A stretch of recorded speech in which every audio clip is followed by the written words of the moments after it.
Hello, Daydreamer.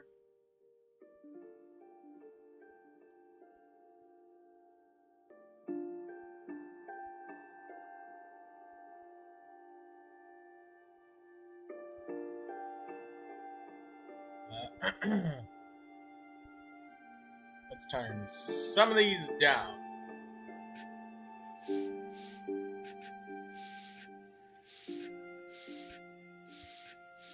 I don't know why this game starts with, there we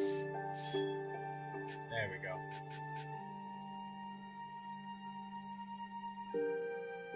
Alright.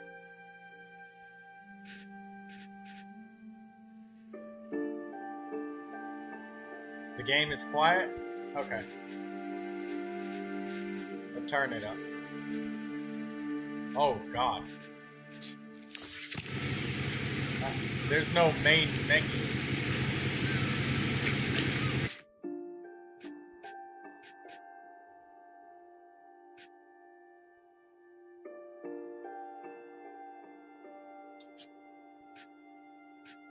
It's already at maximum volume.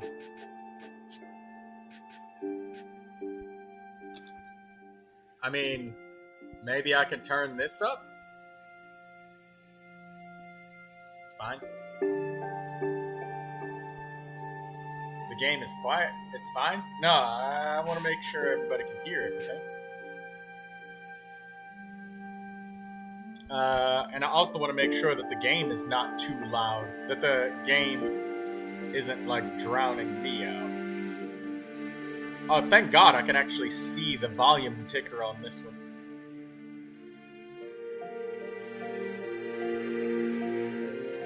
It's not that bad? How is it exactly, though? Well, I guess you can't really give me an exact, can you? Alright, there we go. We can see now.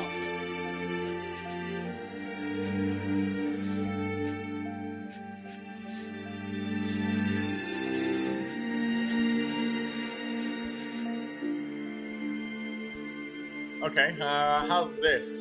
Or, I mean, I guess negative 5.6 is fine.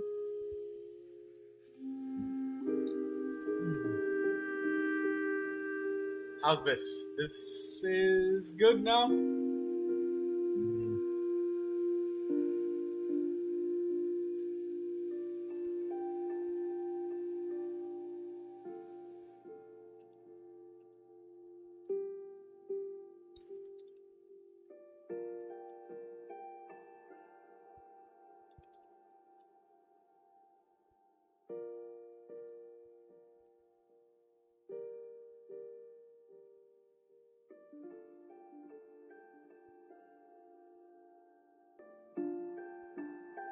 Okay. Well, alright,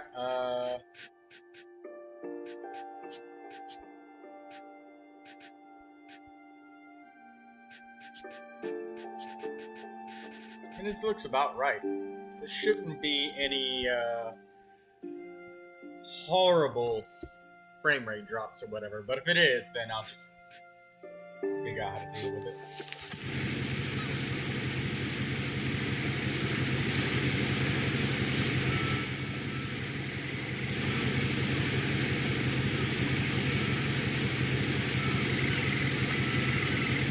Hello, Edith, and don't forget to like the stream to say hi.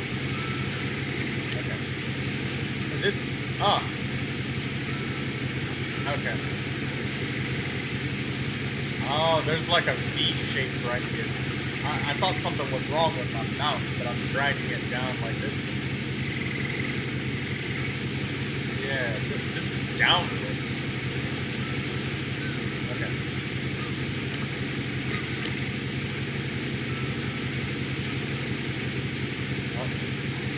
Right mouse is looking closer. Oh no. Q is looking closer. Oh my, I think we overcorrected on the volume. Okay, I'll bring it down a little bit. How's this? No, it's still loud. Oh my god. How's this? Still loud. Negative 12. Holy shit.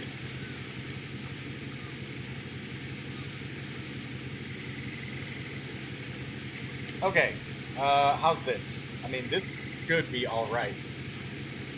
Because it is up there.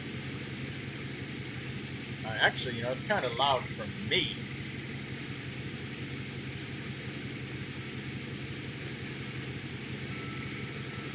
For sure this time?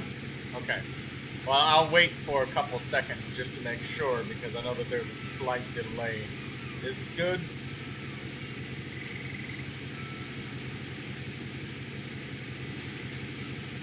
Yeah, the menu is like extremely quiet, but then this is just bombastic. Edith Finch. Oh, I have to use my mouse. A lot of this isn't going to make sense to you. No subtitles?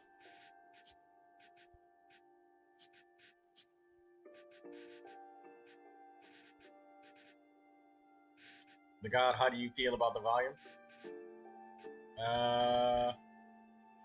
No subtitles.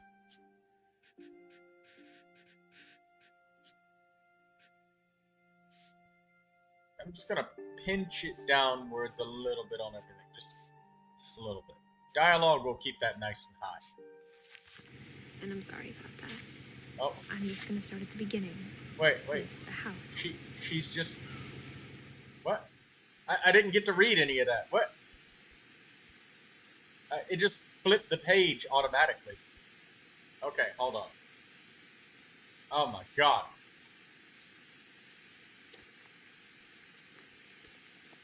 It feels a little bit choppy. I think I might need to... Maybe I need to restart the game? Resolution, fine. Anti-aliasing, Let's get rid of all of this and just put that down to medium. Okay, this is better. She was saying it? Okay.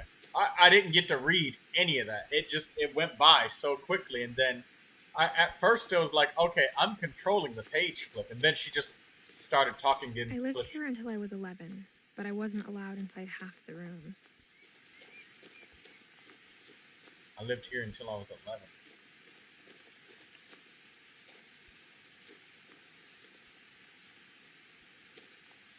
We have a ring and a feather on our necklace.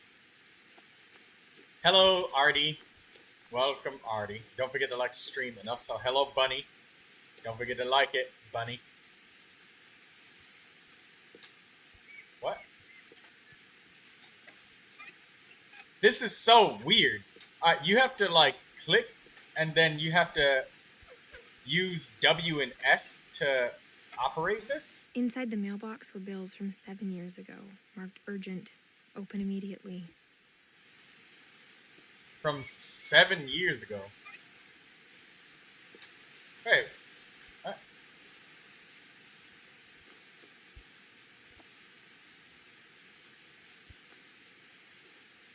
What's the controls?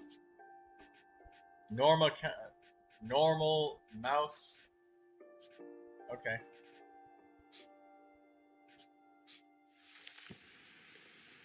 Okay. I hadn't been back since my brother Lewis's funeral.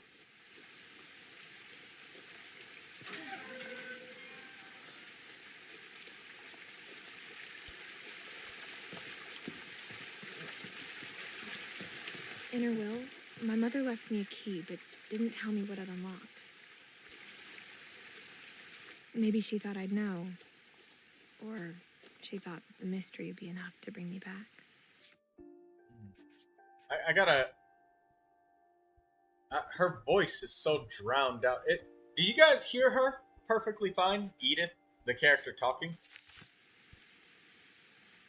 Maybe it's because my own volume is low.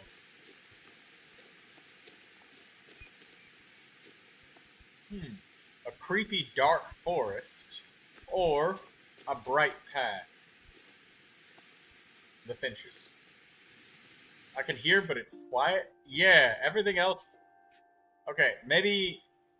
Oh, master volume is up, and we'll just turn everything else down, just... like...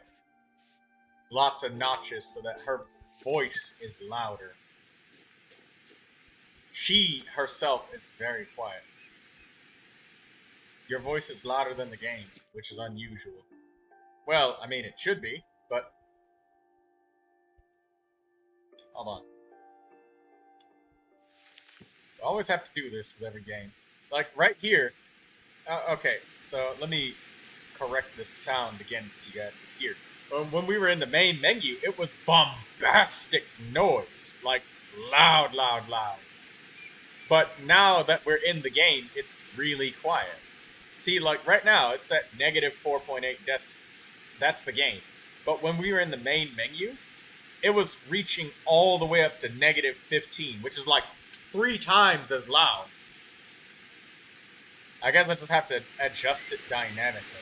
Alright, here we go. This should be decent. This should be decent. Okay. But if I talk softly, I'm about the same. But if I speak up... Okay. About here should be about right. I mean, a little bit quieter, but everything's just slightly quieter in general.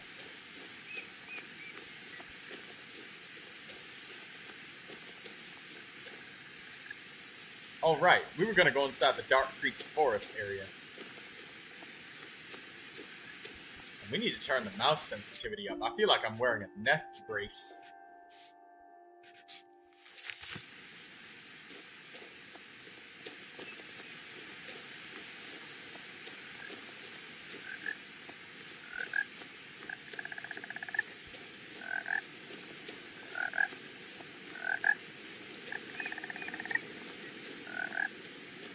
Oh.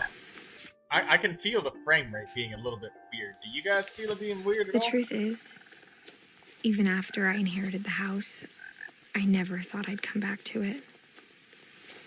But now I had questions about my family that only the house knew the answers to.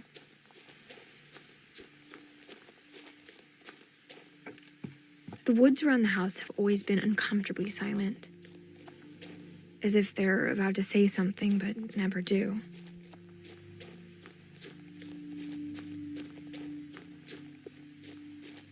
A wee bit stuttery. Yeah, wee bit. Let's see if it improves because the forest area is just bad. If it's not, then I'll just restart the game. Let me see. Okay.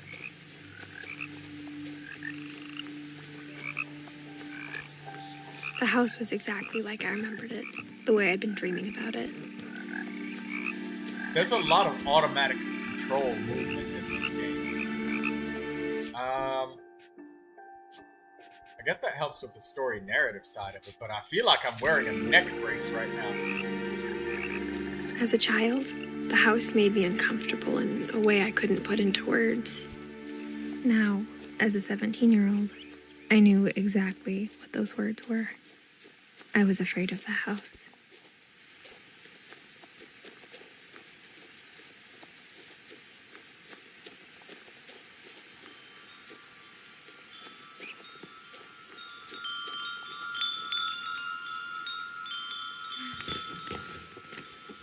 What?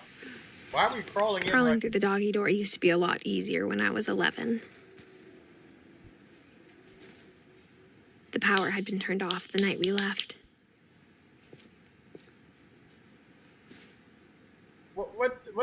Why? We didn't... Why didn't I can't go back and use the front door? Okay.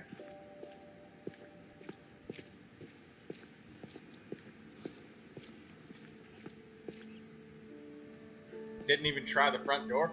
I thought that I found something. I was gonna try the front door, but I wanted to try the front door, but it didn't let me. For the first time in years, I felt like I was home. But instead of a family, there were just memories of one. Okay, so I see what the automatic camera movement is in this game. It moves your camera automatically and guides you so that you don't miss stuff. So it makes you look at things. Like how after Lewis started working at the cannery, we all got sick of eating salmon. Except our cat, Molly.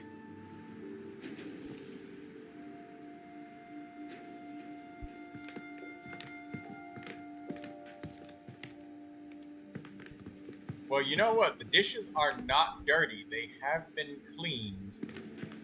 Oh, no, never mind. We got dirty dishes in the damn sink. Also, how is the narration right now, guys? Is the narration loud enough for you guys to hear it? Or is it disproportionately quiet to the rest of the game? They have so many plates and cans. It sounds good to me, says Artie. Good, because the main menu was incredibly loud. But then the pause menu right here is incredibly quiet. So we overcorrected on the sound, then we undercorrected on the sound.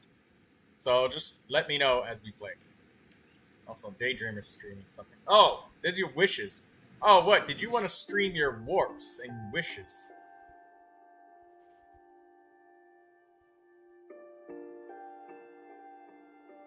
I know you hate waiting for too long. You would have been sitting there waiting for a while.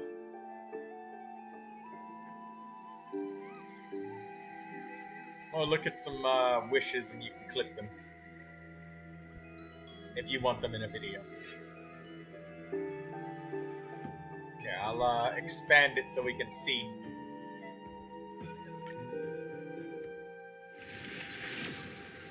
Silver Wolf.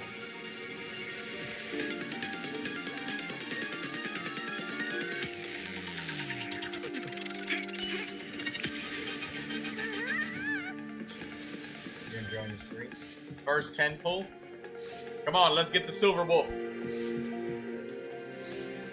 1 second. Oh, you got the Silver Wolf right away. First try immediately. Daydreamer.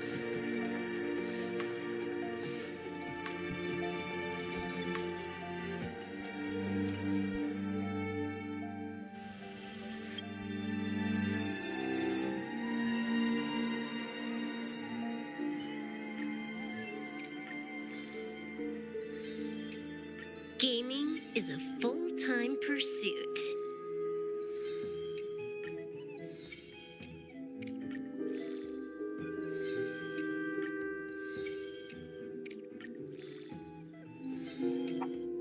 Gaming is a full-time pursuit.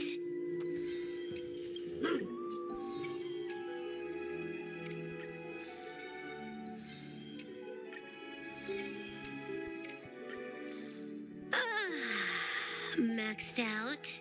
Time for the end game. Are you happy, Didi? Also, thank you for donating this game. What Remains of Edith Finch. I'll play it fully through and through, just like Dave the Diver.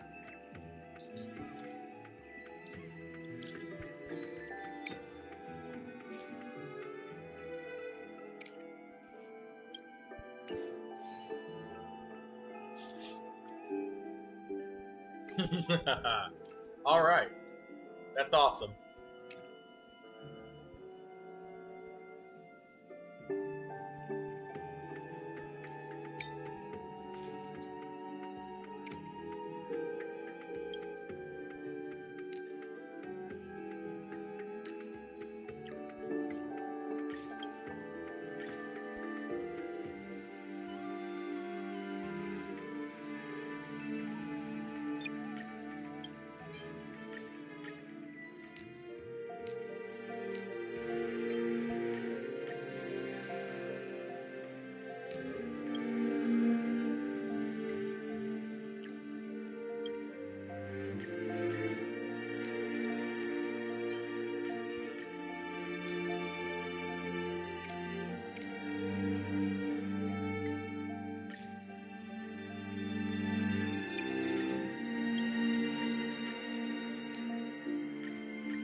Stop worrying about the stats. Have some fun. Stop worrying about the stats. Have some fun.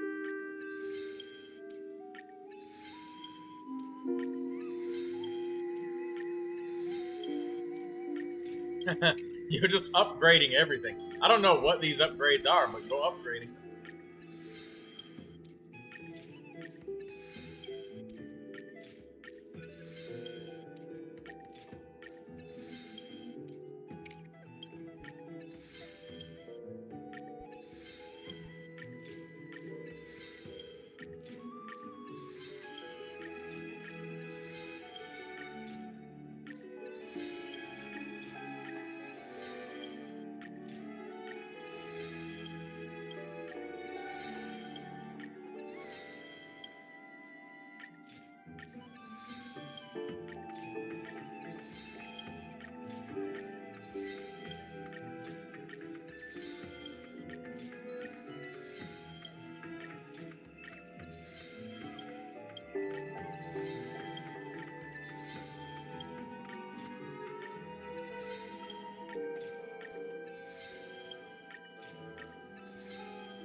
Alright. Let's get back to what remains of Edith Finch. So, they're just eating salmon, huh? And they started working at the cannery nearby, so it's close enough to civilization for there to be work.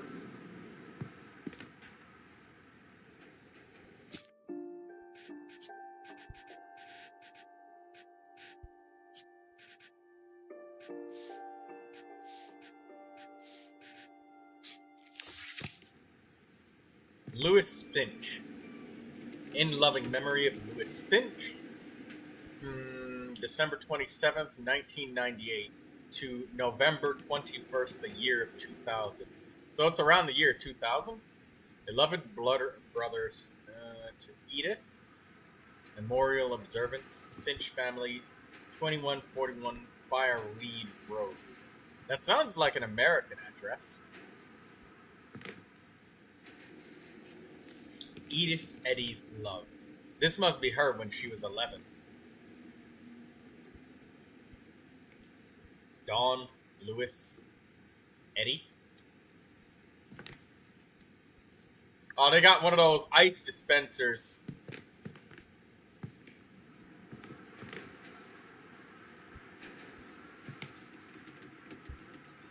The Pacific Pantry. Ah, so they learned how to cook lots of stuff and the shelf fell down. I remember that happened to me once. Looks like a happy family. Yeah, it looks pretty happy. Considering the amount of canned salmon that they have.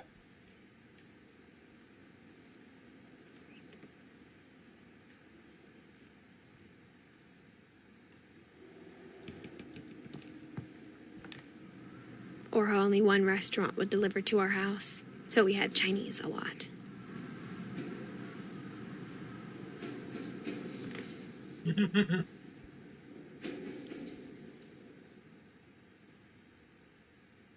They had Chinese really often because that's the only one that would deliver to their house, so they're pretty far away.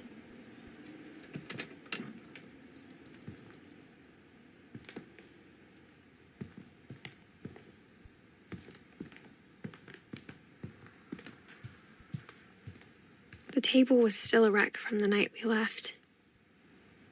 It was like a bomb had gone off, killing everyone but sparing the furniture. Why are there no flies? There should be maggots and fleas and bugs and stuff all over this food. You leave food out for one night, wrong place, boy oh boy, you will have cockroach. You will have oh. You know, craziest thing, guys. These oxygen tanks, don't play around when people say no smoking near these tanks. I worked at a building, Eddie, so this is Edie. And there was this dude who was on an oxygen tank and everything. Had massive trouble breathing. He could barely lift up his arms without needing to take deep, gagging breaths from his oxygen tank, and constantly had that thing in his nose supplying oxygen. This dude would go sneak into like a back room or something like that where you keep all of the oxygen tanks, close himself in there, and start double smoking cigarettes. Cigarette in each hand. Boy, oh boy, there was an inferno at that hospital. It was like a bomb went off. They had police, SWAT teams, cars coming and everything. Now, of course, I wasn't there while this was happening. This happened before I went there. And, yeah, don't mess around with an oxygen tank. Speaking of which, how much oxygen is that? Okay, it's deep in the red. Okay, it would have depressurized by now. Nah, it's not that old. Probably wouldn't have depressurized, but it'd still have some juice left in it. But nah, that's on empty. It's in the red, so safe to use. Also, the other thing is they don't ever let you walk around and carry these, even if you're big and strong. And these things are way heavier than they look. It's literally made out of solid metal. And this thing is called a cat, and you gotta carry it inside the cat at all times. They got the iPod sitting on the radio.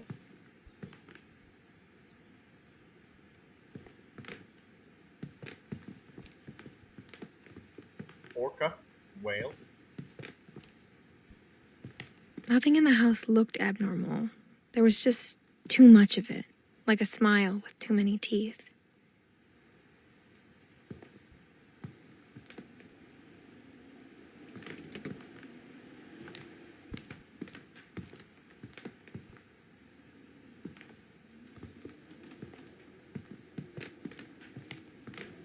Yeah, they got the television stacked up on top of books. They got the book television. It reminds me of when I didn't have a TV stand, so when I had my TV, it was just on the floor. When I was playing GameCube a long time ago. Even the fireplace had a story. Edie told me the bricks came from the original house, after it sank. The house sank? Reusing the bricks saves a lot of money. My mother's house that I left had a fireplace. It was warm. We never really used it that much, but we did when the power went out. It was really cold.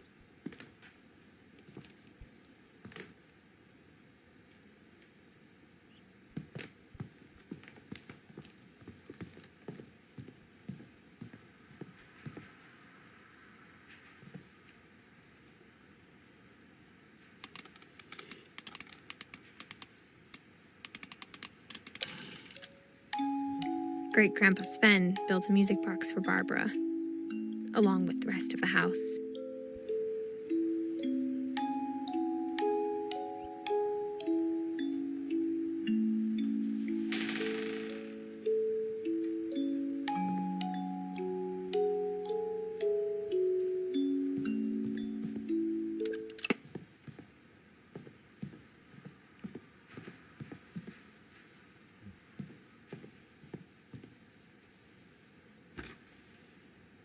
Edie told me once that every Finch who ever lived is buried somewhere in the library.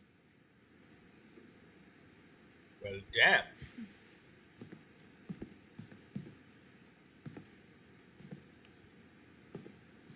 My mom wasn't much of an optimist, but she never stopped believing that my brother Milton was alive.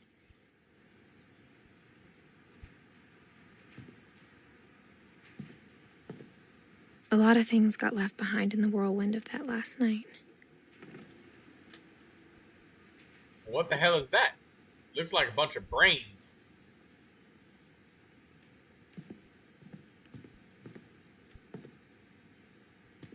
After Milton disappeared, Mom sealed up all the bedrooms. Then Edie retaliated and drilled peepholes.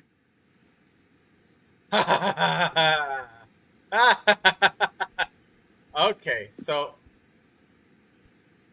this is a lot of humans in a very isolated area.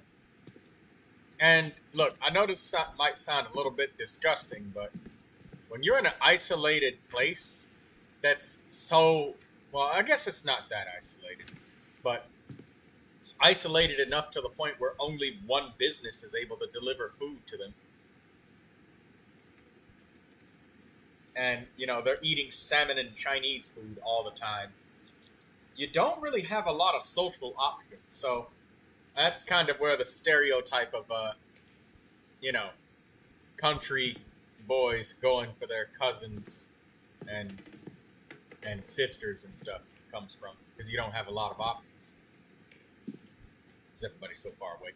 Pre-internet, obviously.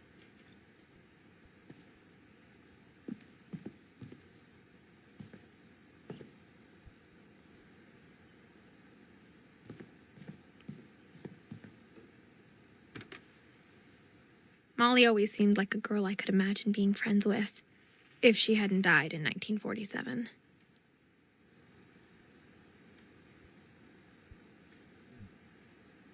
Molly.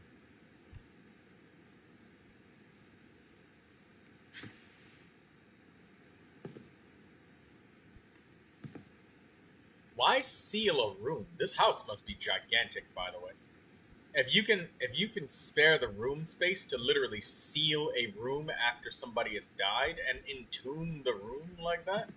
Wait a minute. Wait, whoa. She died when she was 10 years old. How the fuck did a 10-year-old die? Hold a fuck minute. Wait a minute. They left a room untouched all this time? It's literally sealed. This looks like one of those old CDC door breaching seals. Like, look, you can see that there's plaster on every edge of each corner of the room.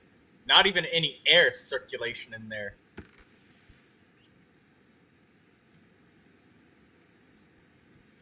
There's literally not even air circulation. How the fuck did she die when she was 10 years old? And that was over 50 years ago, too. So they've been doing this practice for a long time. I don't want to go in that room. Seems like death to go in there. There's a shark in there. And I played Dave the Diver. I'm very traumatized by sharks. I don't like sharks.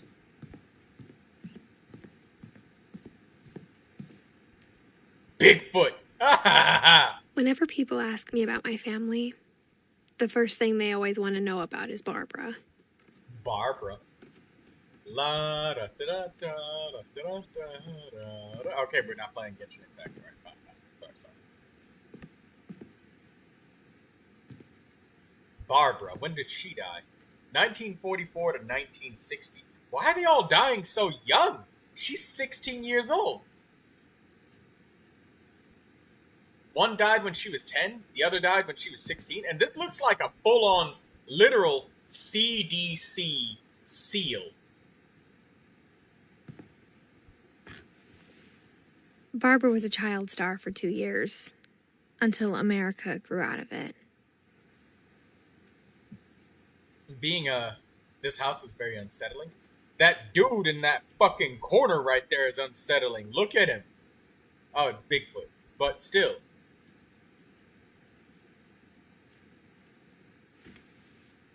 To be 16 years old and have so much public attention, you don't get the chance to really have your personal, private attention. Imagine living there. Edie's father, Odin, built the original house. So this is Odin, god of thunder! But yeah, it's literally air sealed. Literally air sealed tight. There was somebody in the room. It was a statue of Bigfoot. See Bigfoot right here? And then I'll show you right there. Already, it's Bigfoot right there. Right there. In the center where my mouse is.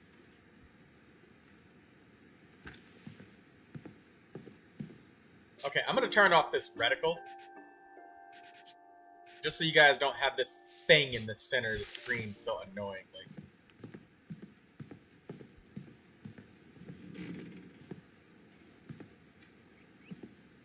Sven Edie. Edie. So this is his grandmother's room. So she's lived damn near 100 years. She lived for 93 years. But this guy, Sven Hofstad, lived for only, 49 years? Edie had that oxygen tank. Yeah. So, The last time I was in Edith Sr.'s room, I was 10 and she was painting my portrait. yeah, houses that are isolated like this have a lot of family members. But the question begs, was this... Wait. This room is not vacuum sealed. So Edie must have been the last one to die, and then she left when she was 10 years old? Or no, she lived in this house until she was 11. Edie died, and then a year passed, and then she left. So there was nobody left to vacuum seal this room, plaster seal it. Unmarked. No, Gregory. Lived for 1 year. Edie, how do you live for 93 years past your husband? Gregory lived for 1 year. It's a baby. As a kid, I just assumed every house had peepholes and sealed rooms you weren't allowed inside of. This is literally a bathroom. And it's got fuzzy carpet. Pills. It's literally sealed.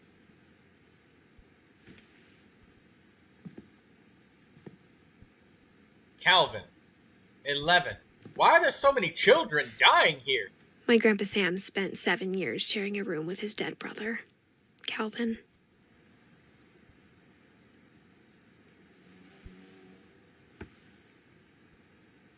So his grandpa lived with Calvin for a while.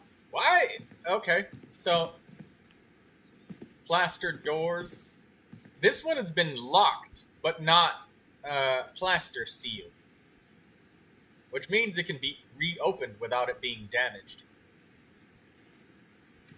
But it's been bolted.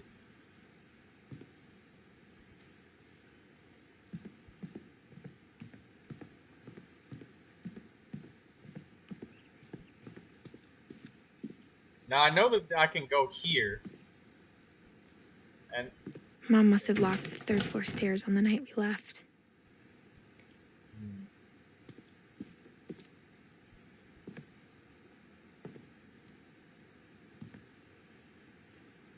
Dust accumulates most of... Oh.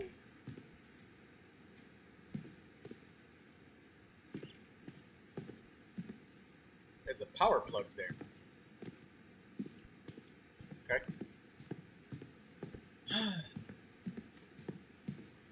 Let's go in the creepy room. I spent a lot of time playing in Great Uncle Walter's room. I think my mom sometimes regretted not sealing it up. Walter. So some rooms weren't sealed, and the door was literally left open.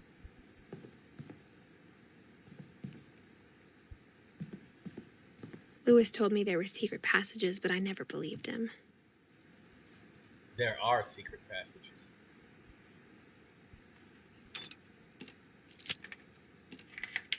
Oh. Turns out, my mom was really good at keeping secrets. Oh. Guys, you know, something that was done to hide, like, drugs and books and stuff? They would have stuff like the Holy Bible and hollow out the middle of the Holy Bible. And they would just... They would hollow out the center of the Bible and then just hide anything in there that they want. Guns, small firearms parts and pistols and stuff. And then guns can be taken apart into small pieces. And you can leave the top and bottom pages here.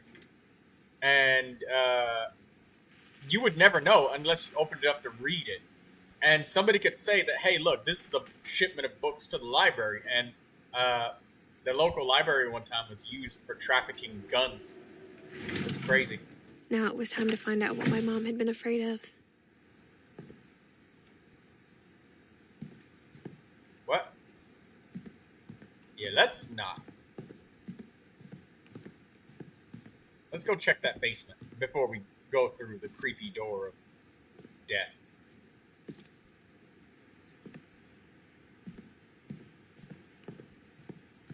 Mom always told me to stay out of the basement, so I wasn't too surprised when the key didn't fit. Ah. Okay, makes sense. What are you afraid of? Nothing. They had people serve in the war. It would make sense. The Edith has been around since the 1900s, or longer than that. It's just a room. A room behind a locked door.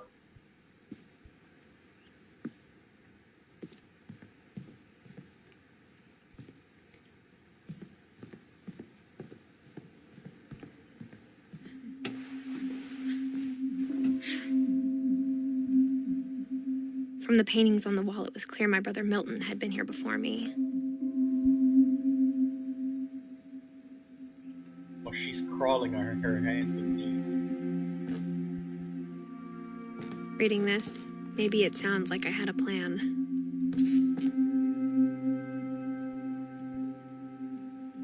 Walter.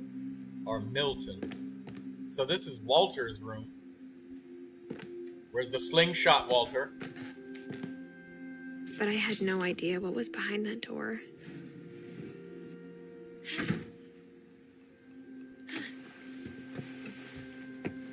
Just like I had no idea where all this was gonna lead. Molly.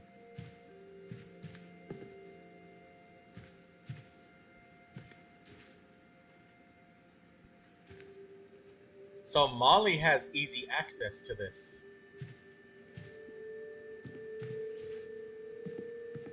I grew up looking at Molly's room through the peephole. Being inside for the first time, I felt like I'd stepped behind a painting.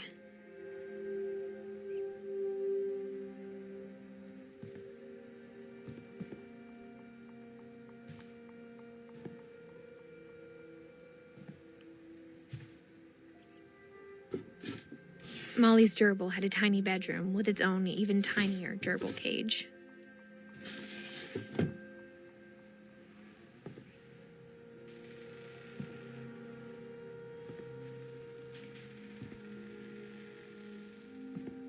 Molly.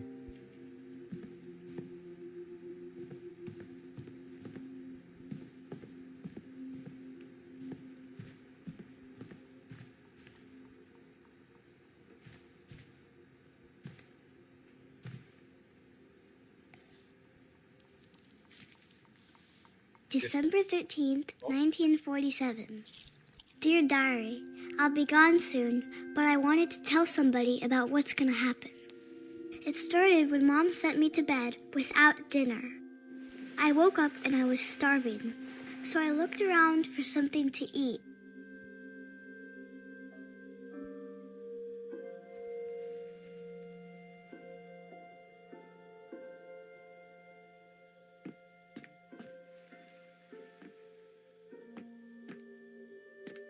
The gerbil food was dry, but I didn't mind it.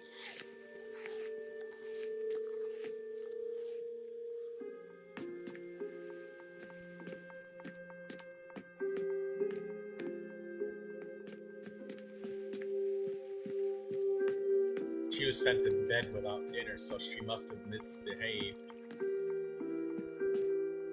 It's so dark, I can't see.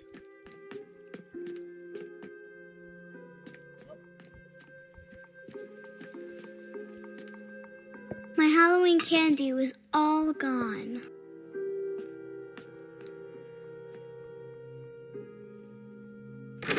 Mom, can I come out now? Sweetheart, it's late. Go to sleep.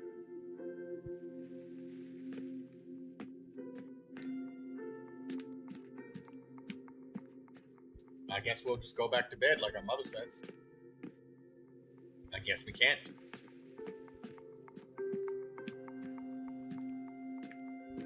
Yes, we can.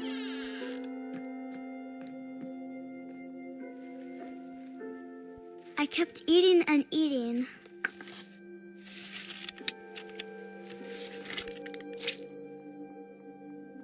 Ate toothpaste.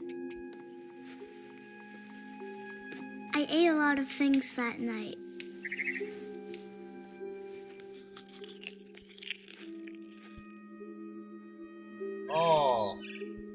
eating. She's got pica.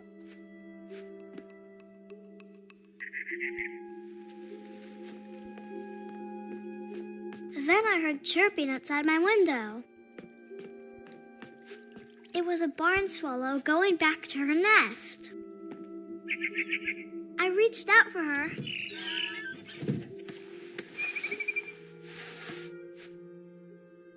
And suddenly, I was a cat.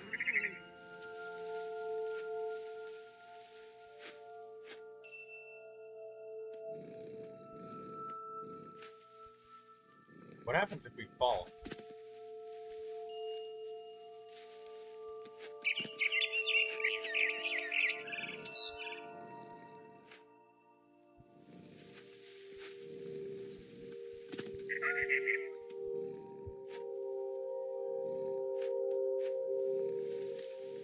How is she writing this then?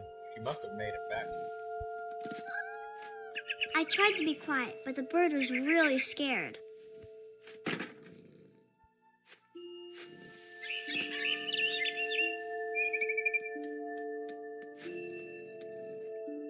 Okay, you can't accidentally fall off. We're pretty safe. We're on like rails. This is the most agile cat in the world. Holy shit.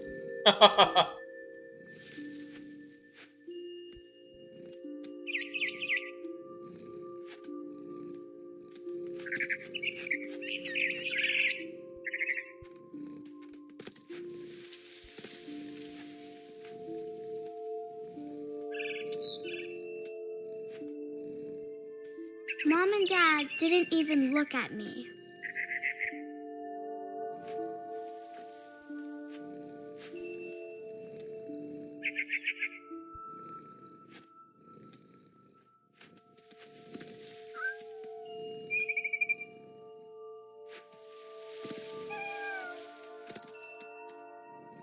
Birdhouses.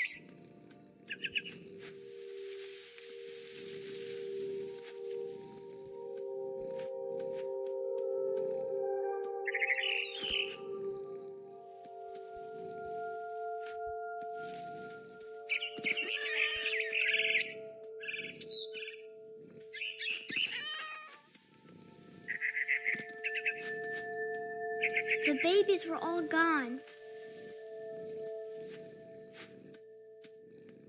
The eggs hatched.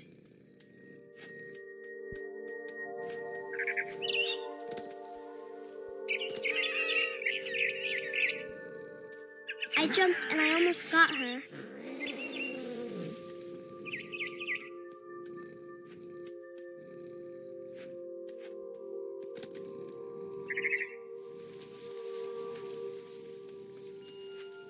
I could tell she was getting really tired.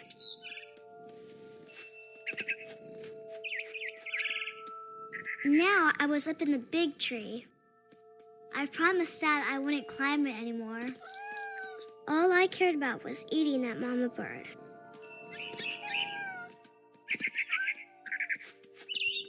I gobbled her up. And suddenly, I was an owl. First, all I heard was the wind. Then I heard little teeth nibbling in the grass.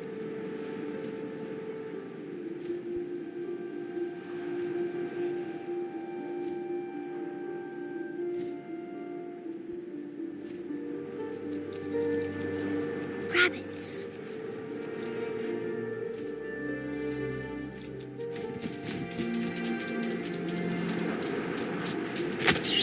Oh, got him.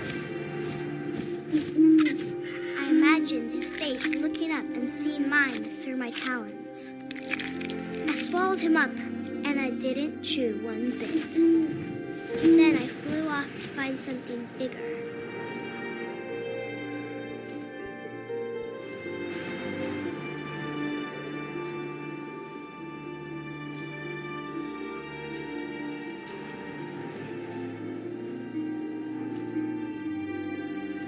A mama rabbit.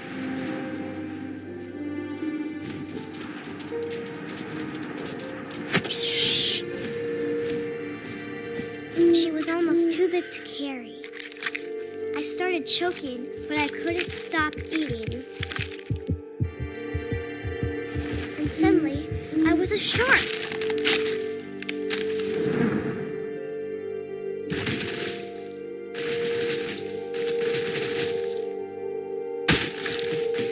Oh. Oh, what? Alright.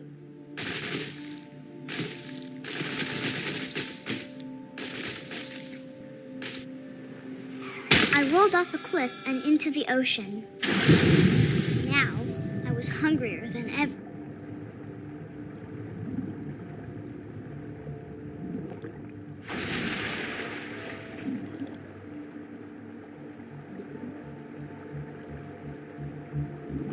It's lucky that there was a body of water nearby. She would have died.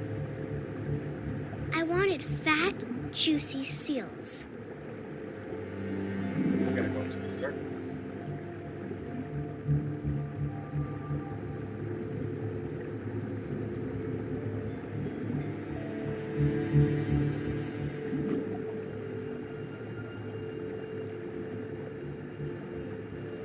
Look around for some seals. Oh.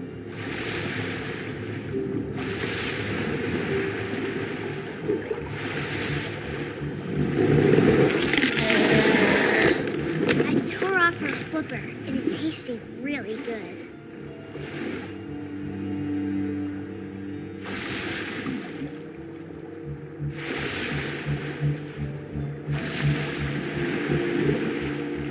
I grabbed on tight.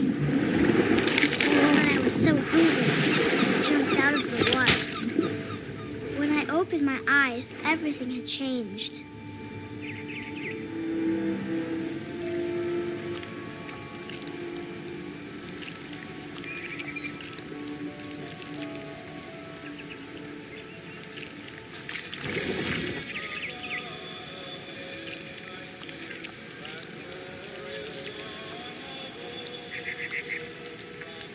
Now I was a monster, and I smelled people everywhere.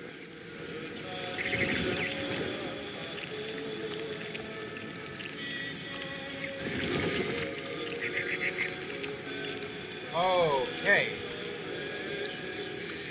This game is very interesting. Is this why her mother sent her to bed with no dinner?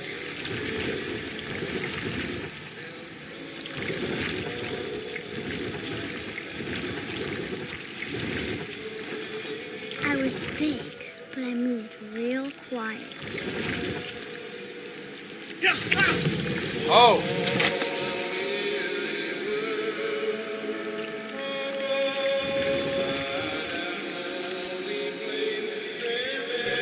Ate that dude. There's somebody down here.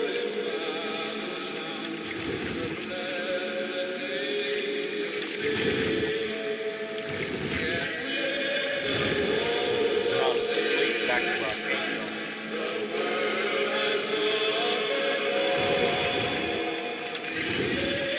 It seems that we're some sort of shapeshifter.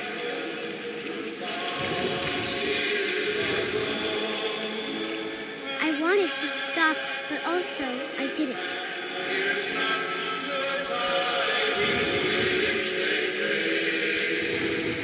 How come she didn't transform when she ate?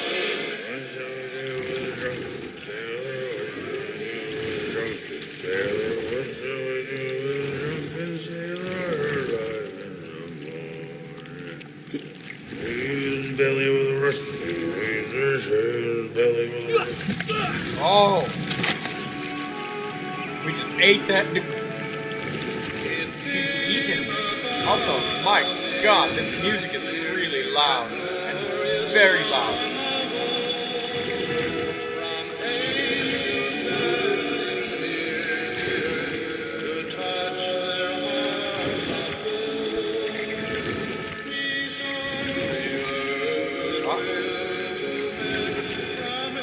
What?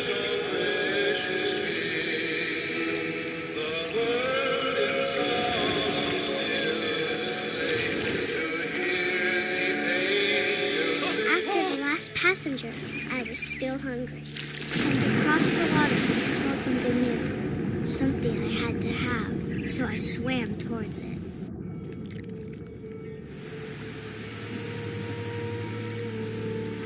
I slithered onto the sand, and the good smell went into an old pipe.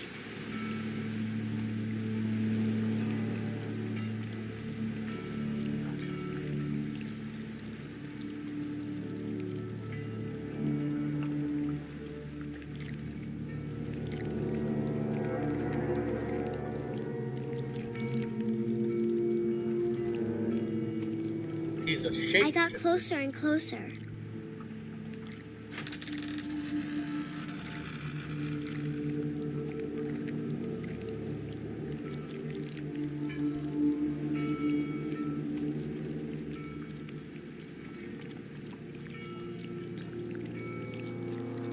All of my stomach started growling.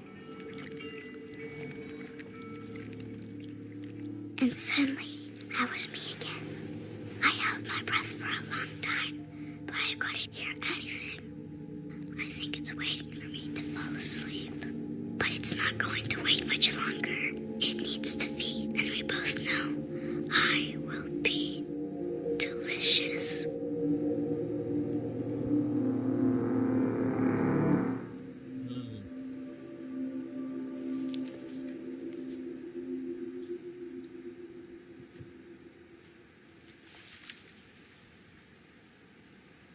I'm not sure if I believed all of that, but I'm sure Edie would have.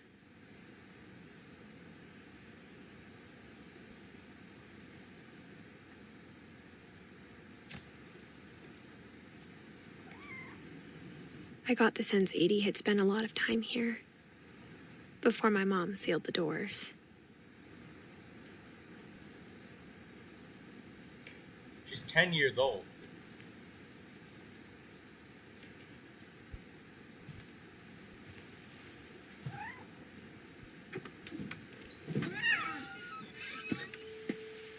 Oh, shit.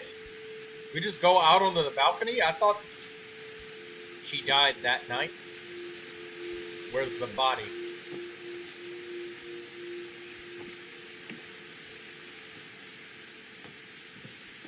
This will be obvious later, but my mom never told me any of these stories. Edie would have, but Mom didn't like bringing up the past.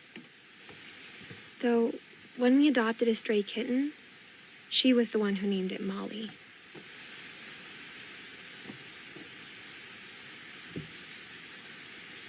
They got TV? Okay. I spent a lot of time in Great-Grandma Edie's room.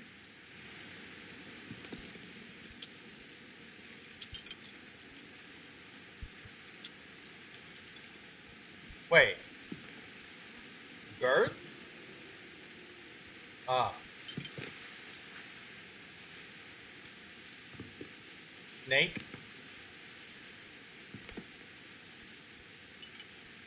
We got along, and it was a good place to hide from my mom.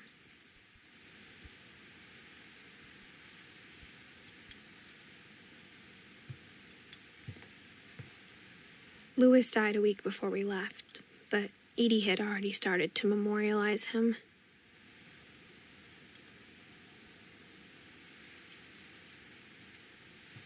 Louis died a week before we left, but Edie started to memorialize. So Edie knit me a new pair of gloves every year, just in time to replace the old ones.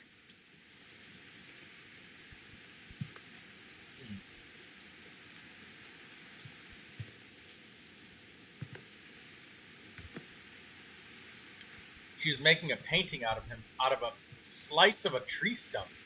Okay.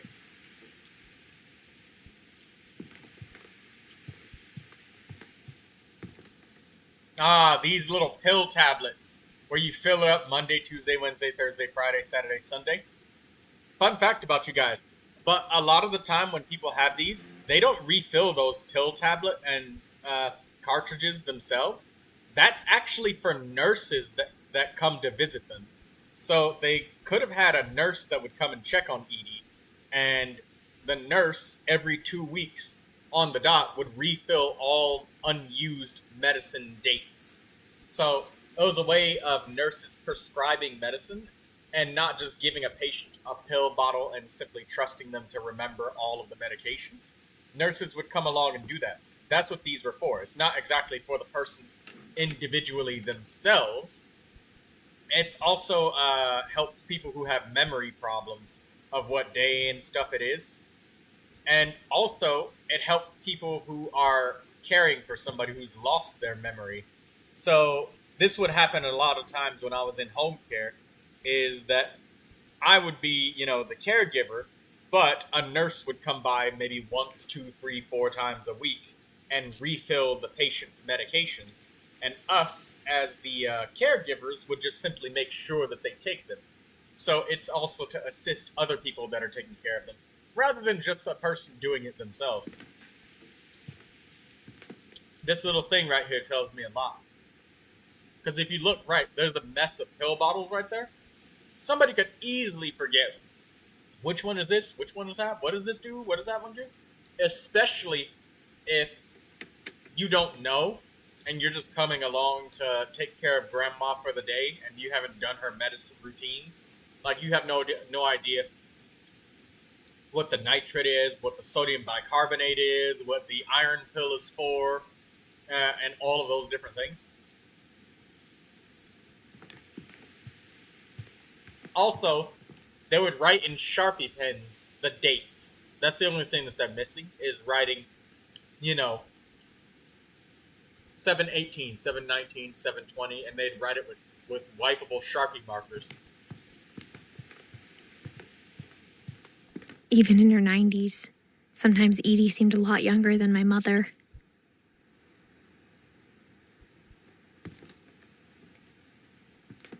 Edie?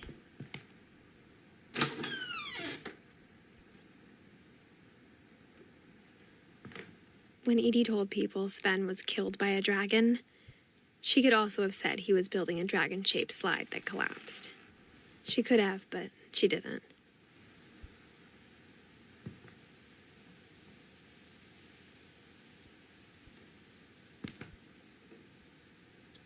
Oh, okay, never mind.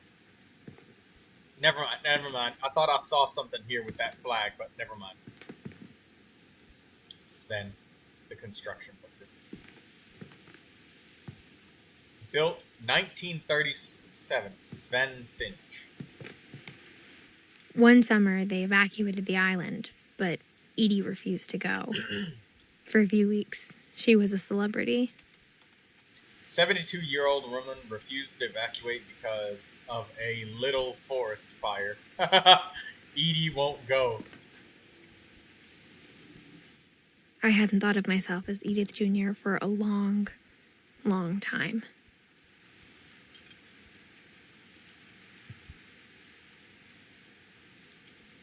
This is the stuff people lose when they leave their homes. When a natural disaster comes, and you look at all of this, all of these memories and stuff, and somebody says, you gotta get up and go. There's a tornado coming. And they're just like, hell no, I won't go. Hell no, I won't go. Edie gave a big interview about a mole man living under the Finch house. My mom was furious. Her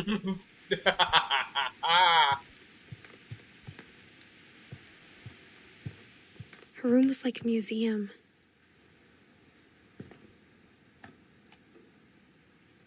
For 500 years, the Finches have been famous throughout Norway for their fortune and misfortune.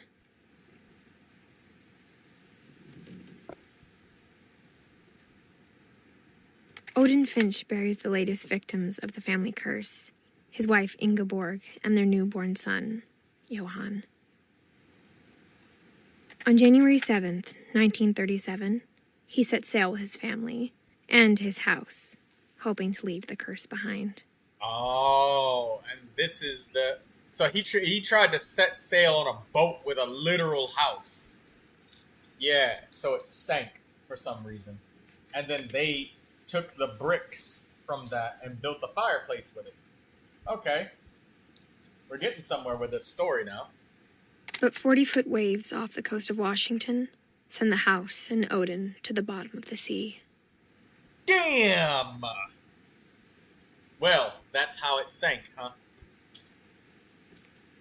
Odin's daughter Edie, with husband Sven and baby Molly, step ashore on their new home, Orcas Island.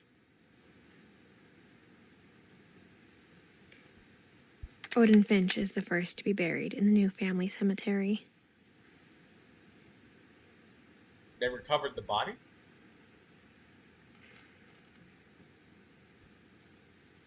His daughter Edie is already dreaming of a new Finch house.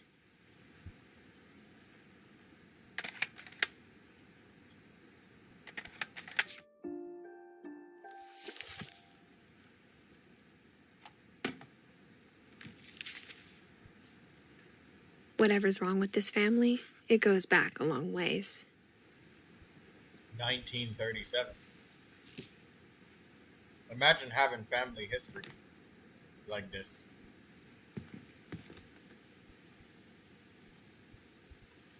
Knowing that you got a whole bunch of stuff behind your back. Good stuff, bad stuff, but having stuff. I remember these pink silly rug carpets. The pink silly rug carpets like this, they use them so that elders don't like fall down. Because, you know, when you get out of the bathtub, there's just like...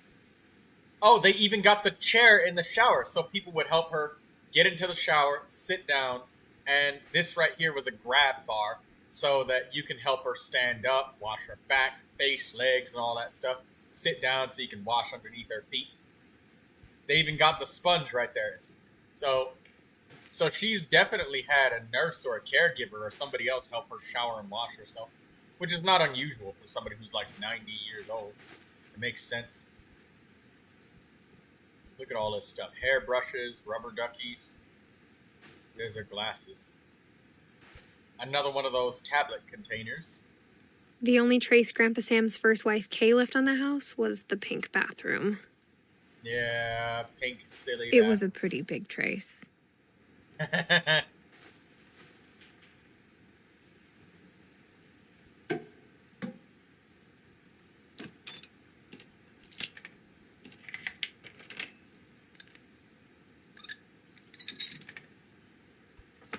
There's a secret in this bathroom.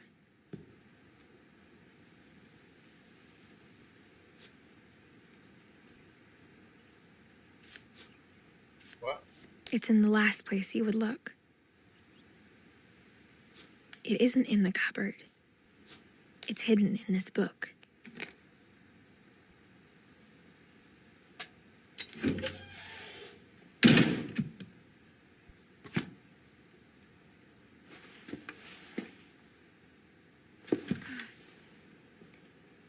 Sven gave Sam an old camera he'd refurbished. He never put it down.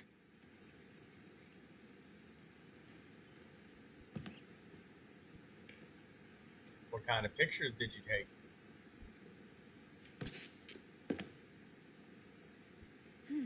Oh, we can climb back out?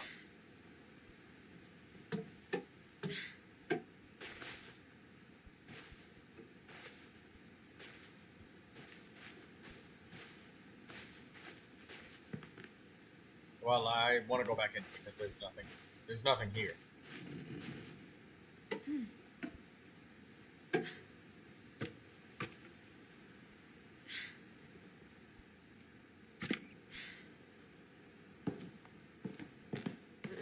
Alright, down on your hands and knees, Edith. You're gonna crawl into this crawl space. Nelton. Bottles of alcohol, so you just hide in here and drink.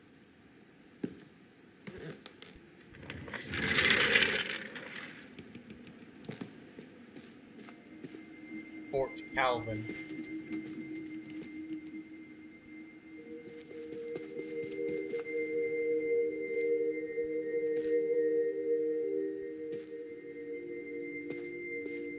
I knew Grandpa Sam had a twin.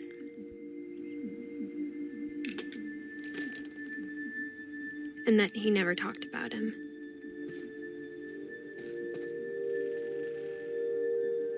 The command center.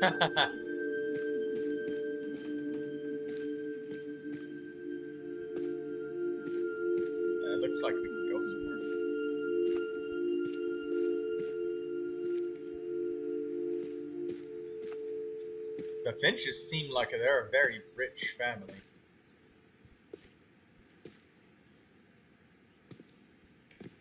I guess my grandpa didn't like history any more than my mom did.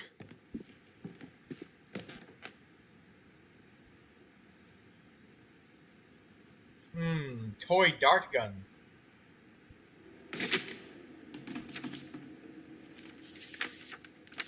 How I Want to Remember My Brother by Sam Finch.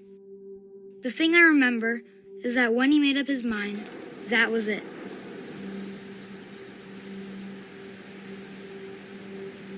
There's a fire on that island.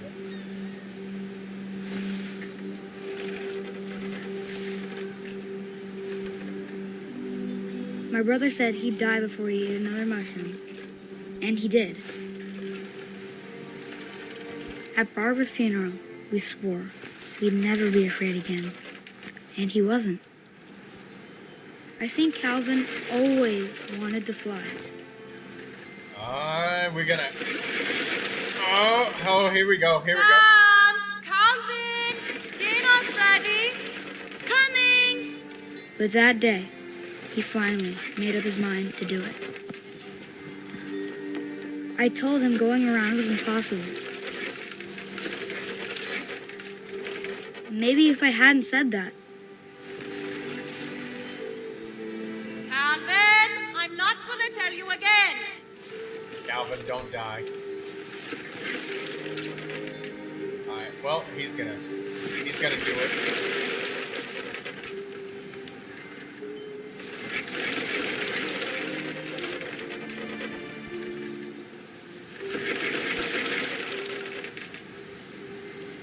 That fence looks really sharp and jagged.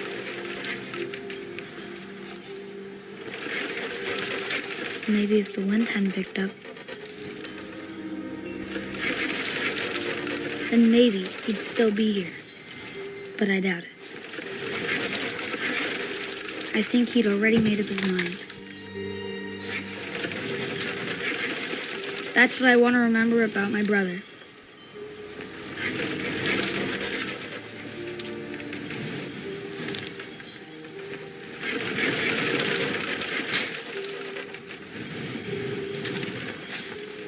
Oh, here we go.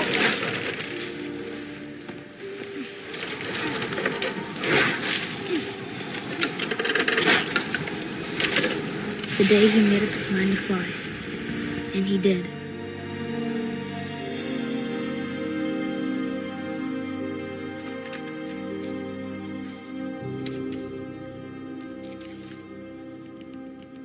Calvin's story felt strangely familiar.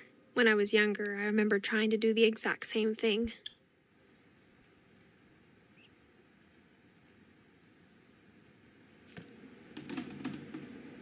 (1950 to 1961). What I don't understand is who's having all of these babies literally every year. If everybody's fucking dying, you'd think the continuation of family would be a little bit fucked up. After the funeral, Edie roped off Calvin's half of the room.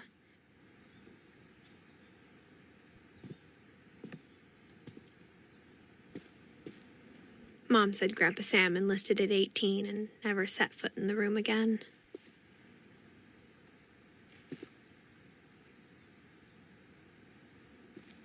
Life finds a way.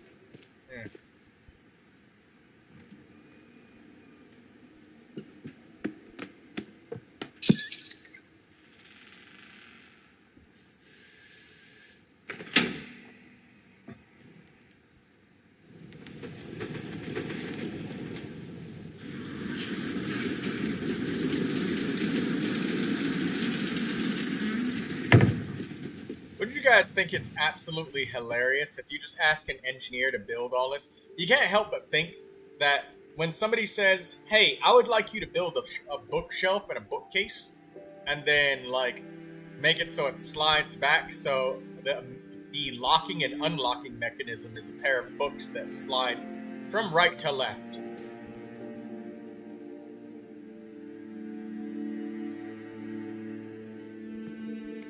This is why the passages were a pretty tight fit.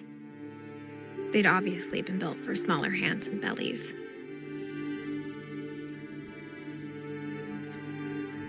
I was looking at this moon symbol when I was up there earlier.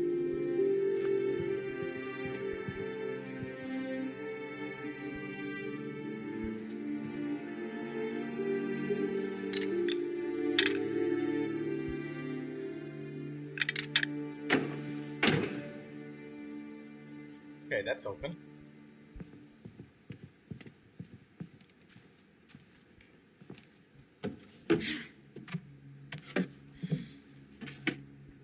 Growing up, I always thought of Barbara as a child star. Why is that so pixelated? Oh, there we go. That's better. Bigfoot.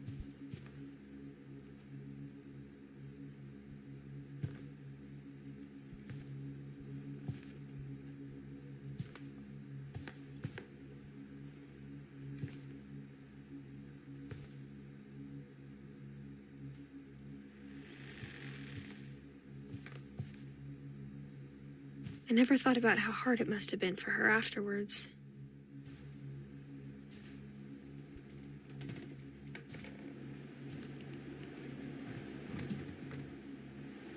Happy birthday, Barbara.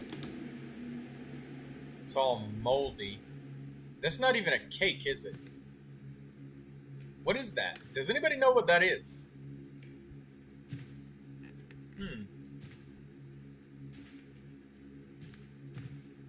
Hello, Lindsay. Welcome to the live stream. Don't forget to like the stream, Lindsay. Of all the stories people wrote about Barbara's death, I'm surprised Edie saved this one.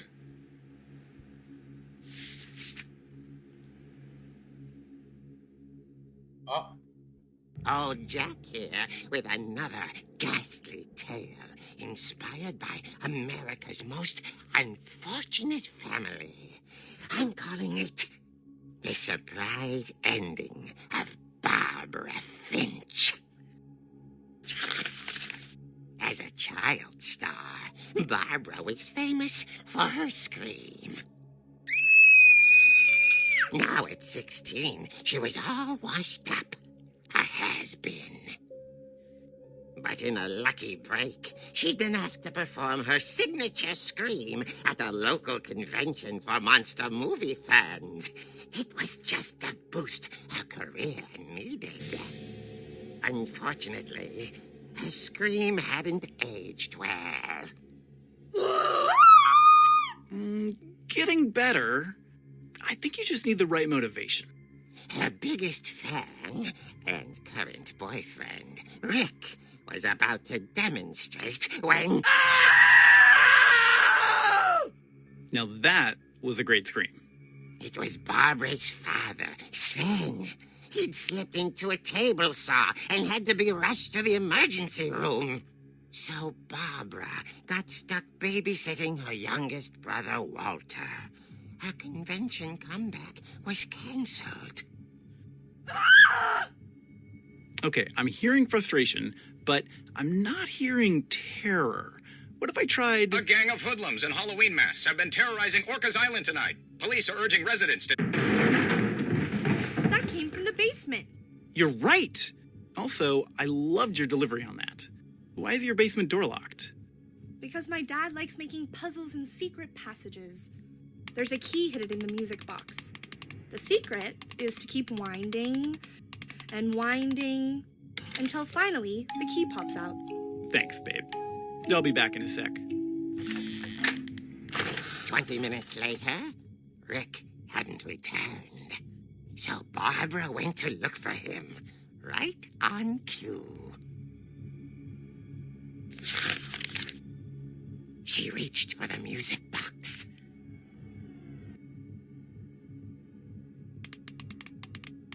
And as she wound the key, she listened for Rick, but the house was silent.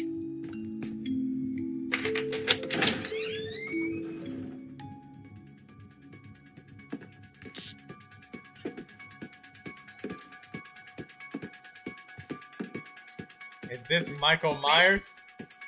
Are you okay? This isn't funny.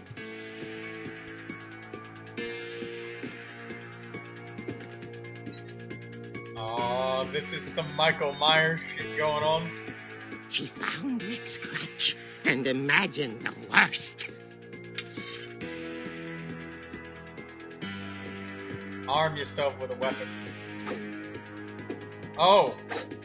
Oh, we can swing.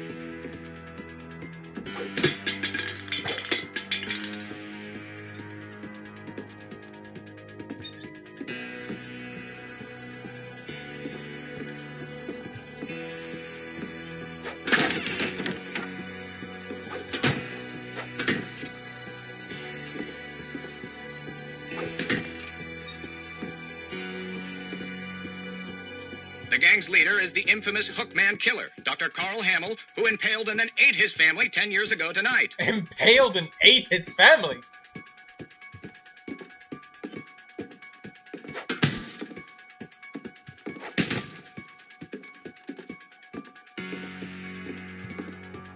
The old fridge rattled and grew still.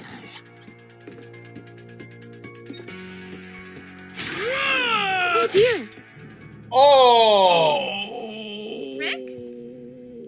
Barb, relax. I was just trying to scare you to help you find your scream. Well, I'm not scared, Rick. I'm furious. Then act furious. All I'm getting from you now is that you're hurt and confused and you're... She threw him out, but she kept a little something to remember him by. Barb, have you seen my other crutch? And she was still holding it when she fell asleep watching the late picture show. Hours later... Barbara! Walter, what's going on up there? Ah! Okay, I'm coming up, but if this is a trick, you're dead, Walter.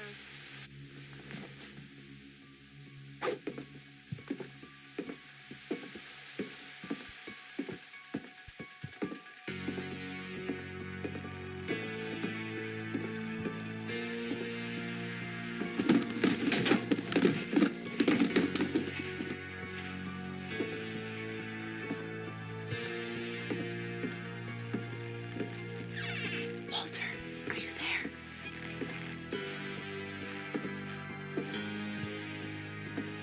To the left. Walter had vanished, but his bedside radio was still on. Orcas Island police describe the man as 6 feet tall, with a steel hook for a hand. Residents are urged to lock all doors and windows and notify the police of any suspicious activity. Barbara turned, saw the hookman, and was speechless. He was quite smashing.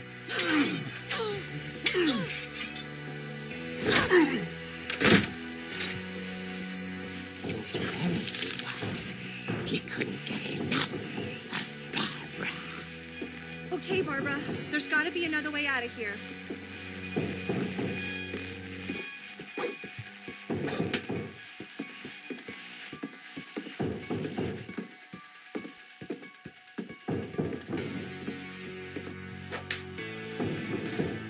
That night, she played her part beautifully.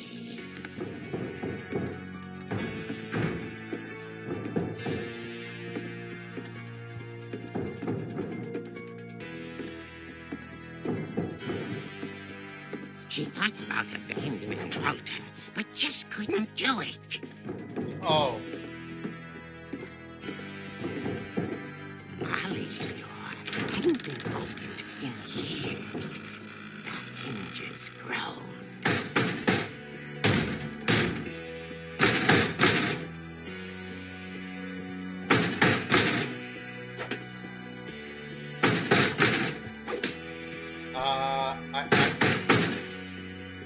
What?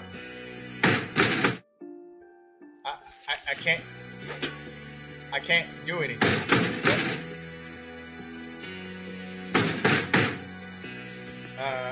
Excuse me? Hello? I can't... Guys, am I stuck? I can't move forwards, backwards, nothing. What? Hello? Am I supposed to click something? No, I'm trying to look around. What's... Maybe I'm stuck? How do you usually move? WASD. I'm clicking nothing. 1, 2, 3, 4, Q, E, R. Am I stuck?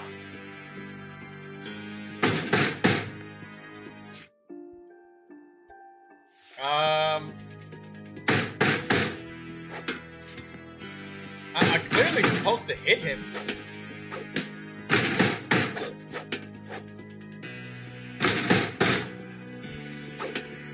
What? Wait. Okay, hold on. Let's just quit the game and then go back in again. Oh, quitting the game literally stops the game from running. That just literally just destroyed the game. I think I was stuck. I think I was supposed to walk up to him and hit him, but I couldn't. There was nothing I could do. No buttons would do anything. WASD, everything.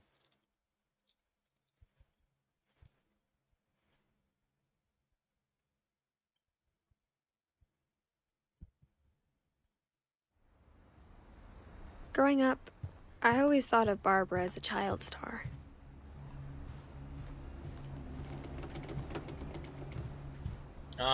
We gotta redo the entire thing.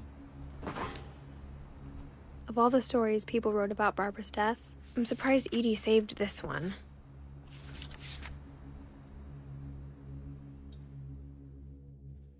Oh. Jack here with another we have to replay it, guys. It's gonna make us replay the whole thing. Unfortunate family. I'm calling it. Sorry about that. I mean, I think that we were just stuck. Barbara Finch. So we have to just do it again. Sorry, guys. As a child star, Barbara was famous for her scream. Now at 16, she was all washed up. A has-been. But in a lucky break, she'd been asked to perform her signature scream at a local convention for monster movie fans. It was just the boost her career needed. Unfortunately, her scream hadn't aged well. Getting better.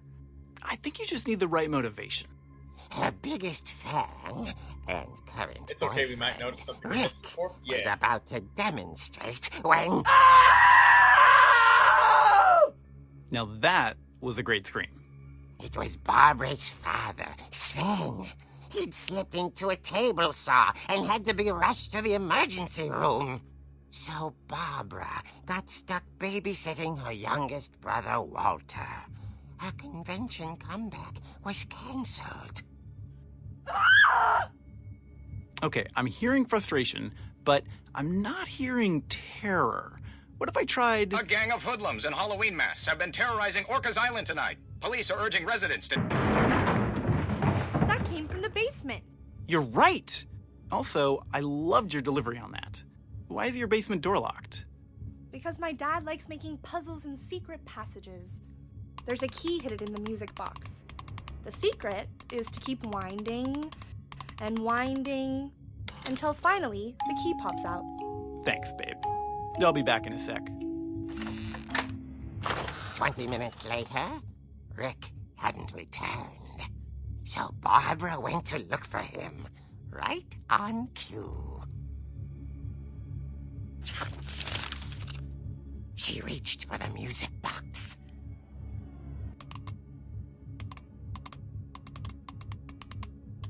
And as she wound the key, she listened for Rick, but the house was silent. Alright, let's continue.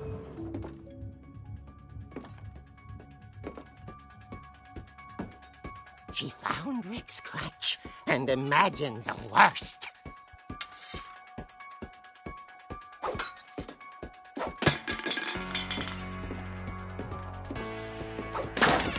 The gang gang's leader is the infamous Hookman killer, Dr. Carl Hamill, who impaled and then ate his family 10 years ago tonight.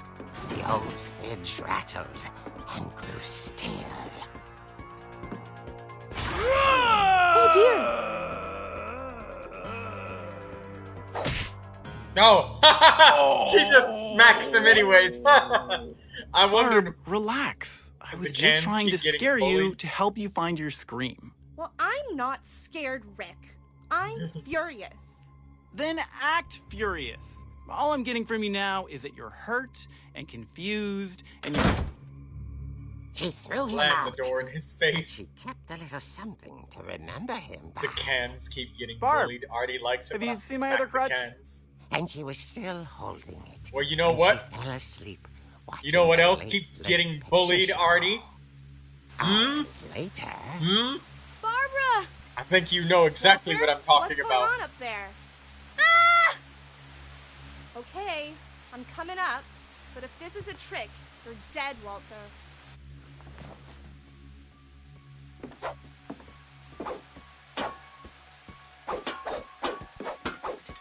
Oh, wow. Hey, look at this kung fu we got going on here with the shadow. I love it.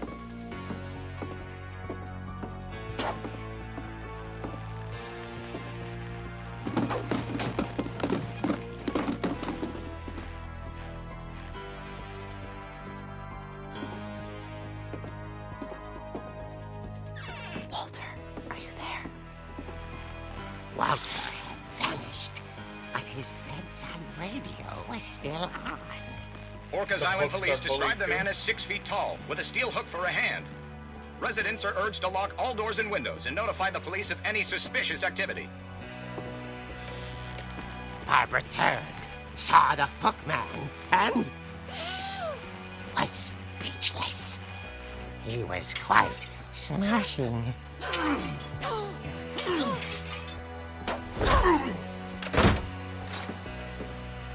And there he was. He couldn't get enough of Barbara. Okay, Barbara. That night, she played her part beautifully.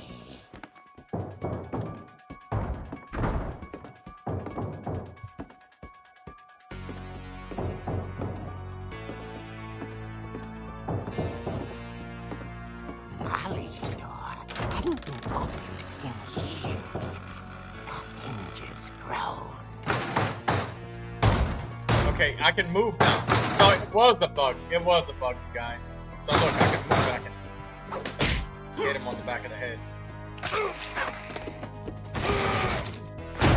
He wasn't moving, but she sensed the story might not be over yet.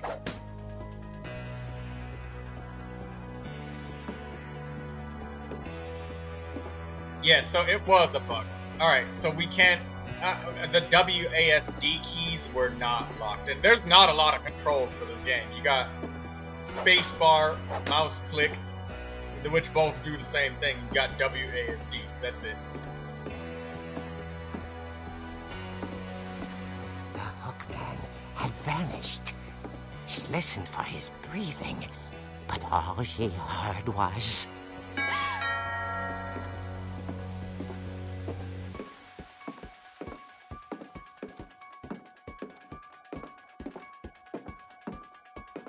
At the door, she heard whispering.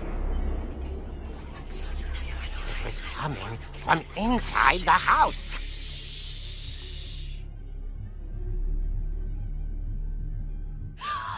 Oh dear.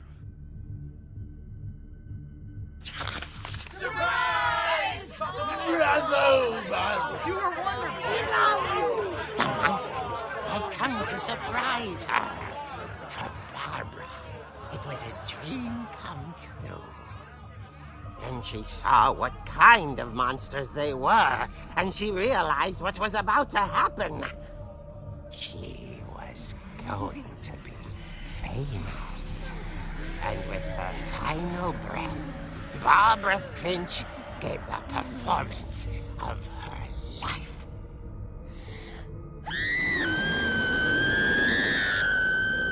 I wasn't there myself, But I hear Barbara was magnificent. Poor girl. She had a taste for stardom. But unfortunately, so did her fans. Of course, the police blamed it all on poor Rick, who disappeared the same night. And little Walter? Hiding under his bed the whole time. He took it all pretty hard, but that's another story. As for Barbara, tucked inside the music box was all they ever found of her. Her ear. Now that's what I call a real eerie tale.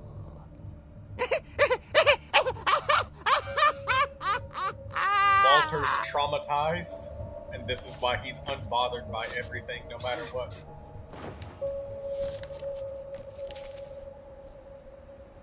Edie told me all Barbara wanted was to be remembered, as absurd as that comic was. Maybe what Edie saw was a happy ending.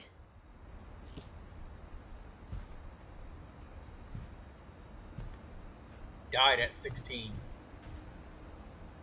So where's the elderlies that are supposed to be dying? Because I don't know about you guys, but I don't think that Edith popped out, 8 babies in under 1 year, unless she's taken some intense extra baby making pills or something like that.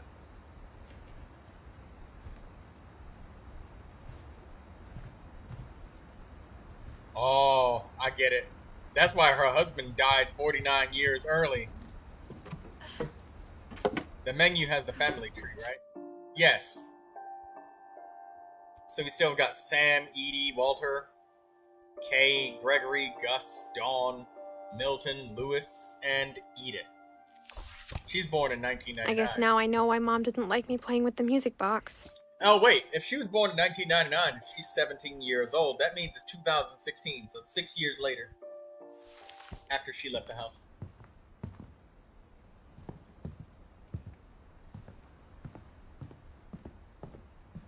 It's funny. All those times I played with the music box and never found the basement key. Artie says hard to get anti-pregnancy pills on a deserted island. Yeah, it's very hard to get anti-pregnancy pills. I guess maybe it was easier to get a bunch of super pregnancy pills. So that way when you get pregnant, you're like super pregnant. You got that tier 2 pregnancy level going on.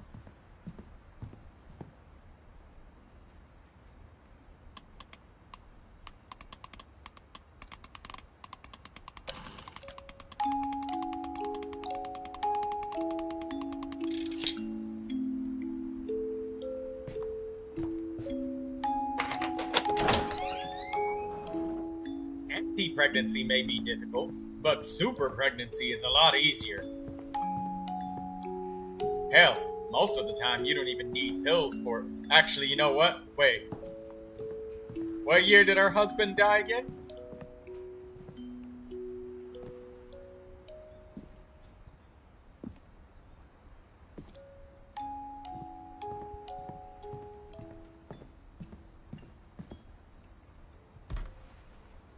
$1964?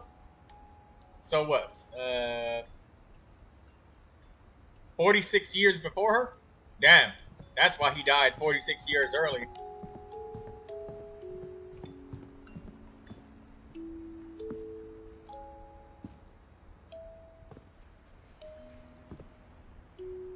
That's why he aged so dang gone quickly. Way too much baby making. They had plenty of time. See? Yeah, a lot of time. There's a whole lot of stuff to keep you occupied with no internet on a desert island.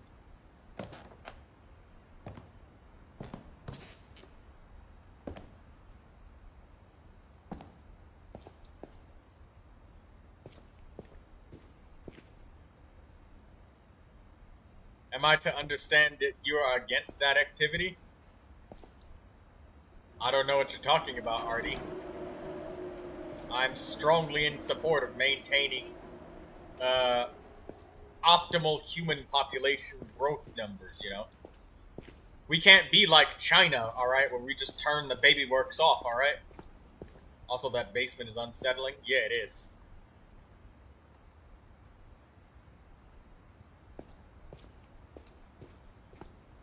Sven, killed by a dragon. Mom said the basement was off limits, unless I wanted another tetanus shot.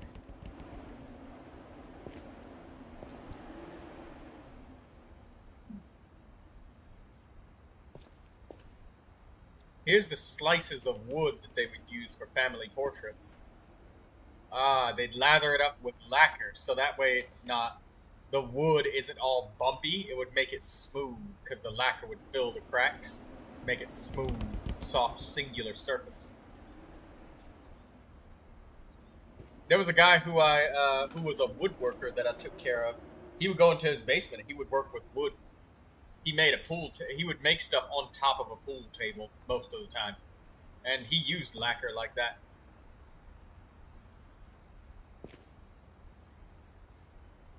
But the wood putty, I don't know what that's used for.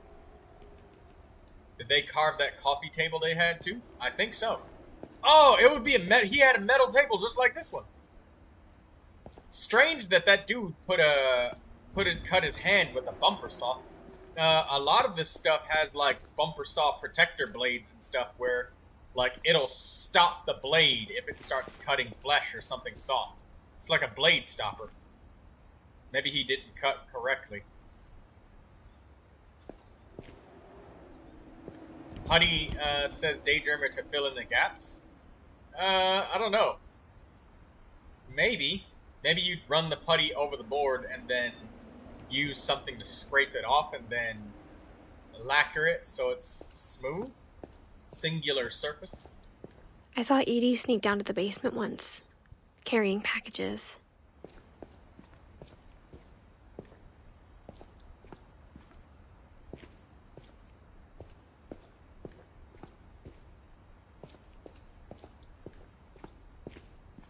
I thought maybe she was hiding presents.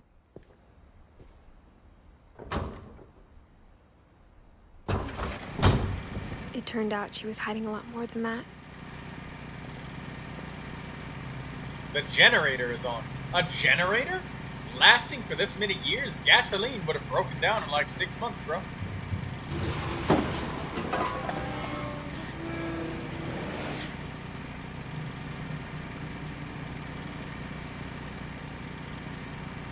I remember asking Mom once about where Walter had gone. She said after Barbara died, he got as far away as he could.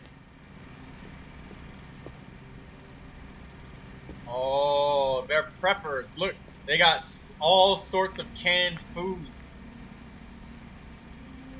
They got beans. If there's a pattern in all these stories,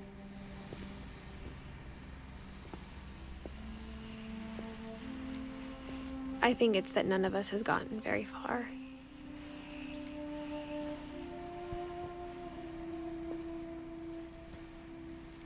Microwave. So Walter was a prepper. Look at all of this food that he's got. Say, beans,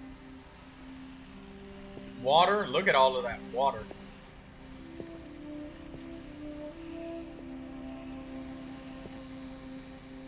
Jiggly Farms. Grape jelly.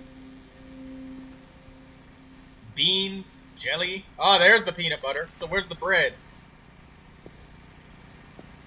Peanut butter, jelly, cereal, beans, propane, pea soup. Bro's gotta have the bread somewhere around here. Sweetie Crisps, yes. And just a microwave. It's crazy to me that the generator and power are on. Maybe they have flour and bake their bread fresh. That would make sense. Shaving cream. I need me some of that shaving cream.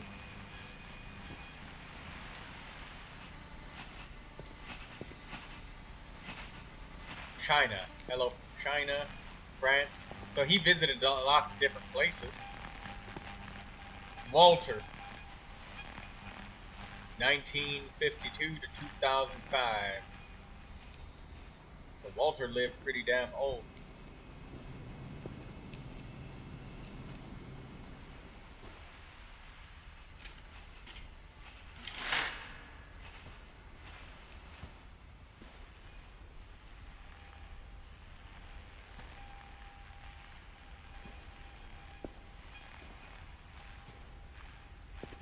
Let me get the flowers. Okay.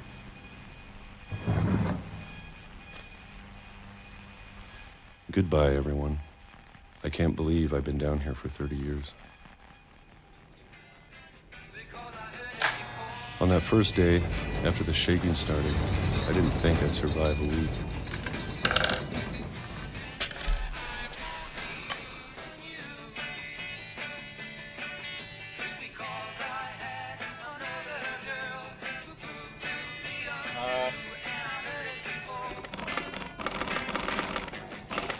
But after a few days, I settled into a routine. Okay, I gotta. This is.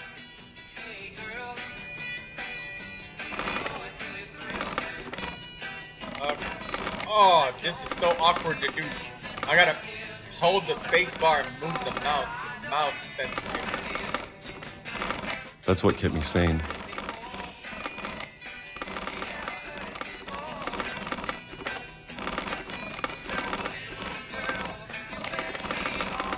Having a schedule, living for today. I always expected to be dead tomorrow. But if you wait long enough, you get used to anything.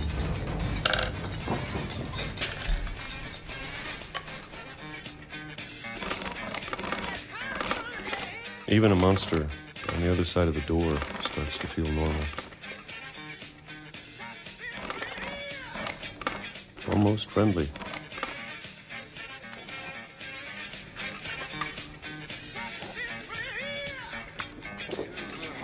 And then one day, everything just stopped.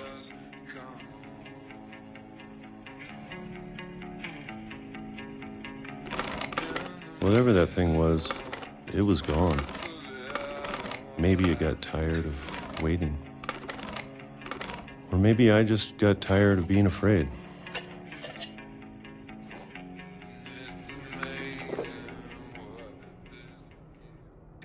It's been a week now, the longest in 30 years. I'm done waiting. I have to leave while I still can.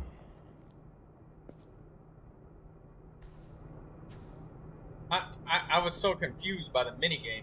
I mean, just opening up.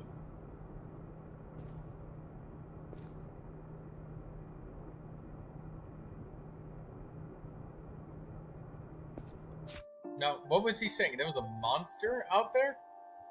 I'm sorry, I missed it. There was a monster and he went into the bunker for 30 years.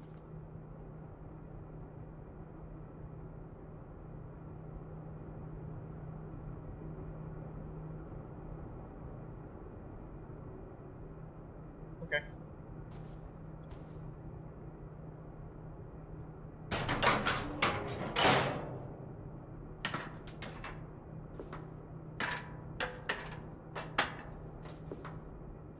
He's afraid of what killed Barb.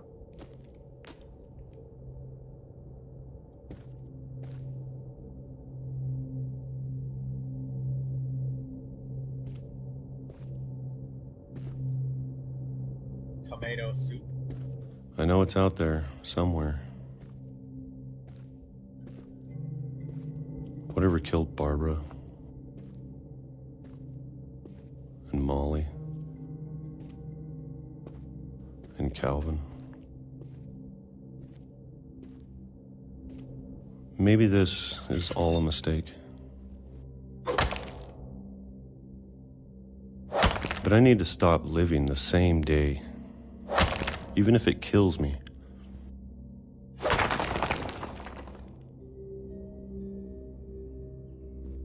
Whatever's out there, I want you to know I'm ready for it. I'm going to appreciate all of it, especially the food. I don't mind if I only have a year left, or a month, or a single week. I'd be happy with one more day.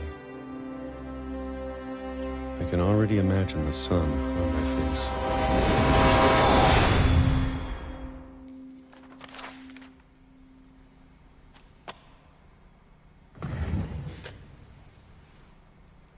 He was traveling. Walter died when I was 6. I can't believe my mom never told me he was down here.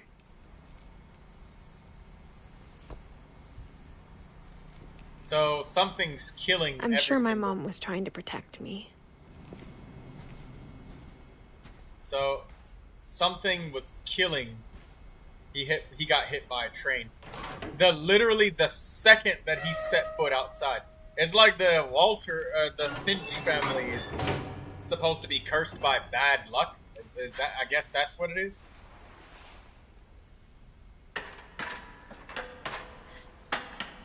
Maybe she was afraid I'd end up like Walter. But if she never told me about an uncle under the house, I can only imagine what else she was hiding. I don't want to make the same mistakes she made.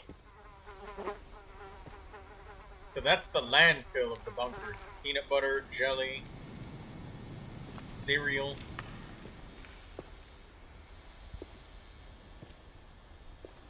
Pork chunkies. Oh, and Artie, you were right. Oh, no, that's brown rice. I thought that was bags of flour.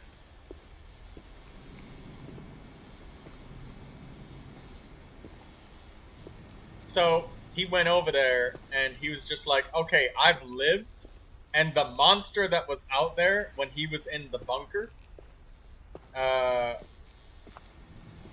like, he was just living here for 30 years. This is 30 years worth of garbage down here.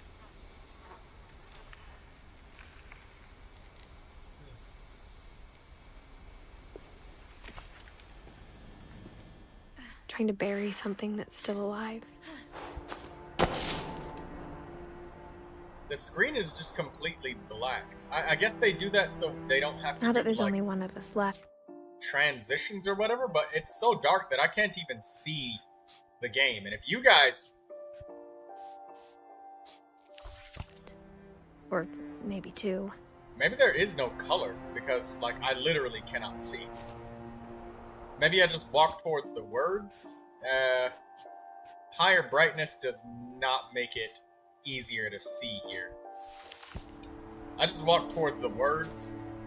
Who knows? It could be a delusion of a traumatized child. I thought it was time I heard the stories for myself. And found out what happened to everyone else. Now I can finally But now see. I'm Holy worried the shit. stories themselves might be the problem. Maybe we believed so much in a family curse, we made it real. 2005. Walter died to a train.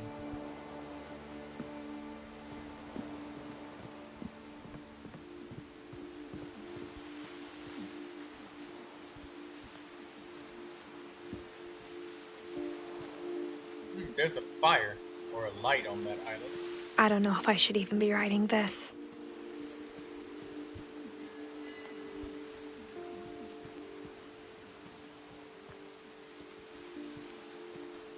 Chair.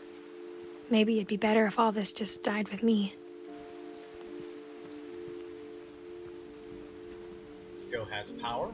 Okay. But I thought you should know about your family. Is this one of those solar powered? Yes, it is. It's one of those solar powered lamps. Crazy that it lasted this damn long.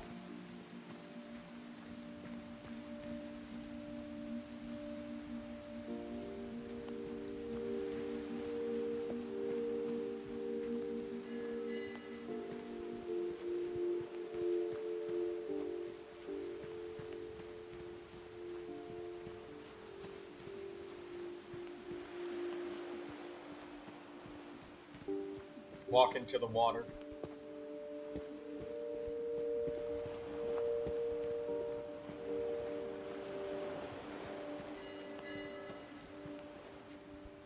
Artie asks, is she pregnant? Oh, she might be. Who's the father? Better not be Walter.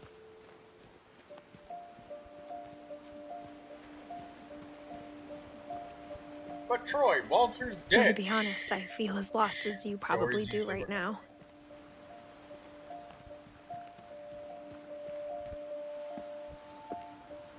I think the people in these stories believed them, for what that's worth.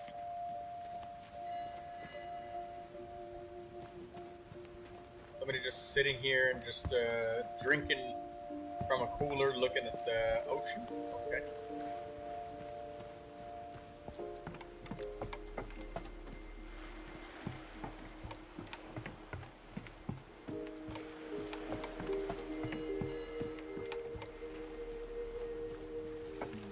Damn, that light is bright.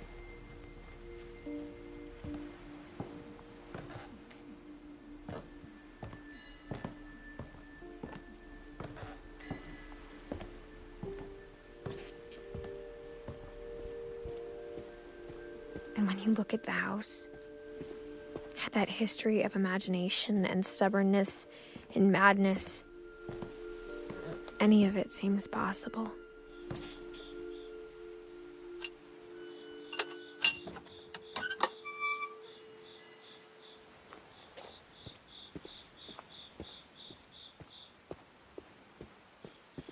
There's nothing to really explore or look around. No trinkets and baubles or twinklies to collect.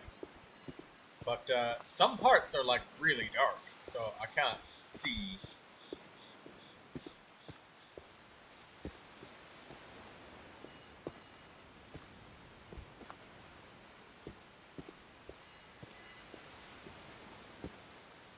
Tree.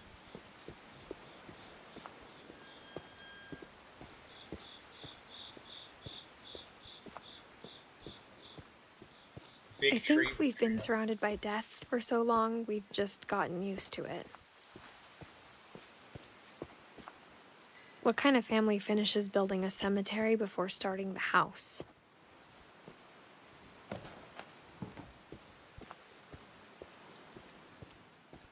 It's embarrassing for me to admit this, but the pet cemetery made me more uncomfortable than the human one. 3 of the gerbils were mine, and 2 had been my fault. Derpy and Derpy Jr. Lucy. The doggy. Shadow, Bob, Oliver. Shatsy.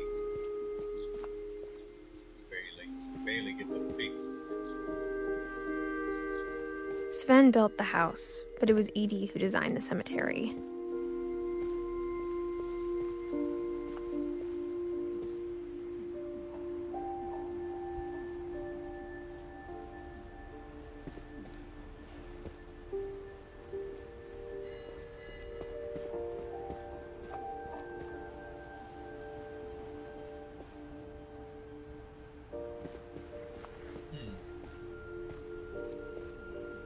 Barbara Finch with a star. I'm sure Odin's monument had been Edie's idea. My mom was always trying to move on, but for Edie, the past never went away.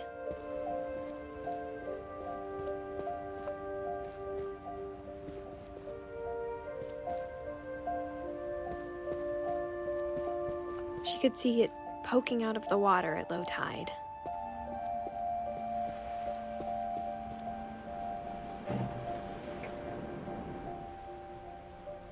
Edie said she dreamed about the old house every night.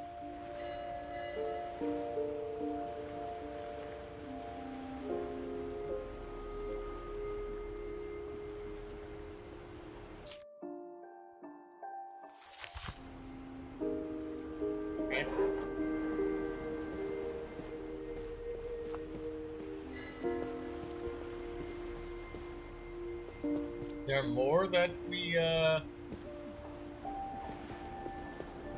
we can't go that way, so I guess we go back? Edie's side was always easier for me to understand. But the older I get, the more I can see where my mom was coming from. Her dad had been pretty strict, but it wasn't enough to save her brothers. She was just trying to do better. She lost 2 of her brothers, just like I did. I get why she tried so hard to protect us. The outside frame rate is a little bit chunky, guys, so I'm sorry, but there's nothing I can do. It's kind of like the Resident Evil, where there's just too much shit. I think it's all of the There's so many things I wish I could ask my mom now. I think it's all Part of of the me trees. thinks this is what she wanted all along. Yeah, For me to come back someday and find everything out for myself.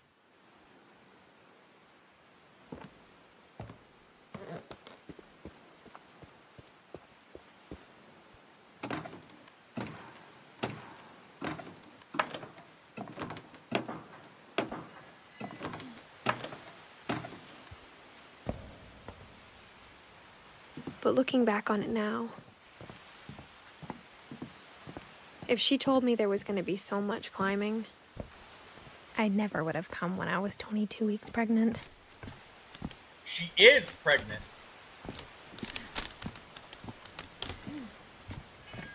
If she's 22 weeks pregnant, where's her boyfriend? And if she's 17, like, that's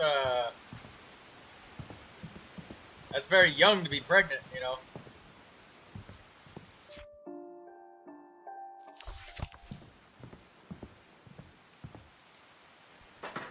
I never met Grandpa Sam, but I think he and my mom had a lot in common.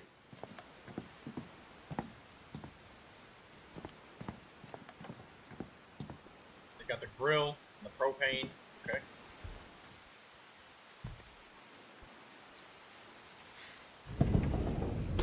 They were both pretty intense. Sam spent his life shooting photos, but Mom said he got nervous being in front of the camera. I guess we're all afraid of something. And war. Images of war. The photography of Sam Finch.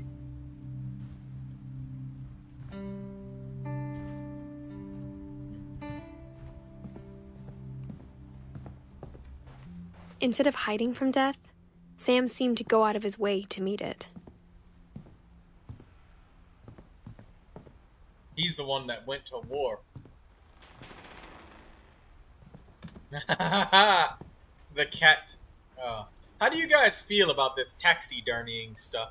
Like, if you have a pet that dies, and they take your pet's corpse, hollow it out, and turn your pet into a statue that you just kind of keep with you. How? I feel like that's really fucked up.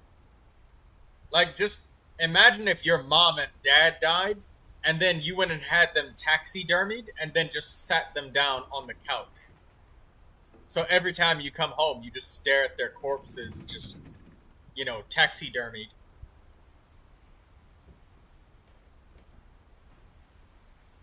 I don't mind other people doing it, I would not. Yeah, exactly. You're literally looking at a dead body. And not only that, but you went out of your way to, like, make it all, like, put it on display. Not bury them, but literally put them on display as a statue. That's fucked up. I would not do that to my animals if I had a pet.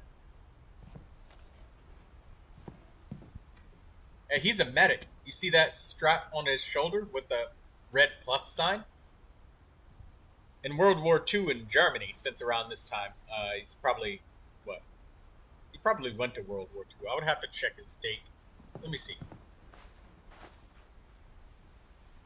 That's them right. The American flag, American Army gear. Yeah, World War II. Oh, shit! S. Finch. He's got a rifle. And look at how many medals this man won. Family photos. Lakey Smalls Kilborn.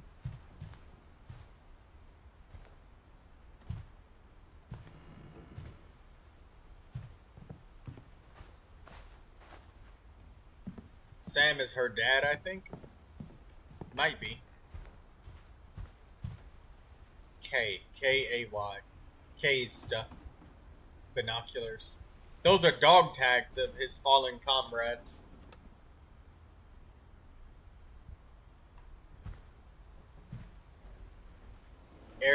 Airline ticket.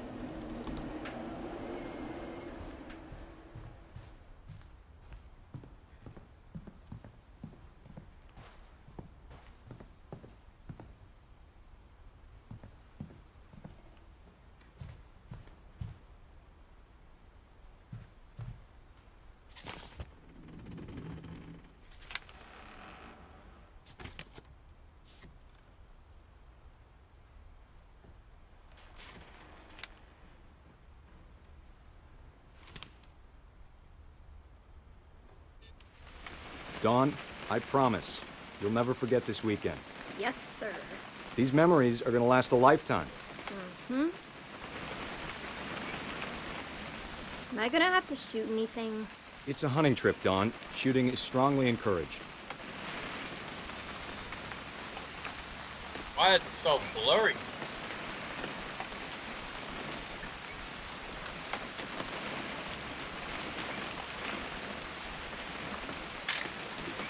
Shouldn't we be leaving? Just want to get a shot of you, Dawn, then we can take off. I'm over here, Dad. Just need to get a shot of you, Dawn, then we can hit the road. What? Perfect. It's gonna rain the whole weekend, isn't it? This is really annoying the way it's this blurry, guys. We gotta...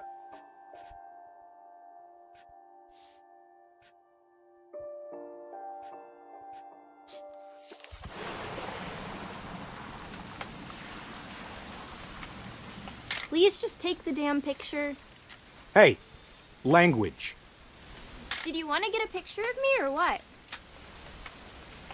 This hurts my eyes to look at. I was more noticing the flashes. I just... I will never forget this weekend, Dad. That's the spirit. Okay, got it. Alright, there we go. I'm gonna take some pictures, okay? I do not like this one. Sam, I don't want to know about your history. Just be careful. Language.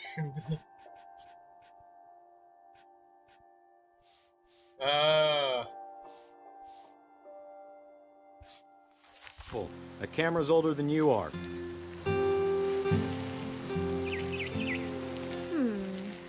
Definitely should not have drunk all that coffee. Hey! That's a keeper. I'm just saying, I'm not always gonna be here, Dawn. You'll need to remember this stuff, if you want to survive. I'll be fine, Dad. You know who else thought he was gonna be fine? Some guy who died. Dawn, I'm being serious. I know, Dad. I don't like We're always this serious. camera. It's like Doesn't so being out here make blurry. you want to chill out? Well, to tell you the truth, I haven't been out here in 20 years. It's blurry as fucking. You have to focus on C, and then it keeps flashing you. Last time I was with my brother. Dawn, don't you think you could find something more interesting to photograph? Your grandpa Sven taught us how to fish, how to build a fire.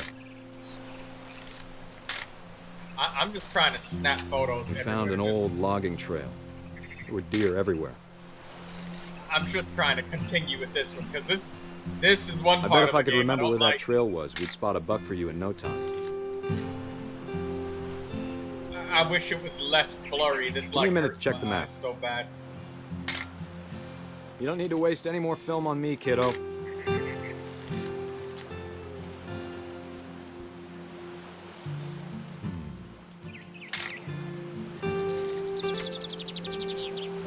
Can't you focus the picture? No, there's no focusing. There's only zoom in, zoom out, and snap photo. There's literally nothing else. If you zoom out, it is maximum blurriness. And you gotta figure out what to take a picture of. Miss what? Could have been.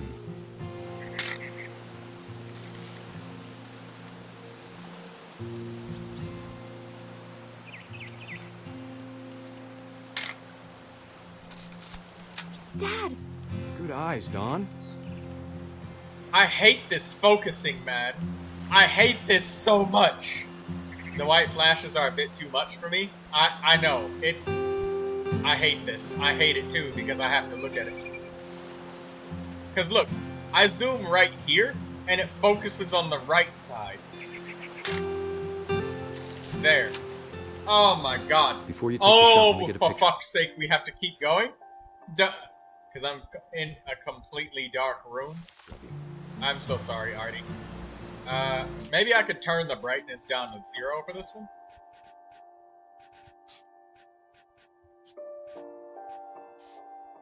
There we go. Oh god. This is even worse.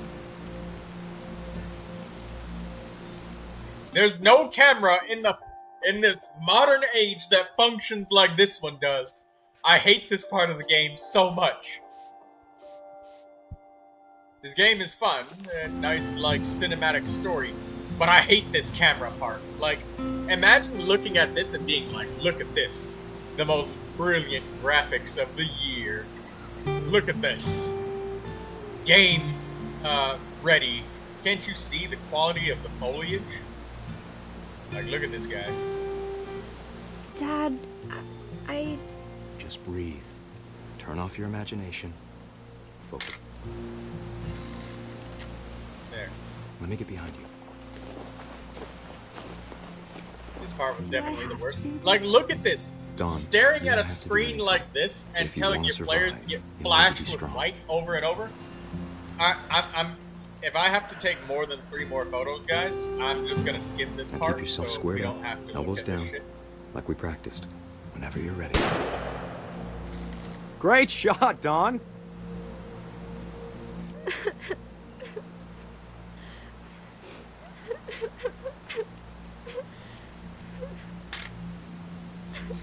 I'm proud of you, Dawn. Always remember that, okay?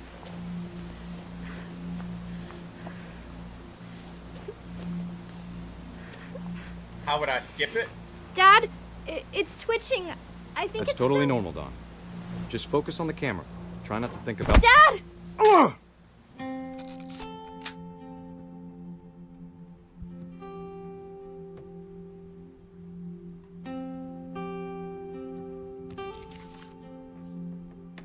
Of all these stories, that's the one I wish most that my mom had told me. I don't. That was horrible. I would not wish this part of the game on anybody. But there is a way to skip it. You just quit the game, and then you just grab this and just continue forward, and you just ignore the story. That's a really fucked up memory. Right there. Just imagine that, like, your father convinced you to go out and then kill an animal that was the father or mother of another animal. And then when your father or mother dies, that animal killed them too. That's really fucked up. But the annoyance of playing through that with the white flashes and the extremely blurry screen over and over kind of mars the emotional impact of that. That was messed up, but at the same time, that was horrible.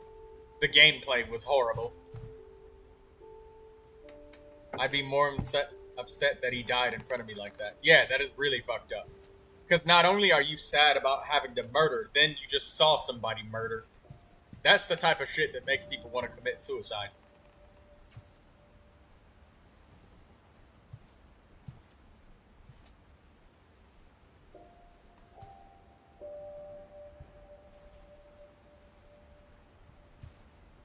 Because the thing is, you just killed an animal, so you just did what that animal just did.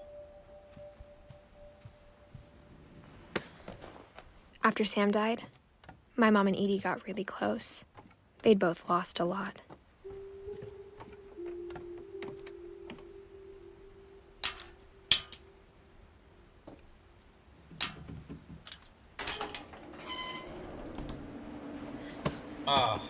Okay, well, we're done. I hope that if we have to take another part where we, like, take photos, I'll just quit the game, and then ignore reading the diary, so that we don't have to do that part of the game. If we ever have to do that again, I'll just skip it for you guys, and myself. It's a nice game, but no more of that.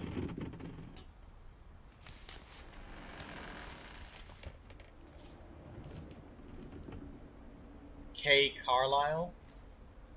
Divorce contract. A lawsuit has been filed against you.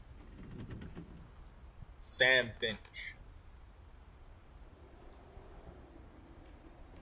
Wife and husband. 2014. So this is while she was away? Dear Kay, do you remember the way Gregory used to laugh when he thought he was alone? Like something funny was happening, but only he could see it.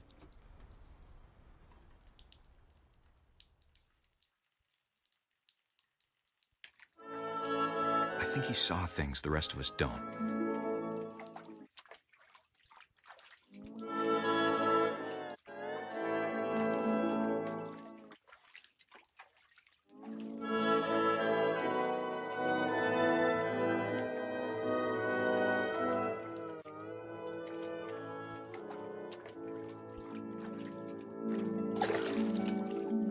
There we go.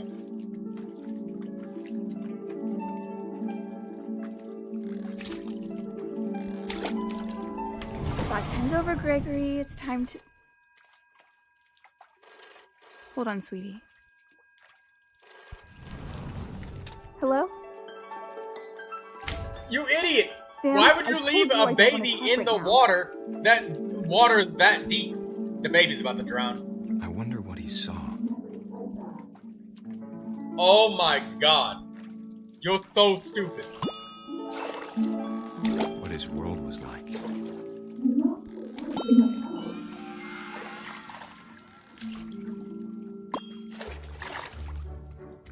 The fact that she has water this deep and then closes that thing. Lost in his When you have a baby, you do not leave the baby unattended in like waist deep water. When the baby was alone, at first I thought the baby was in the sink. So I was like, okay. I've heard of people washing their babies inside of sinks before. It's a thing. But she literally closed the fucking shower curtain and then left it shut and then went to talk on the fucking phone. Oh my god.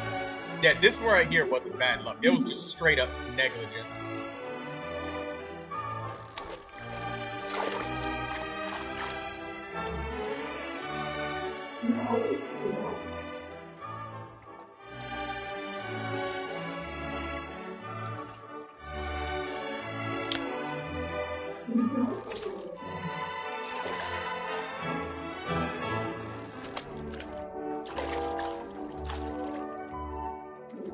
It's what my fiance be on me about.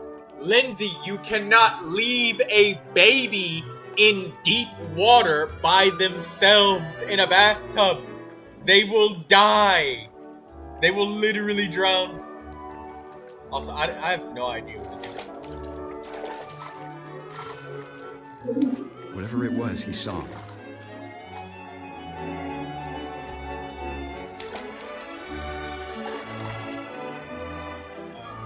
Are we trying to fill the water up?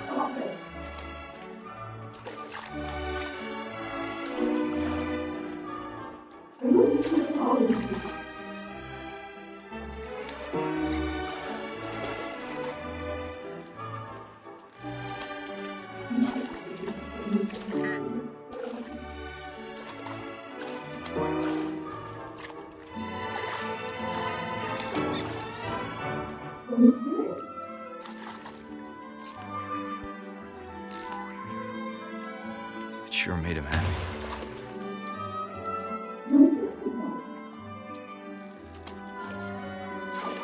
Dude, I never did that. He be giving me warnings always. Yeah, it's so easy for a baby to straight up just die from.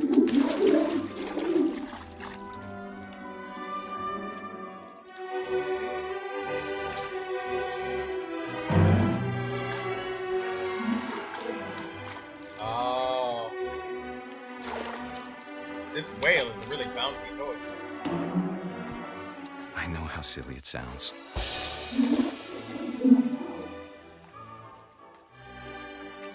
But I worried about a baby being too happy. But I could feel him slipping away. Sorry about that, Gregory. I know you did everything you could. Okay, thank God. Maybe if I hadn't called that night. Damn it. Hold on, I don't want Gregory to hear this.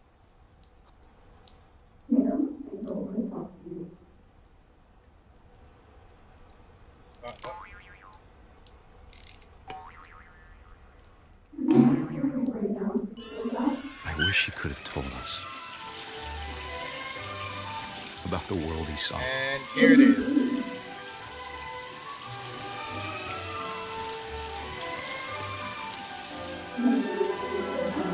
There's so much I don't understand about Gregory, about everything.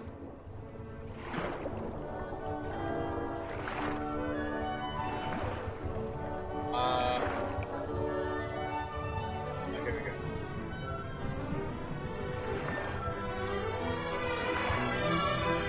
Left him again. Know what happened Yeah, she just came wasn't back your for fault. 1 second because that fucking phone call was so important.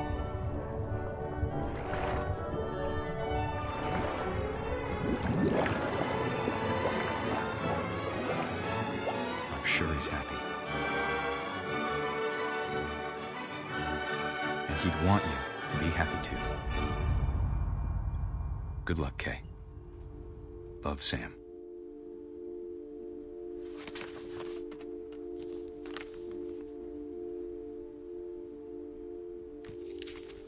Yeah.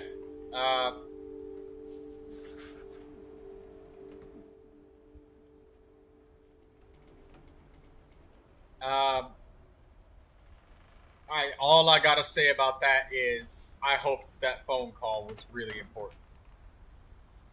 Because if she was talking about something stupid, the Finches are about to take another loss from me.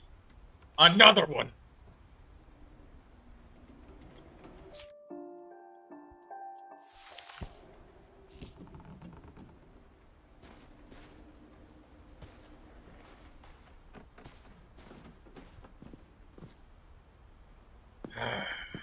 Gregory, Dawn,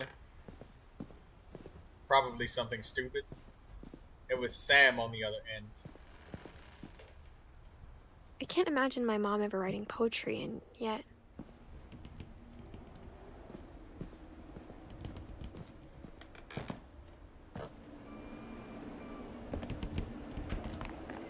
My mom moved up to the loft after her brothers died. At the time, it was as far away as she could get.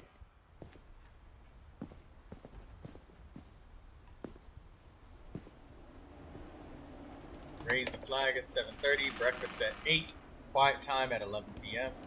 Dawn, sweet trash, Gus, mop, mow yard. Greg, be a baby.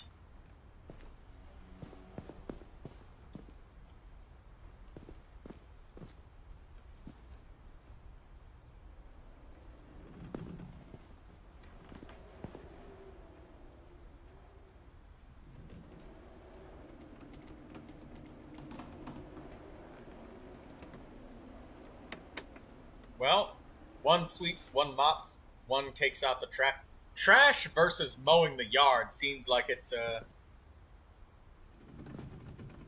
Jump rope. Oh my. Run to the mailbox and back. These kids were getting jacked. Ah, damn.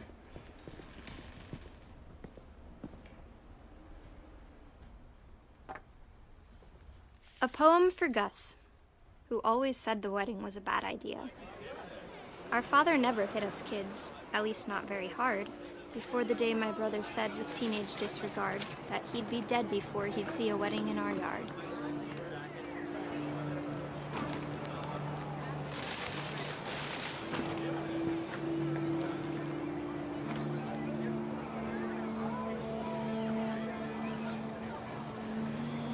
My father made him come, of course, but Gus stood far apart, just flew his kite and bottled up the storm inside his heart. Oh.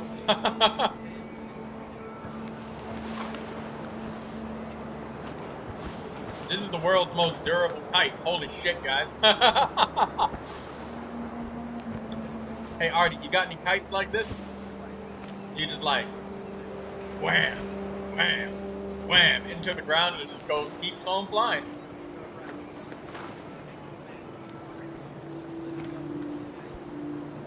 I tried to talk him out of it, but though he'd never met her, "We don't need a stepmom," were the words that I remember. Down to husband and wife. You may kiss the bride.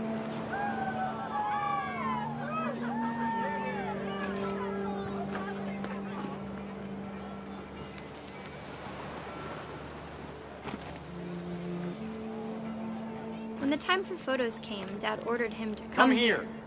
But Gus declined, and as a sign held up his middle finger.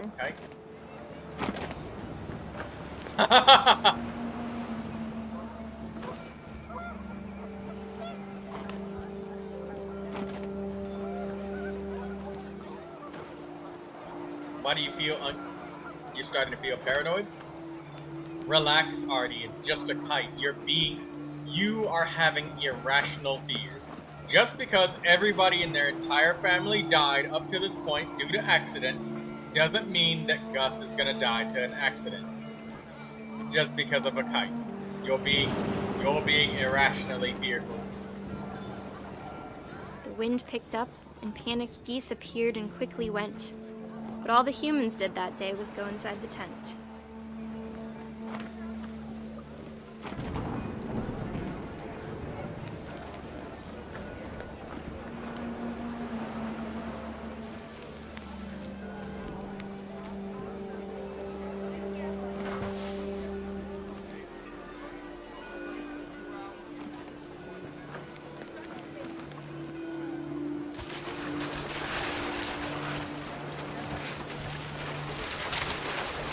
The rain came down in buckets then, but no one seemed afraid that nature might destroy the tent our dad had crudely made.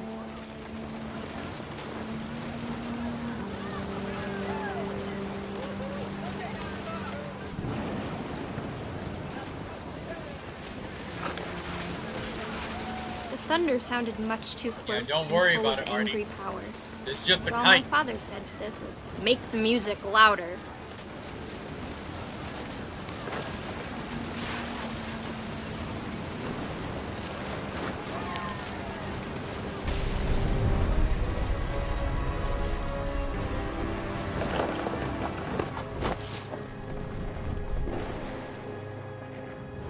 I wish that I could truly say I thought about you on that day. Out there on the beach alone, just you, the wind, the sea, and foam. But I didn't. Until we found you.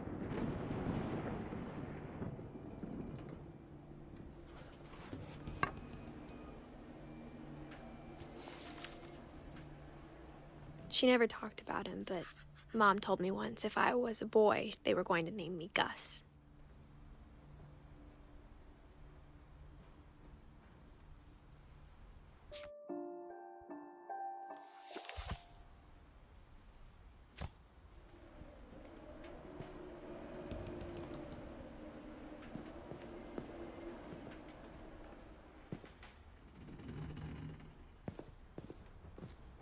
Jeez, your kid dying on your wedding day?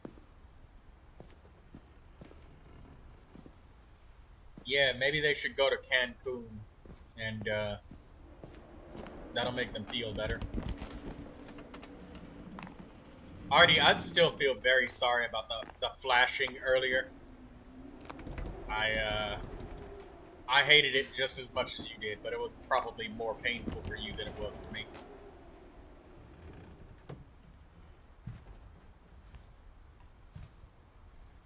Religion was another thing my mom never talked about, but I think it helped her a lot after her dad died.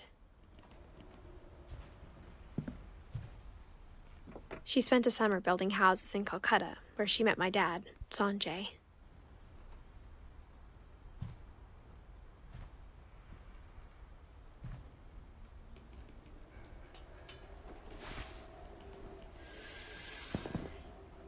What?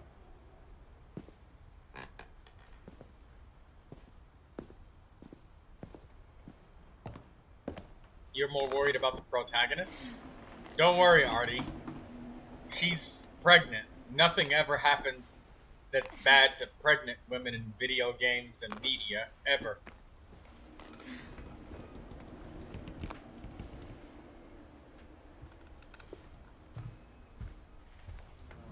I'm worried My about mom where moved the to heck India a week her after boyfriend's graduation supposed to be and at. got a job teaching English.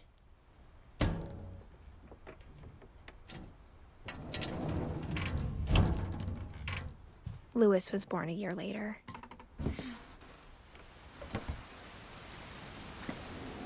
She'll be fine. She will be fine. There's literally nothing going to happen to her. She's literally pregnant. When my dad died, I don't think Mom knew where else to go. Everybody knows that being pregnant automatically means that you're safe no matter what. I'm sure Edie was happy to have her back. And to see kids in the house again.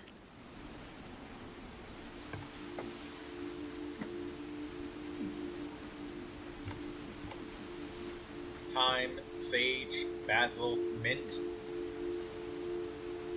I ought to add this place to my Genshin Impact mint picking route. Don't forget they already killed the baby. Right, but the baby wasn't inside of a pregnant woman.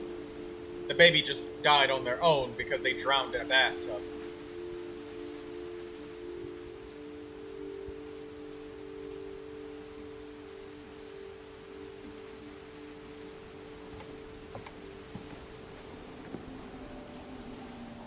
The house had to get a little bigger, but Edie was used to that.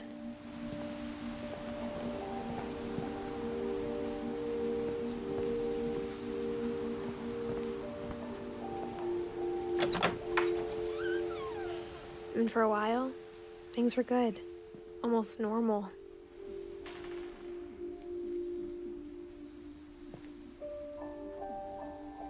Our family history, studying their own family's history, huh?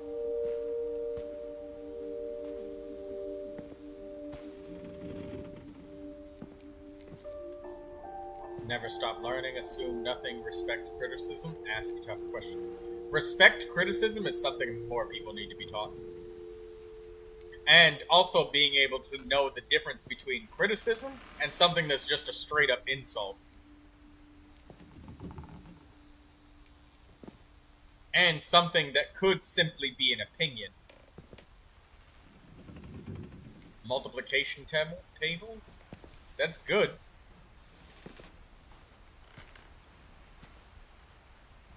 A gerbil or a hamster.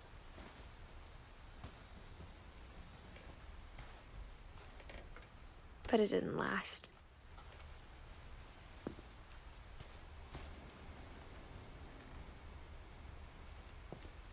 Classification of living things. Kingdom, phylum, class, order, genus, species, and variety.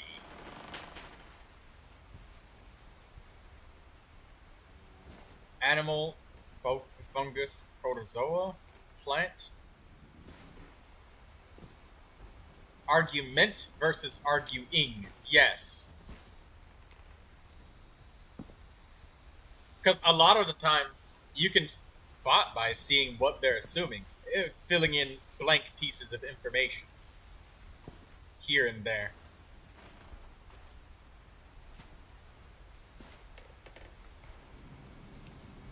Edith Lewis. I can't read that last name. Meyer? Mrs. Finch. Got a pencil sharpener and Apple computer.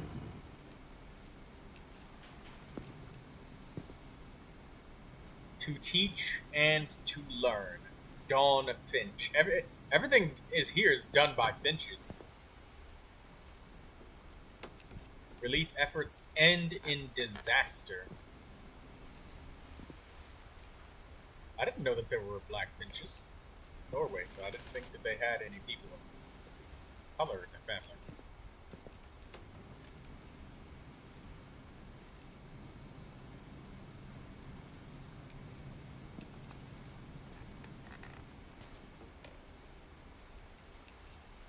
They've got sticks to make the room smell nicely. No idea how you call it. Incense, Artie. Incense.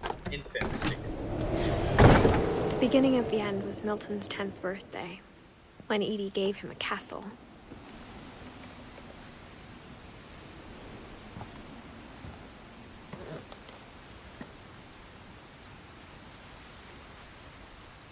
This looks so unstable.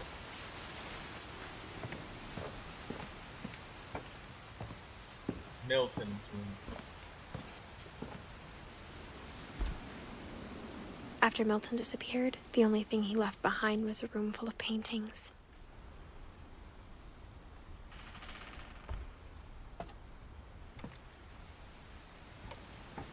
Unless the room is tiny and you don't like...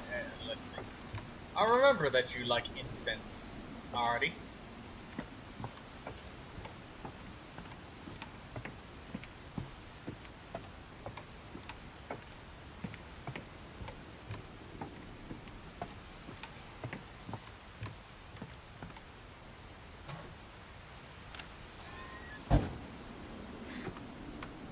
What is up with the Finches sealing the room doors but not anything else?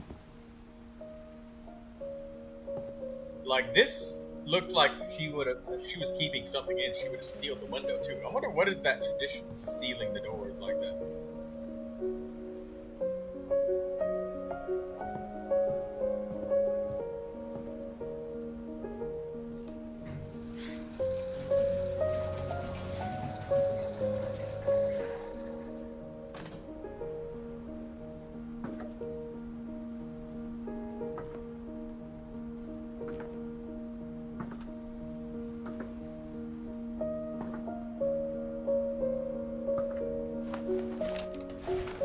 Milton Finch in The Magic Paintbrush.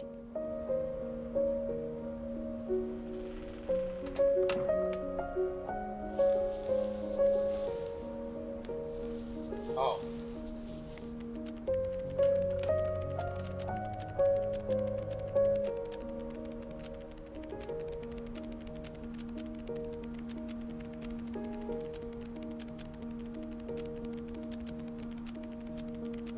Yeah, the amount of time that it takes to draw this many.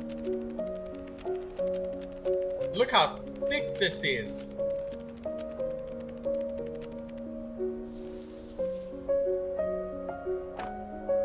Let me see that again. Oh. I was 4 when Milton disappeared.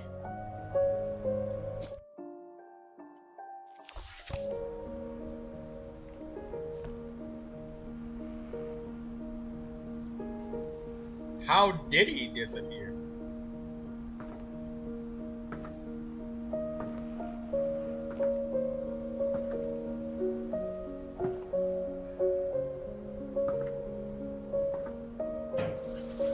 Mom spent months searching for my brother.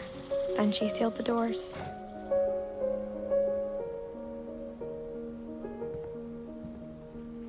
Whatever Milton had found in the house, Mom didn't want it getting out.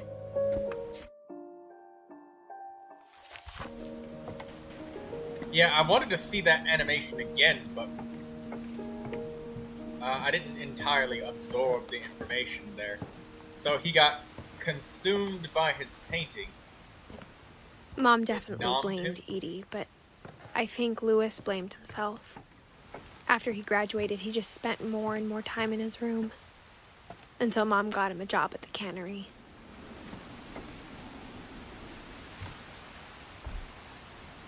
Everyone always told me to stay out of Lewis's room.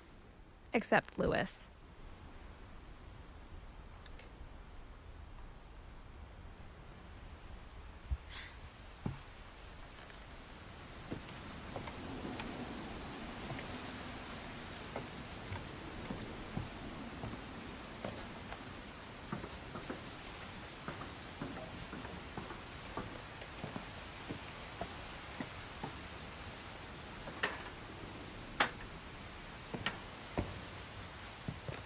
You know, Edith, she's got some crazy stamina. You guys know that?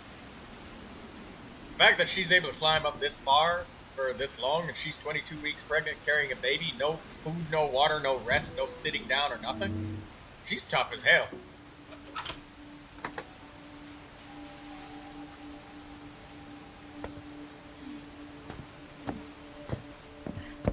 Lewis's room smelled very, very familiar. That part of him lived on. High school diploma. You know, I remember back in the day when all you needed to get a half-decent job was a high school diploma proving that you can do math. 1 + 2 = 3, you know? But now, you need a college degree, 4 years of experience, and a recommendation from Harvard just to get a fucking pizza job on the corner store.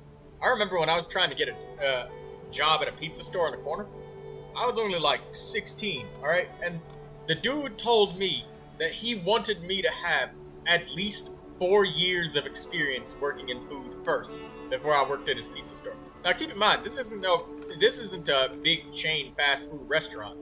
This is just a local mom and pa kind of pizza store. Hardly do they even do deliveries. And when they did do, like, he wanted me to have my own car. I had to pay for the gas myself for any deliveries that I would do. And he wanted me to have, again, 4 years of experience. And I'm like 16. All I was looking to do was just get a couple of bucks for sweeping and mopping or something like that. Maybe even help make a couple of pizzas. But he literally wanted me to own a car, have insurance, pay for the gas and everything myself, and do deliveries. And he wanted also 4 years of experience. From somebody who was just 16 looking to just sweep and mop the floors. He didn't even have that many employees. He only had 2 that I ever seen. And he owns the damn store, so he's always there working. It's crazy to think that you need... And this is for a job that's just at a goddamn local mom and pop store delivering pizzas. Can you guys imagine what an entry-level position at a facility or company would ask for? It's fucking insane.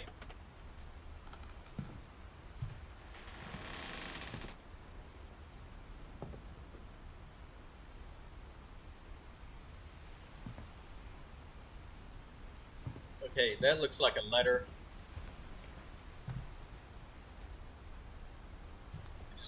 Lewis and I spent a lot of time playing games together, but he was surprisingly bad at them. He died a lot. Wonderland Turbo.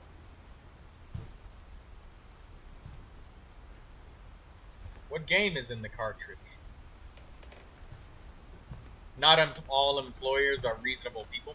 It's crazy too, because he said that he needed help, and that was the reason why I went over there, because I was like, okay, well... Oh, oops. No, I can't cancel the action. I gotta go back.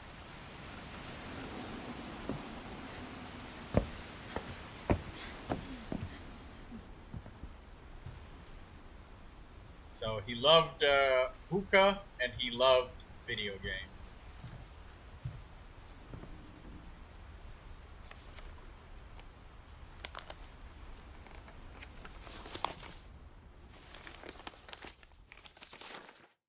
Dear Mrs. Finch, as Lewis's psychiatrist, I can understand your desire for an explanation. As I see it, the trouble began in January, shortly after we convinced your son to seek treatment for substance abuse. Newly sober, I believe Lewis first noticed the monotony of his daily life. Oh!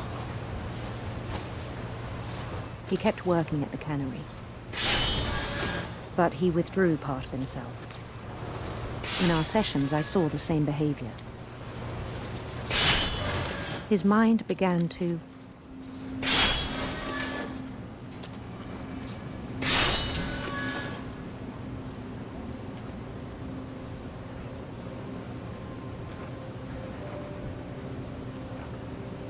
what's that thing? wander. Oh.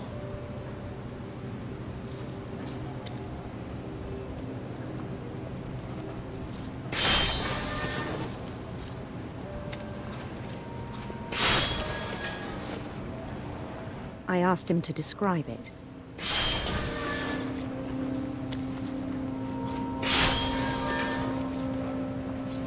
He said he started small.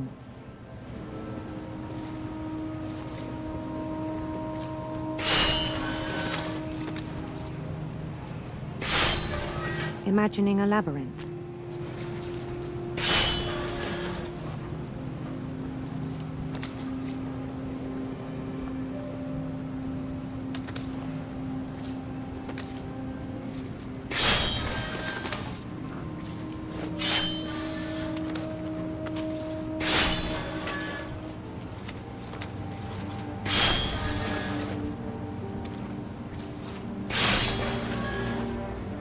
Holy shit.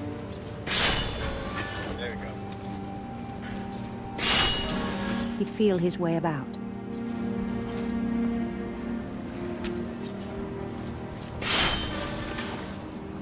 Then something moved.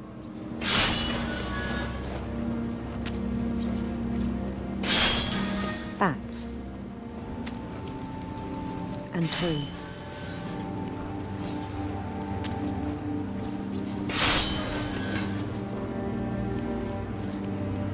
Oh, okay.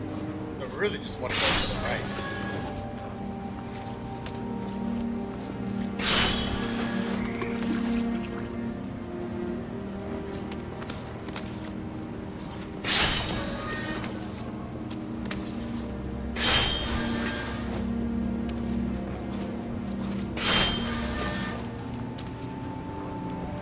And things that have not names.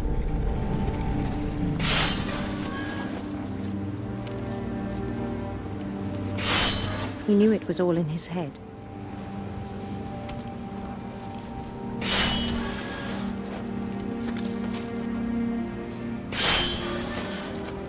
But he took it very seriously. I had hoped he'd find himself.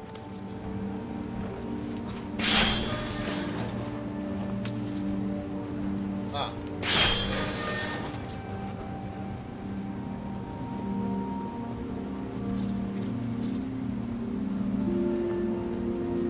But he found something more.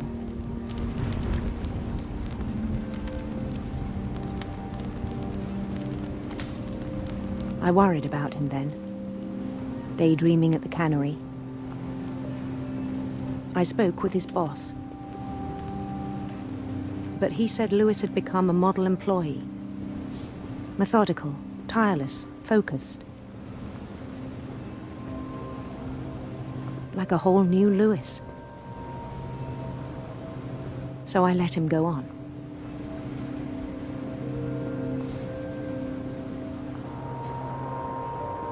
I even encouraged him. It seemed very promising at first. He told me he'd made a new friend. Doggy.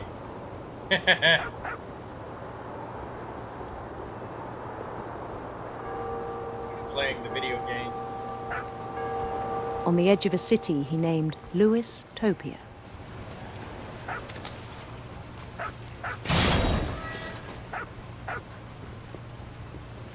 He built the city up slowly, brick by brick.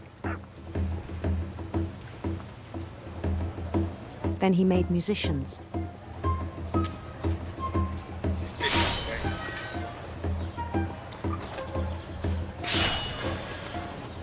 Pet the dog? Doggy.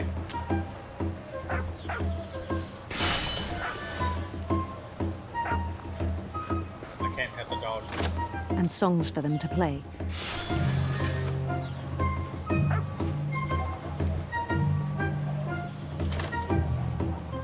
He talked about starting a band. Liz says, I'm lurking, I'm playing a game right now, so I can't hear you, but I've been here for hours. Love you all. And he was always humming something. Every day his imagination grew stronger.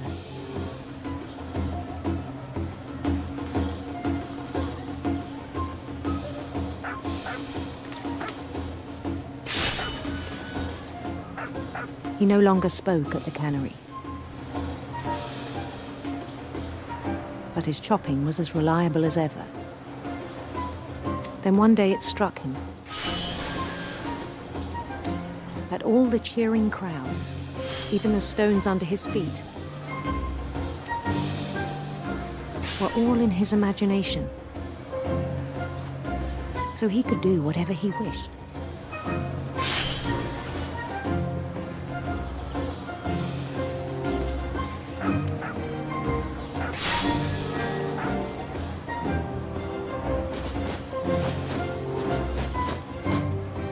He held an election for mayor. And he won.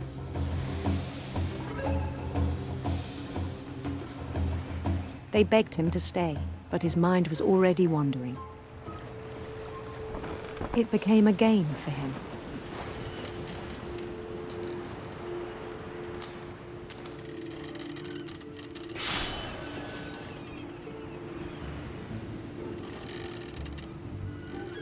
He'd conquer a city, then immediately push on.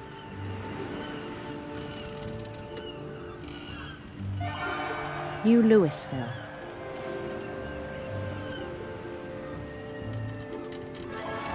St. Louis.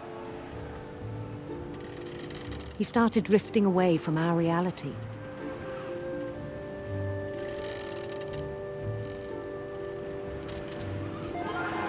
Minneapolis. Until one day he forgot to go home from the cannery. Even as his mother pleaded with him, part of Louis kept sailing on.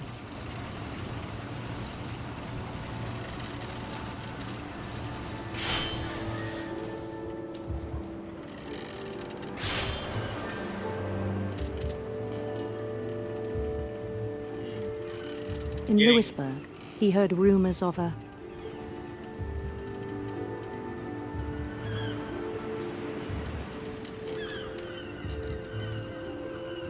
handsome queen.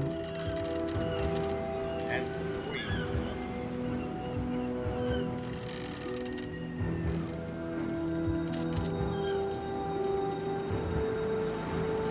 Well, you can't really turn the boat, can you? I've been holding D to try and make myself turn. The queen was on her own quest for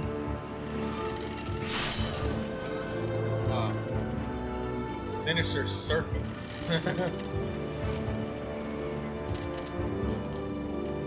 sinister serpents.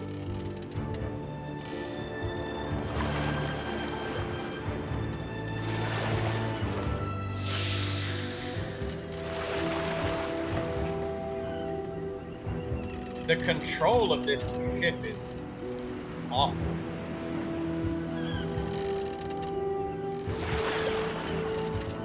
He followed the sound of her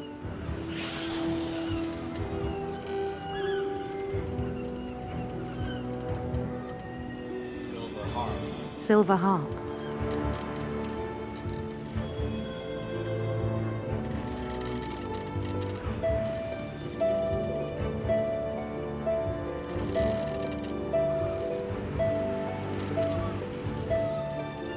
His chase led him to a golden palace east of the sun and west of the moon.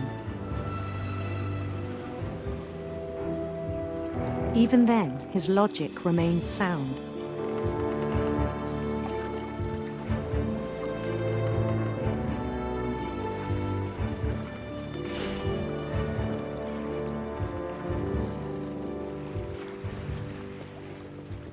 He knew the world was all in his imagination. Oh, the frame rate is really dropping right now.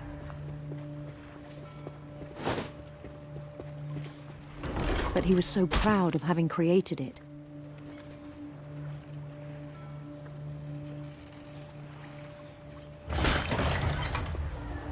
In his own eyes, he'd become something greater than a king.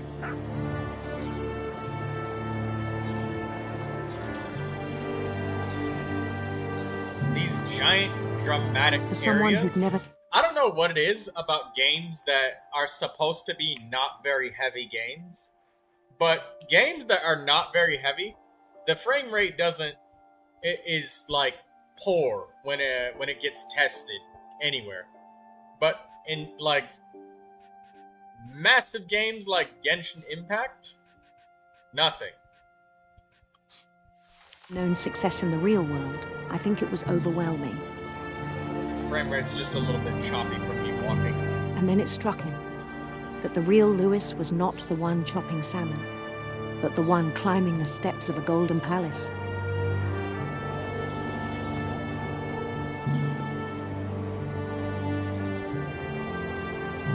My imagination is as real as my body, he told me. It was hard to argue with him.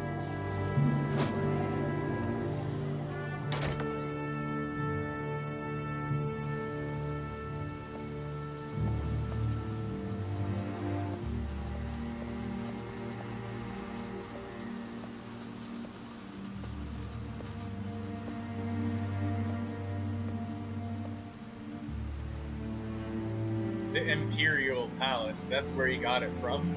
The Chinese that he orders. He began to forget the world we know.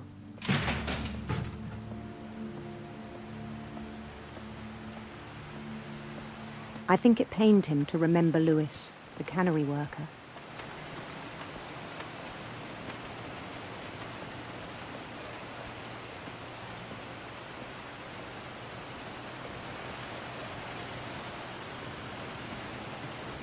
He began to despise the man with a royal contempt.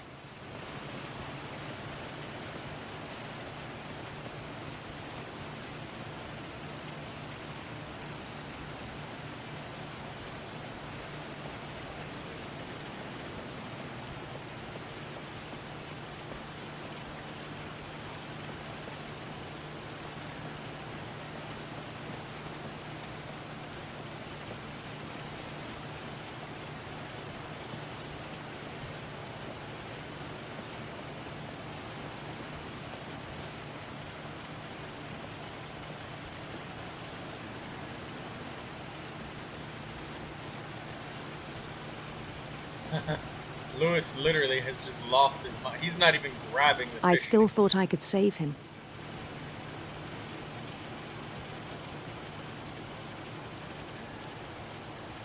Even after he said he was being crowned king over all the lands of wonder.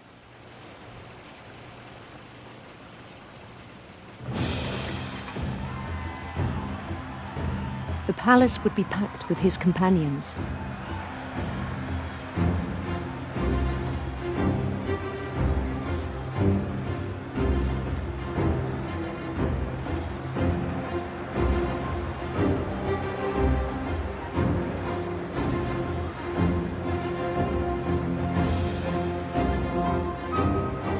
Including the wise Calico who'd insisted on advising him.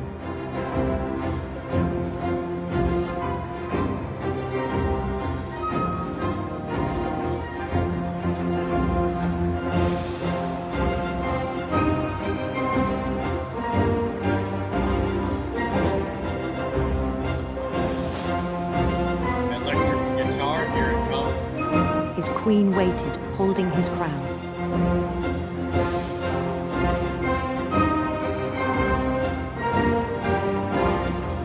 There was only one thing left to do. He's gonna put his head inside that slicer, isn't he? Bend down his head.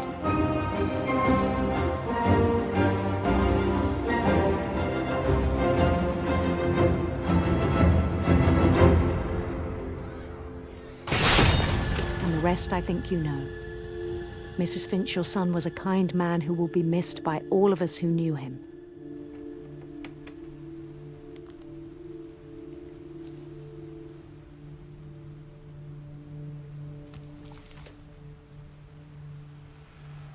My brother was really cool. I wish you could have met him.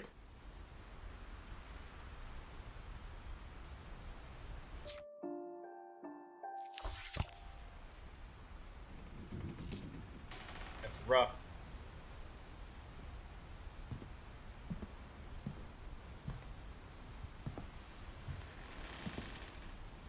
So, there's something to be said about how strongly mental health is ignored, but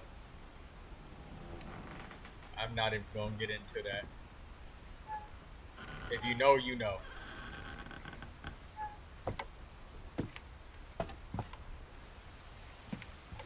On the way back from Lewis's funeral, my mom told me to start packing.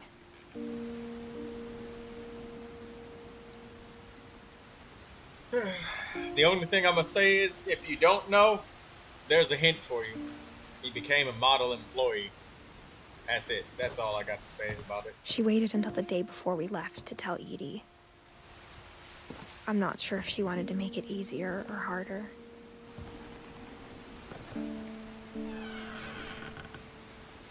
I wish we'd stayed.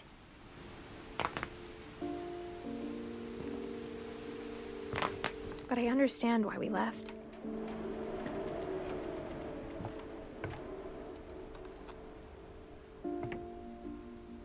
Chinese. Edith. Mother. My mom ended up leaving everything behind.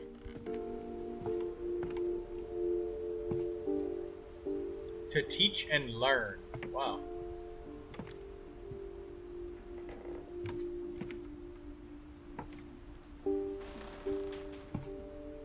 Religious text.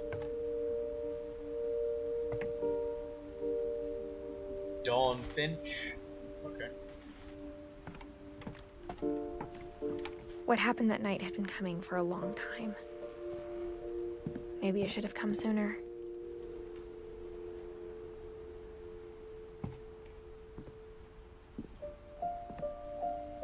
But it had to end one way or another. All that's left now is to tell you about that last night.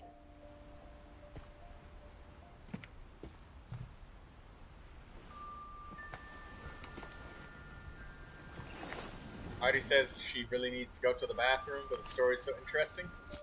Well, this is a perfect time to take a 5-minute intermission. I'll be right back. I haven't used this screen in a long time. And kudos to those of you that remember it. I'll be right back in like 5 minutes. Uh, 5 minutes. Be right back.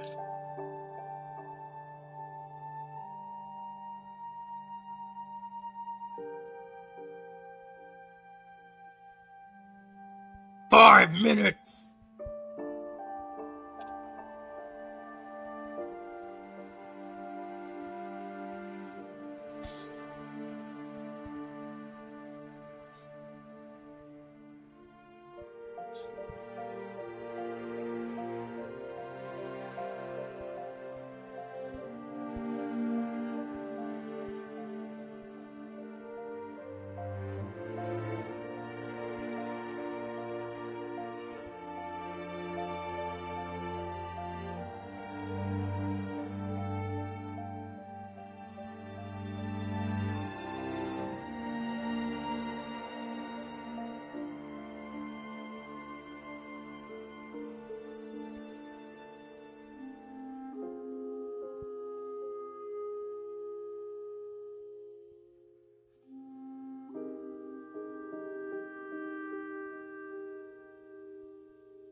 Alright, I'm back. That was a Troy Tactical Gaming 5 minutes. Alright, here we go. What are we looking at here? Oh, that broke the chat. Oh no, it fixed it. Okay, so I guess everything's here. Hello, Daydreamer. Hello, Artie. Alright, we ready to continue? Yes, we are. And even if someone isn't, they'd just be able to, well, probably fast forward the 5 minutes.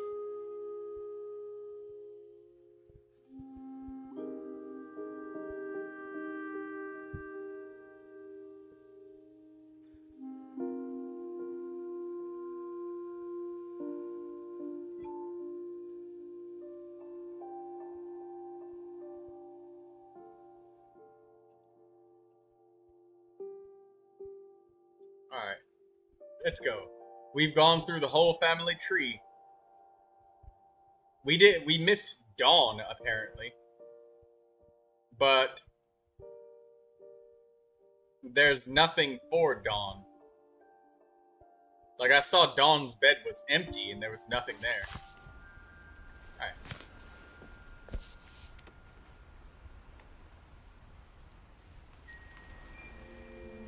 That whole last day, Edie just watched us pack and didn't say a word. Until supper, when she raised her glass and said, "To our final night together, and all our final nights apart." Grandma, you know what I said about alcohol. Some of your medications are very Edith, specific. I left a present for you in the hallway. Why don't you go open it? The grown-ups have to argue now. I'm sorry, you're right. We're all leaving tomorrow. Let's just enjoy our last... I'm not leaving. Edith, you're excused.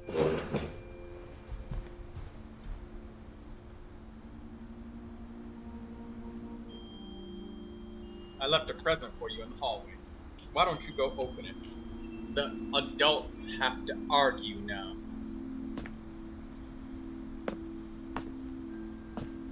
The power had been shut off that morning, but Edie always had plenty of candles. When my mom sealed the library, I don't think she knew about the other entrance.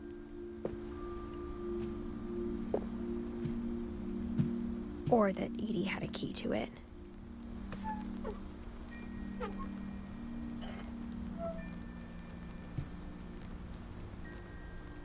We're in our pajamas.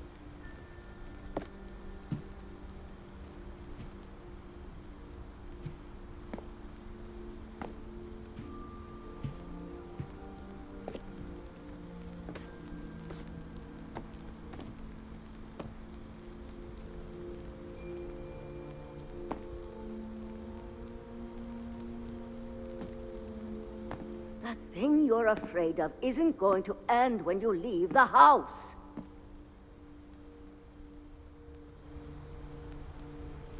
The thing you're... Edith has a right to know these stories. My children are dead because of your stories. I think it's best if Edith and I leave tonight. We'll have the nursing home send a van for you in the morning. Okay? Ah, that was the nursing home. Yeah, the nurses. See? I knew it.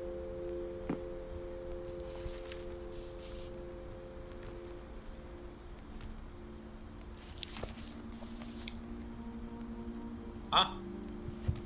Give me that. I want to open it.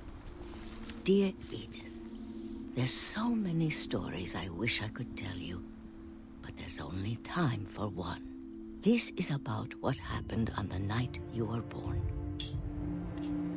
That night, the tide went way, way out.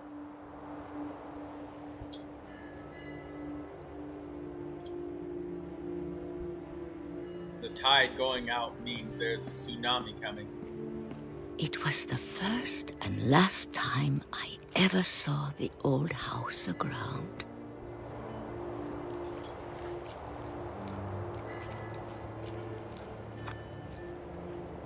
There'd been an earthquake out in the middle of the ocean. They called it the lowest tide in 1,000 years. God, it smelled awful. You know, I've seen that house every day of my life.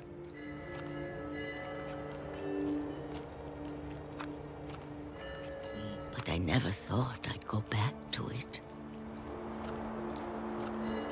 When the fog rolled in, I lost my way.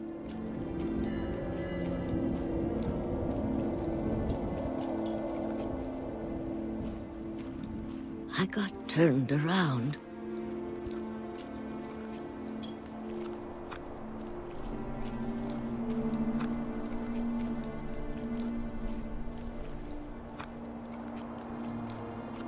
For a while, I wandered. I started seeing things.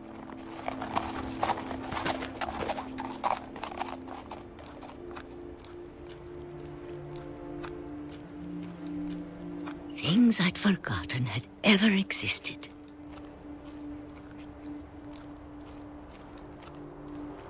But when I saw them, they felt like old friends. That night, a lot of things came back to me. Or maybe I came back to them.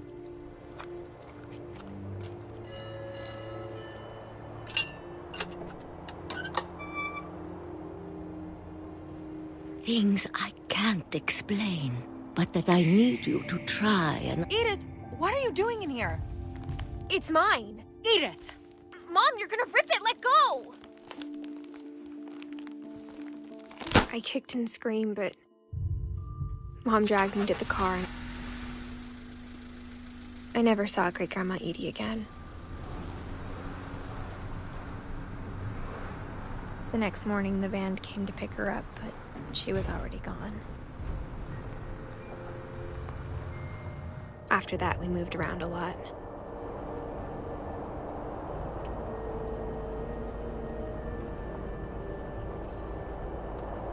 We both tried to make the best of it.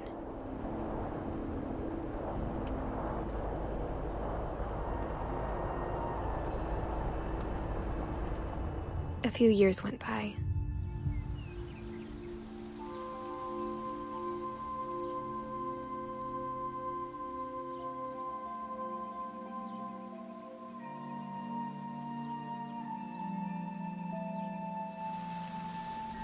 My mom didn't like to talk about it. But she started getting sick a lot. The rest happened pretty quickly.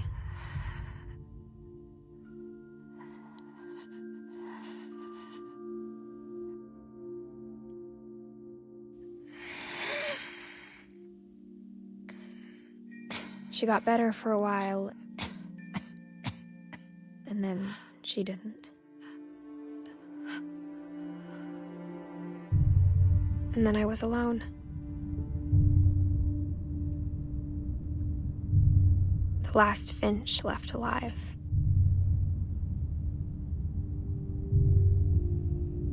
Until I found out about you. I'm still not sure what to tell you about all this. If we lived forever, maybe we'd have time to understand things. But as it is, I think the best we can do is try to open our eyes and appreciate how strange and brief all of this is.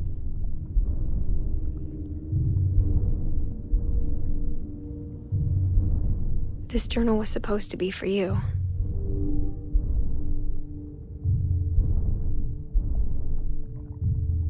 But now I hope you'll never see it.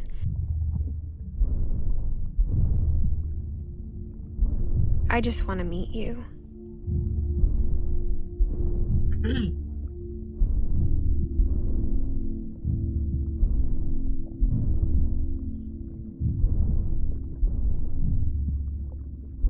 And tell you all these stories myself.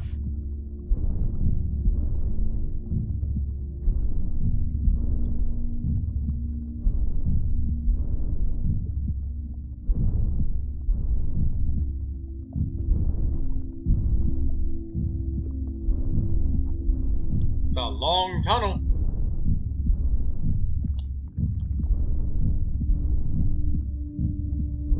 I guess if you're reading this now.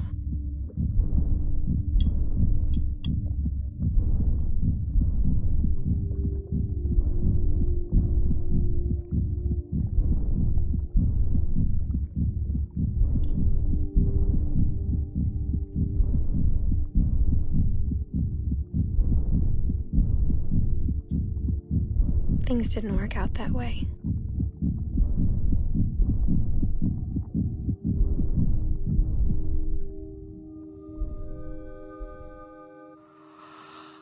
This is where your story begins. I'm sorry I won't be there to see it. It's a lot to ask, but I don't want you to be sad that I'm gone. I want you to be amazed that any of us ever had a chance to be here at all. Good luck.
Was that a naked baby in a bathtub? What the hell?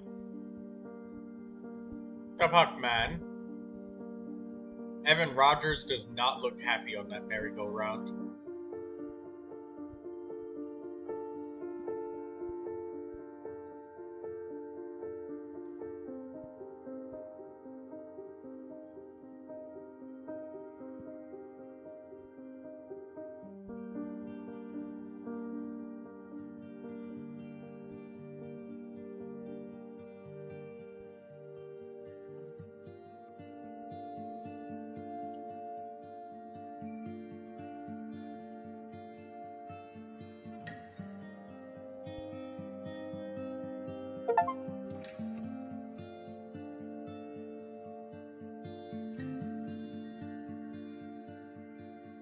The unlockable programmer programmed an achievement for seeing his own. Oh, I see the doggy. Ah, doggies.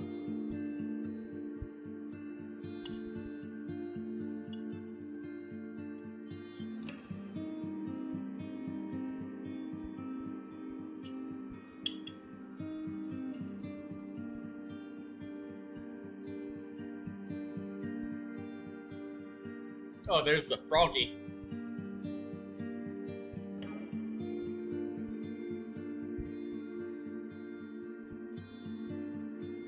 Am I gonna end it or swap to something else? Well.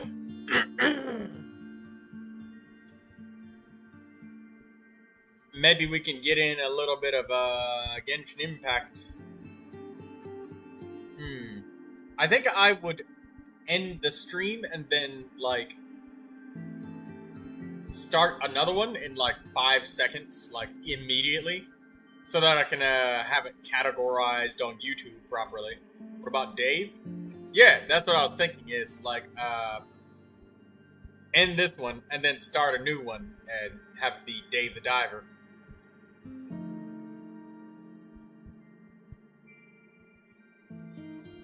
So that this can be its whole own entire video, without anything else attached to it, other than some random Genshin Impact wishes, but hey, that's fine. It's perfectly fine. It was on the mini screen, alright? That became a mega screen.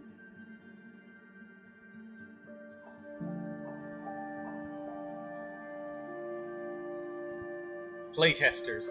The playtesters did not playtest for a bug where you can't move during Barbara's segment, alright guys?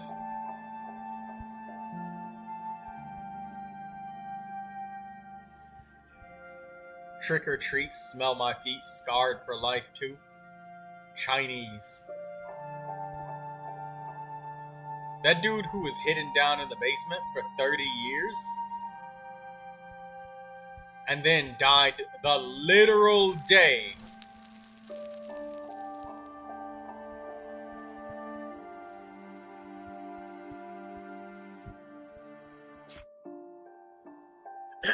we got the replay a story option is now available. Select Edith to play from the beginning.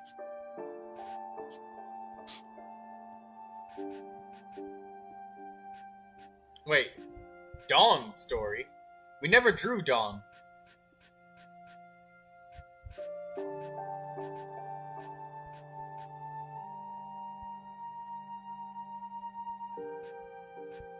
Ah.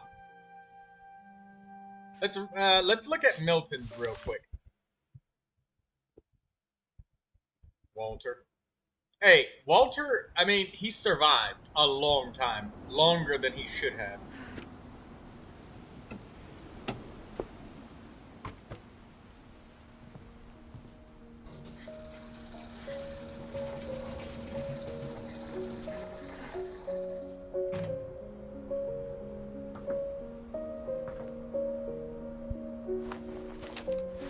Milton Finch in The Magic Paintbrush.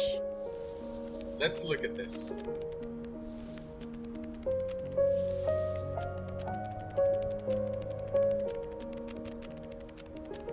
He sneezed on him and then dropped the paintbrush.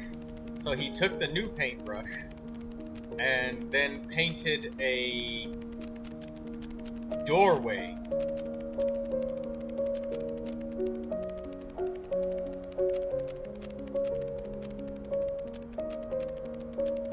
So he painted a doorway into the paint world.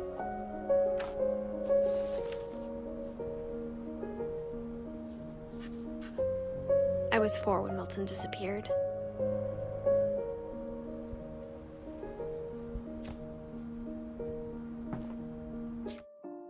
Okay. So what about Dawn's story? Because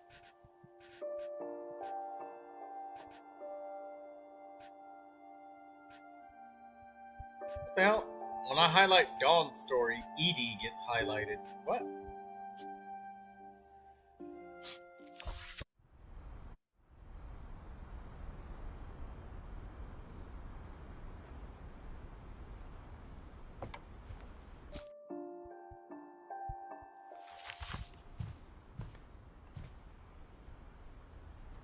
Oh.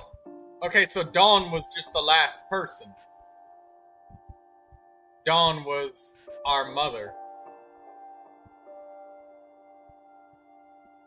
Well, she didn't die in the house, right? Yeah, Edith died giving birth, I guess, at the age of 17.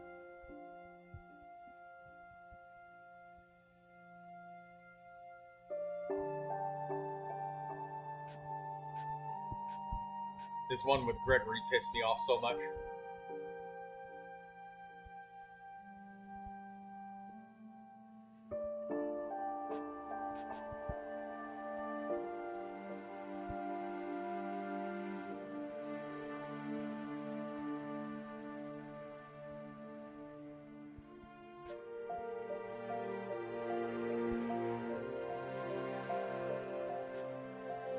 Molly died to maybe having pica or something like that.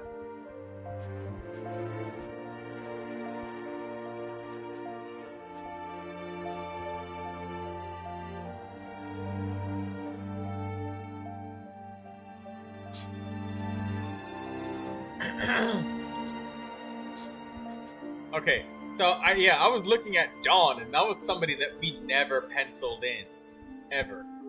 And I was confused about that, but apparently we did, because we found this place, and we just sat up on the bed.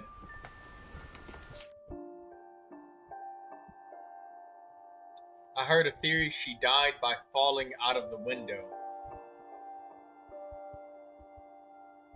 That would explain the chains on the window, but being sent to bed without dinner, she was so hungry. I think that she died because she had pica.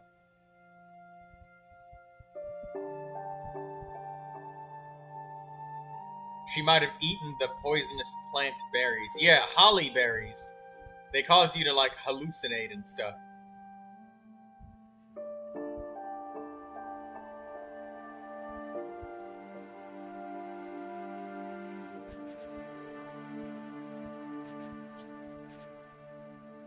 Now, Walter being alive for a long time in the basement was just, 30 years he lived in that bunker down there. Alone.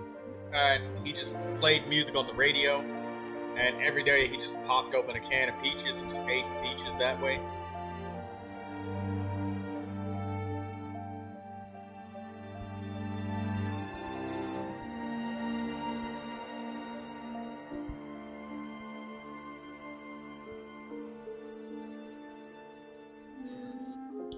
Barbara eating 20 holly berries can cause death. She ate like 3 or 4, anywhere from like 3 to 6 of them.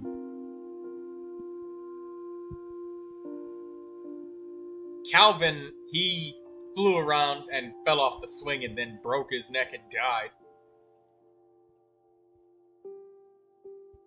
She ate like 5 and she's a child. Yeah, she ate like 5 of those holly berries.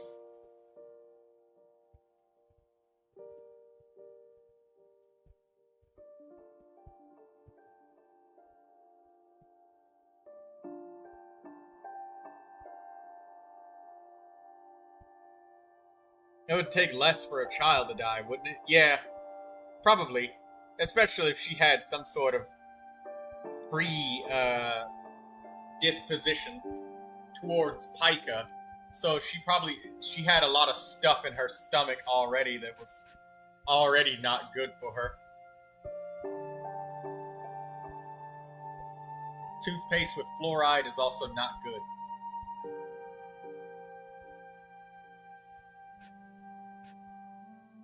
Yeah, Molly, she died to eating things she shouldn't.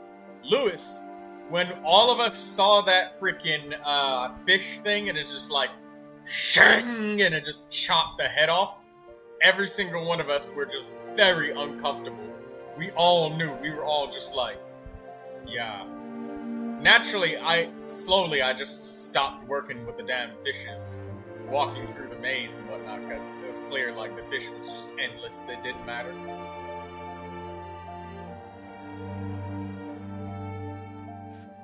Milton, he got a magic brush, and he drew a doorway with that magic brush, and the brush was from a stranger of some sort, and then he went into that door with the stranger. I thought it might have been a mental sickness for all of them before then. Yeah, Molly definitely hallucinated a lot, like full-on hallucination.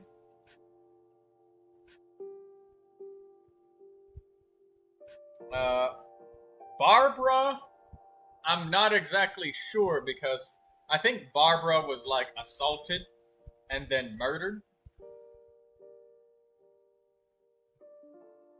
And Walter was the one that witnessed her screaming, and that's why he hid in the bunker and he was so afraid. And Walter witnessed somebody coming after her because he hid underneath the bed the entire time.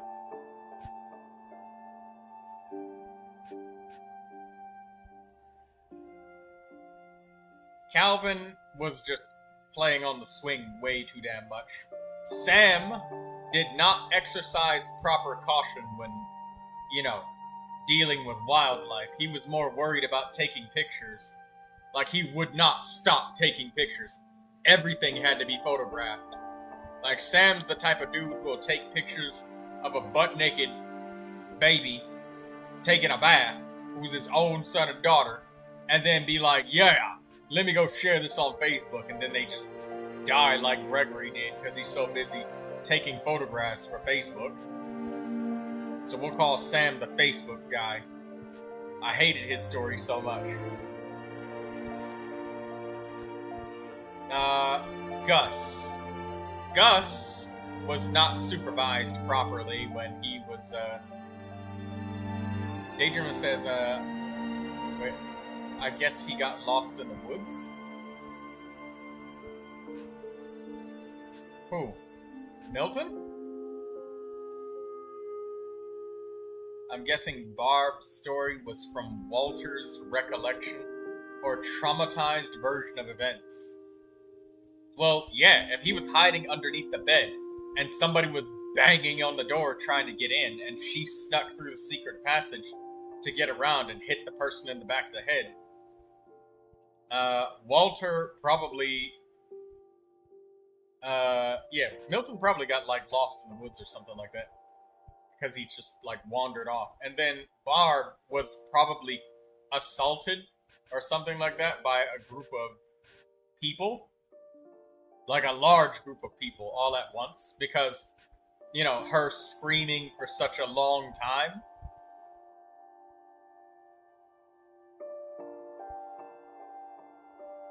And Walter hearing that for such a long time. That's why he was in the basement down there, hidden for so long.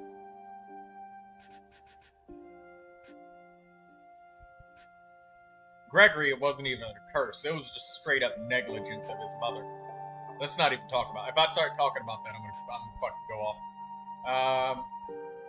Gus, he died when, yeah, the kite, he was unsupervised during a storm, and his father just said, turn the music up louder when it was all dangerous out there, and it was incredibly dangerous, and he just said, turn it up louder. That's the equivalent to the type of people who drive a fucking car, and they're just like,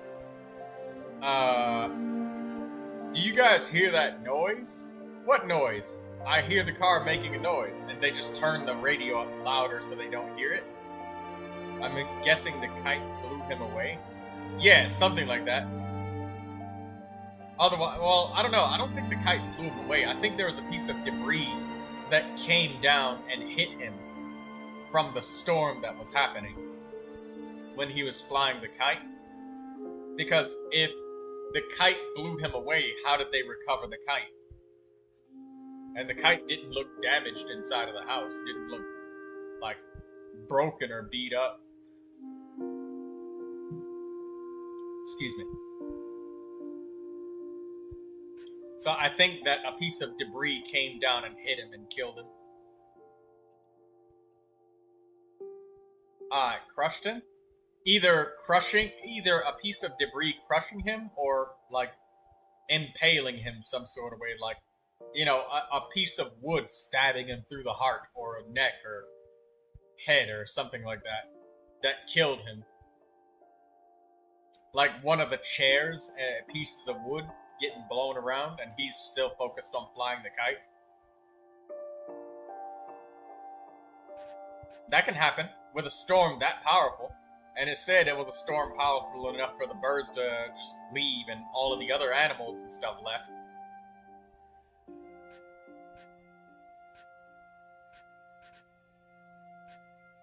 Seemed like a really bad weather for a wedding. Pride is a hell of a thing, Artie. Pride is a hell of a thing.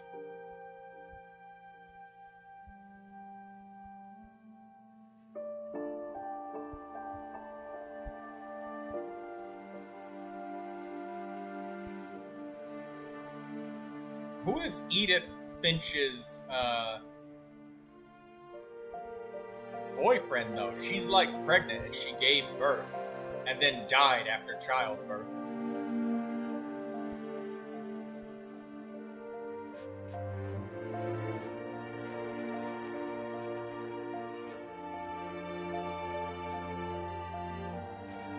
She doesn't really say it, but he can't be. Either she didn't trust him enough, or she told him she wanted to do this on her own. Or she just left without telling him at all.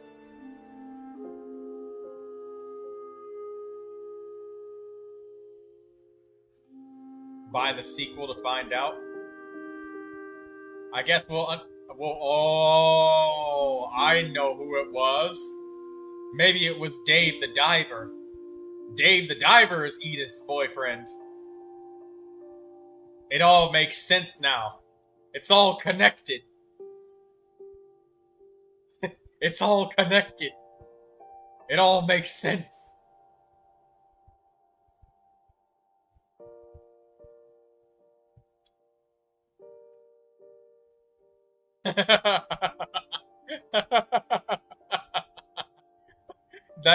That's why Dave is taking refuge near an endlessly resetting ocean. It's why Ellie has so much leverage on him. The teen who blackmailed him, not beating those predator allegations. Dave. No, Dave. Dave. I'm sorry, Dave. Dave. He is the apex predator. Killing sharks and everything. Oh, no. No. Dave. Dave. What have you done? Dave, in the singular effort of multiple muscular spasms, has destroyed the Finch family tree.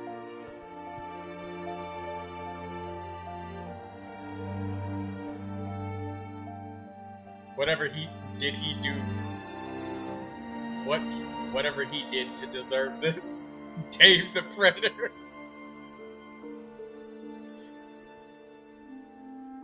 This is why Ellie can force him to go into that death trap of an ocean to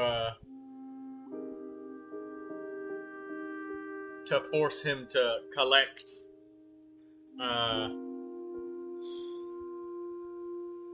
seashells for her.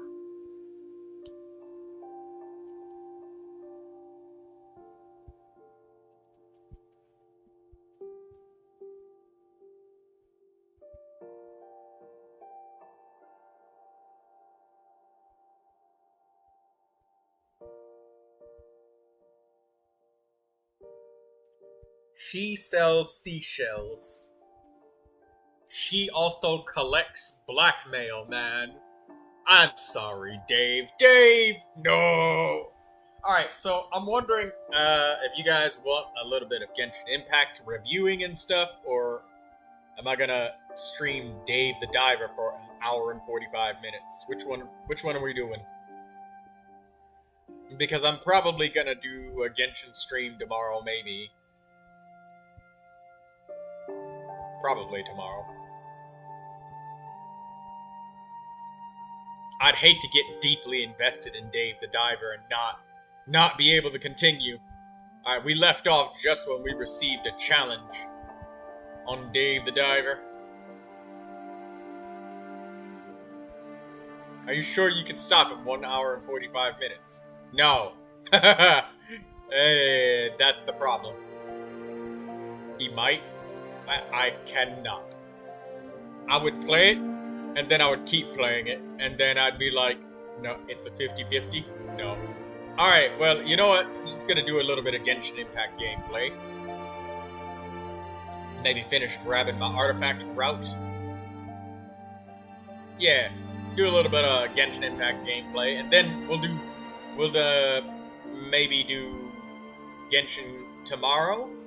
Get a chance for people to review their characters, because it's been like a good 4 or 5 days, so some people have like followed up on the advice and built their characters up, and then they want to. You said no so quickly and assured. Yes. Or, well, no. Yes. I would not be able to only play that game for like an hour and 45 minutes, then stop. I would be very frustrated. I was very surprised.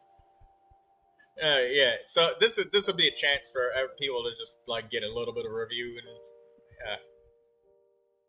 That'll work. That'll work. What Remains of Edith Finch?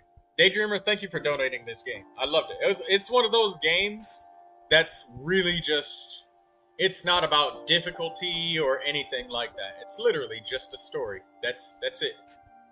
There's no crazy mechanics or anything like that. Also, Lewis, it was clear that, you know, he had some really severe mental problems that resulted in him just putting his head in that slicer and, well, he just beheaded himself.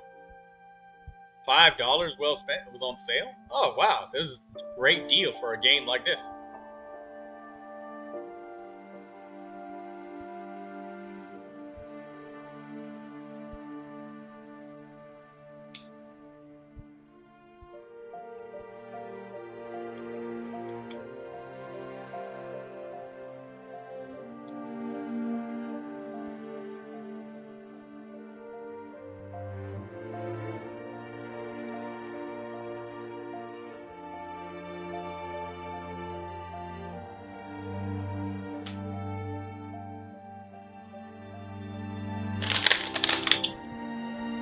Sorry, I was drinking some water.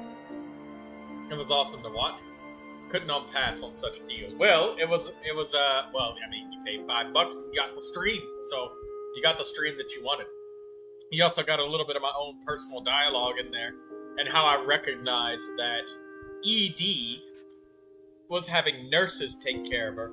She wasn't having other family members take care of her. Sam, Walter, and all of these other family members that were way too young were not taking care of her. It was nurses and caregivers that came into the home.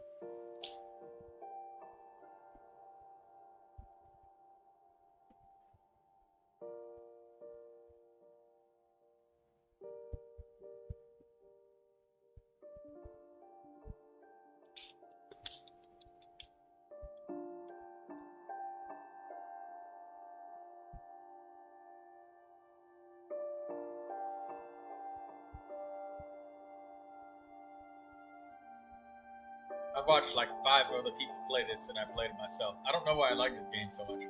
Because it's such a story-driven game, and you just like the theory crafting and stuff, and that's what I decided to do at the end of this for you.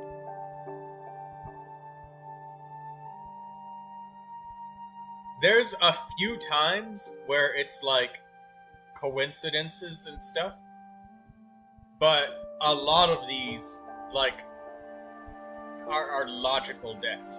Calvin, he died on that damn swing set because, you know, he swung around for it way too much and he swung himself right off the cliff and died. That was just recklessness. And Barbara was assaulted by a group of men, and Walter witnessed it, and he was traumatized. And, you know, he wanted to hide and stay safe after that. Like, he didn't want to come out. And then the one day, immediately when he did, immediately got ran over by a train the second he came out. The absolute second he came out. So, that looks like a curse to me. Of all of the times that it could have happened. That looks like a curse. Gregory was just straight up negligence. So, hold up. Let me look at all of the ones where it's explainable. So, Barbara, explainable. Gregory, explainable. Edie, she was almost 90-something years old. A gust of wind could kill her, so there's nothing suspicious about somebody over, like, damn near 100 years old die suddenly. Like, you know, it's the same as watching a bridge that's been standing up for 100 years. At some point in time, it's just gonna randomly collapse. Dawn died due to illness. Edith drunk alcohol with her medicine, I believe, says Artie. Yeah, Calvin? Yeah, so Calvin, absolutely reckless. Sam, We literally witnessed that he didn't confirm the kill on the deer. She didn't want to stay there alone or leave, so she killed herself. That makes sense, Artie.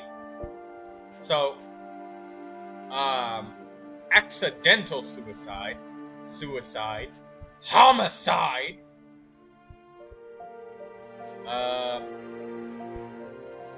Gus dying inside of a storm is not a freak accident. If there's basically a fucking hurricane going on outside, and you're standing outside and you end up getting severely injured or killed, that's not a curse. That was just negligence.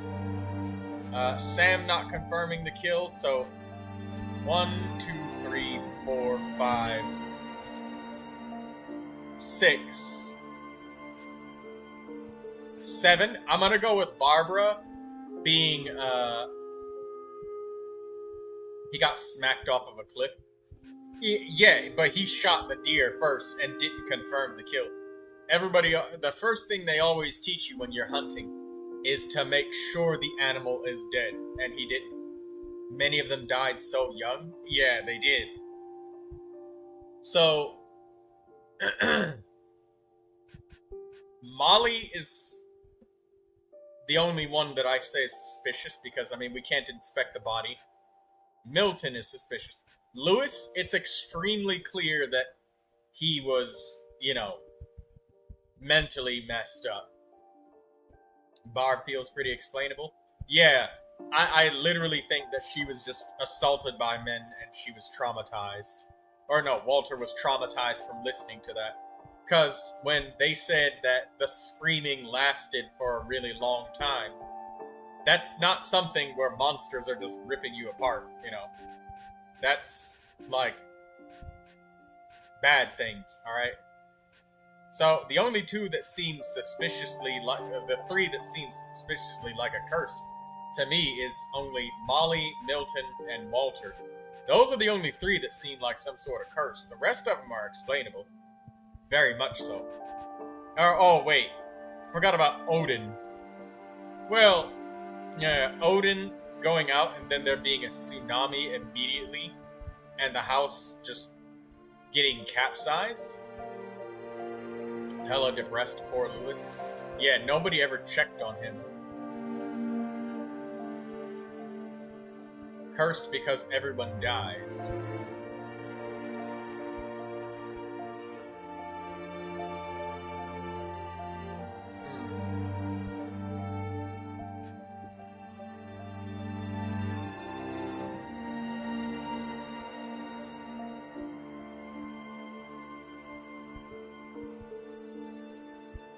I don't believe he was actually moving a house on a boat. Let's look at it. I'm pretty sure he tried to move the entire house. And just loaded it up on the boat. And,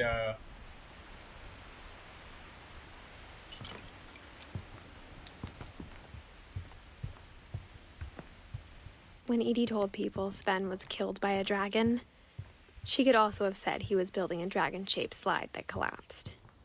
Her room was like a museum.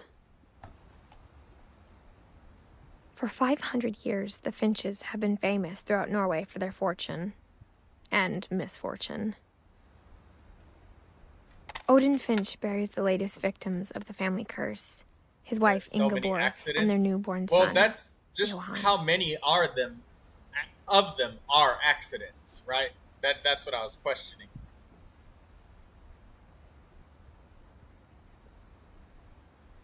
On January 7th, 1937, he set sail with his family and his house, hoping to leave the curse behind. Yeah, see, look, right here, Artie. He set sail with his family and his house. So, like, oh, so, yeah, he literally tried to load up literally the entire house on a boat.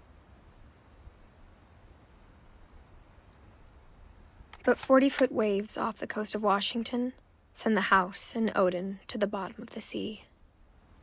Isn't the foundation of a house supported by being inside the ground? How does it not fall apart?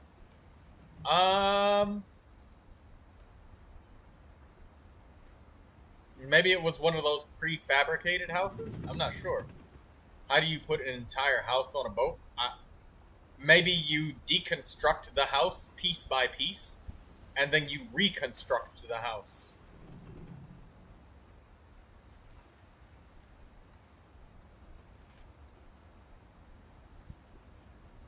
So you deconstruct the house and then build it back again like it's Lego pieces on the boat. Houses can be built, and houses can also be taken apart. But most of the time when buildings are demolished, it's usually just a wrecking ball that just comes smashing it apart. And then they just scoop up the garbage and just put it in a truck and send the house to the landfill. Sounds needless? Well, I mean, how it takes drastic measures to dodge a curse, you know? Odin's daughter Edie, with husband Sven and baby Molly, step ashore on their new home, Orcas Island. Odin Finch is the first to be buried in the new family cemetery. His daughter Edie is already dreaming of a new Finch house.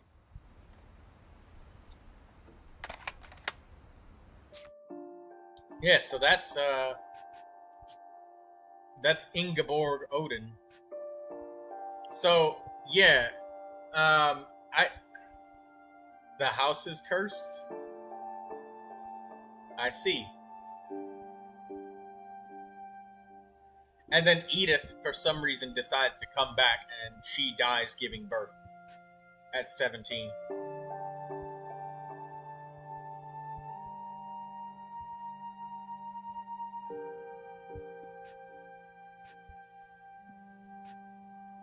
Yeah, like, Calvin literally did that to himself because, I mean, it's said that the wind picked up, but we could see that he was injured from pushing it many times before because he had an injured leg. Barbara was famous. Oh, and then her kid comes back. It said they had misfortune for 500 years already. Yeah. So, there is a lot of misfortunes. But Barbara was done by other people. Is it really a misfortune? I guess it could be a misfortune if other people do it to you. I was only thinking from what we have here. So there was probably a lot more deaths. Like, Walter's extremely suspicious, Milton's suspicious, Molly's suspicious. But the rest of these, I don't feel like they are. Like, there's a lot of babies that die because parents leave them unattended inside the bathtub. So often. Too often. Gus, people die in hurricanes all the time, like every year. And Sam, shooting an animal and then not confirming the kill afterwards. Like, you know, I know his daughter was sitting there crying with the deer, and the deer was like twitching and stuff, and it was still alive. If only he would have just, you know, taken a second to shoot the deer a second time and end its suffering to make sure it was dead, not just twitching. That right there would have, you know, just that alone.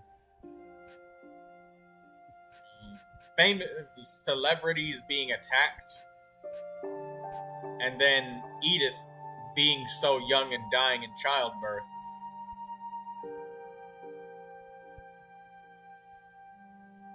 But there's 3 of them that I can't refute. Walter being run over by a train the second he left his house, I can't explain that. That's a curse. Can't explain Molly's too much. They divorced and then maybe he dodged a bullet, or who was the divorcee? It was Stephen or somebody like that.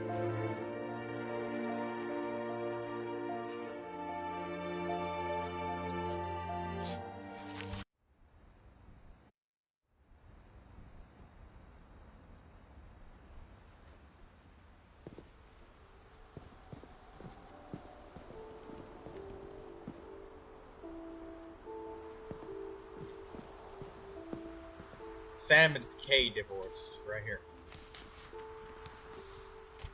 Divorce contract. Sam Finch, Kay Carlisle. No. Pick it back up.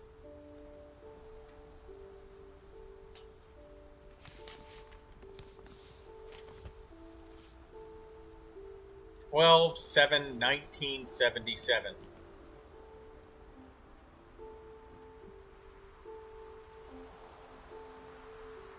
Sam Finch and Kay Carlisle. So Sam Finch, the dude who was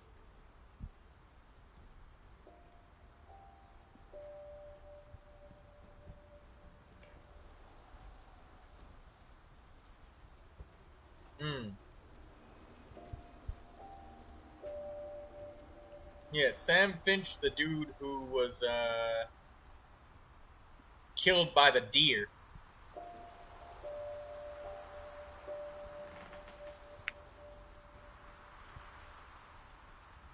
Yeah, Greg's parents.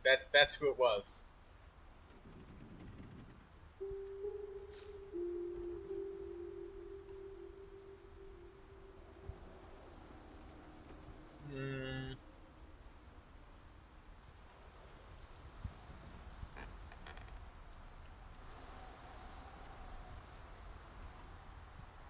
Maybe if I hadn't called that night, I wish he would have told us about the world he saw.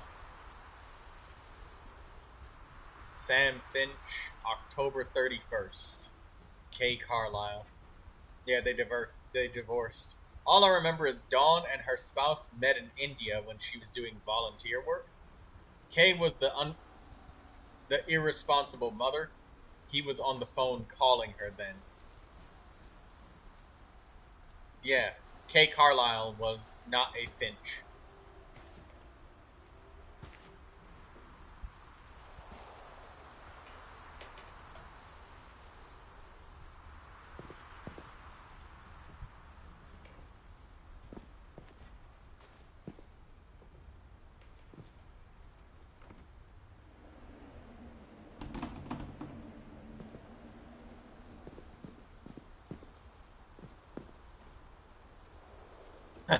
Teamwork, respect, strength. They're training these kids to be little soldiers. Gregory had a battle to fight against a mother that was inattentive. But yeah, the only three that I can't explain is literally just Walter, Molly, and Milton. We kind of half explained Molly because she ate a bunch of holly berries, and while poison won't, even if it's not enough for it to be completely lethal to Molly, it could make her hallucinate. Which, you know, her falling out the window, she may not have been dead, but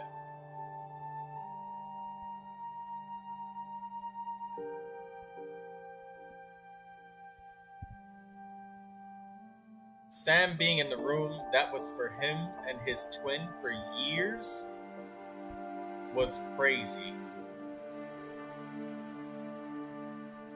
That was crazy. Hello, Liz. I'm needing a chill stream just to listen to and calm my brain because I've overworked. That's alright. This is a nice one to listen to. We're just crafting about the story that we just went through and the story of Edith Finch. We've just finished the game, but we're just kind of teleporting around, replaying the stories now, and just talking about the characters. She did have time to write all of that in her journal. Yeah, she did. Yeah, I genuinely think that Barbara was being stalked by people that were just obsessed with her. And through them having an obsession, all they wanted to do was listen to her scream. So doing whatever it took to make her scream repeatedly, just so they could hear that because she was so famous for that one specific thing. It makes sense. And why Walter decided to just be sitting inside of a bunker for 30 years before getting run over by a train. No? The Hook guy and his underlings. Oh, when the body disappeared, I thought that was, well, I guess, no, I don't think Barbara had a bunch of mental instability, like, oh, no, she could have. Being, like, a star when you're only, like, 14 years old, or 13, or 12, or however old, that's a lot for a, teenager to deal with. That is a lot. A whole lot. A whole hell of a lot.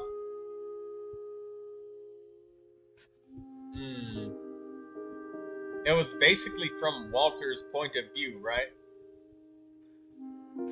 Yeah, it was basically from Walter's point of view. The body disappearing, I didn't get that part.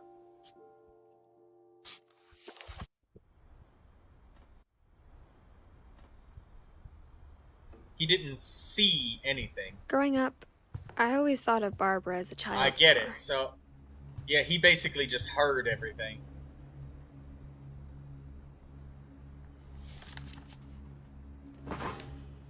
Of all the stories people wrote about Barbara's death, I'm surprised Edie saved this one.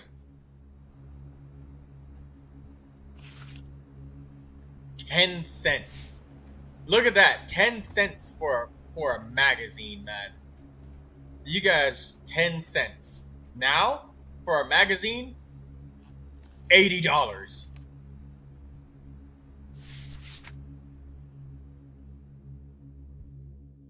And her boyfriend disappeared too? Here with another ghastly tale inspired by America's most unfortunate family. I'm calling it The Surprise Ending of Barbara Finch. As a child star, Barbara was famous for her scream. Now at 16, she was all washed up. A has-been. But in a lucky break, she'd been asked to perform her signature scream at a local convention for monster movie fans. It was just the boost her career needed. Maybe it was people who were obsessed with Beastie her scream hadn't aged well. Getting better. I think you just need the right motivation. Her biggest fan and current boyfriend, Rick, was about to demonstrate when... Now that was a great scream. It was Barbara's father, Sven. He'd slipped into a table saw and had to be rushed to the emergency room. So Barbara got stuck babysitting her youngest brother, Walter. Her convention comeback was cancelled. Okay, I'm hearing frustration, but yeah. I'm not hearing terror. Okay, no. What if I tried... A gang of hoodlums in Halloween masks have been terrorizing Orcas Island tonight. Police are urging residents to... That came from the basement. You're right! Also, I loved your delivery on that. Why is your basement door locked? Yeah, I think that her boyfriend was in on it. There's a key because I think he might have had an obsession with her too. The secret is to keep winding and winding until yeah, finally she was a child the key in pops her out. movies. Absolutely. Thanks, babe. I'll be back in a sec. 20 minutes later, Rick hadn't returned. So Barbara went to look for him, right on cue. They might have been dressed up as monsters, literally. Yeah, exactly. And as she wound the key, she listened for Rick, but the house was silent.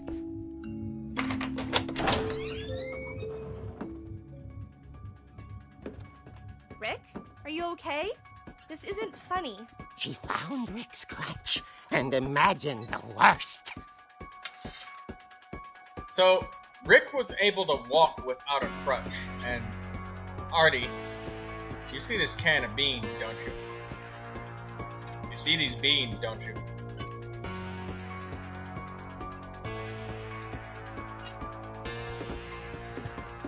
I'm just playing, I'm not gonna... I'm a can of beans! Alright, knock them all down. gang's leader is the infamous Hookman killer, Dr. Carl Hamill, who impaled and then ate his family 10 years ago tonight. It rattled and grew still. Oh dear! Oh dear.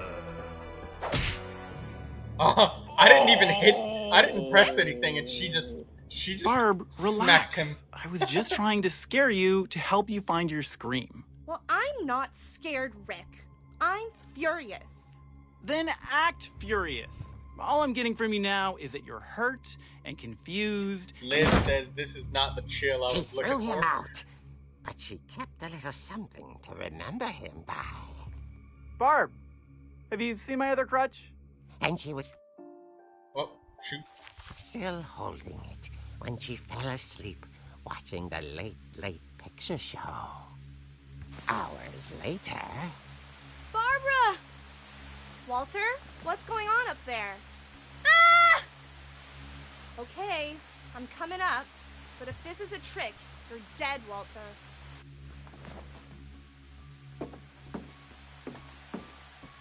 It's chill horror, so he was gone.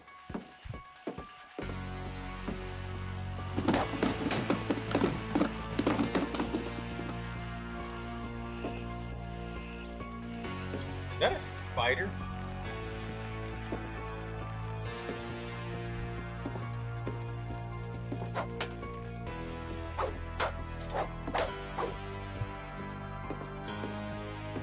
Alright, let's see if he actually is underneath the bed.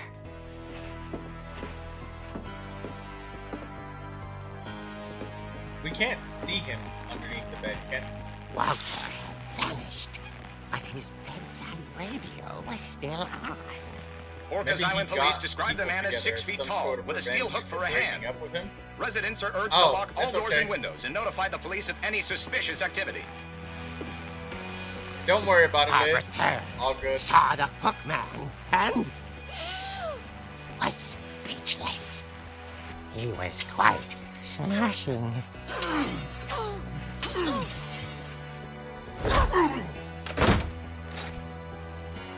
And where he was, he couldn't get enough of Barbara. Okay, Barbara, there's gotta be another way out of here.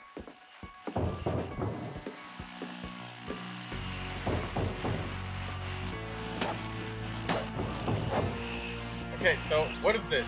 Walter's point of view is under the bed. So her sister came in, and then somebody attacked her sister, and then she kicked them out, slammed the door shut, and somebody's banging on the door. I don't see Walter underneath the bed, though. Oh. That night, she played her part beautifully.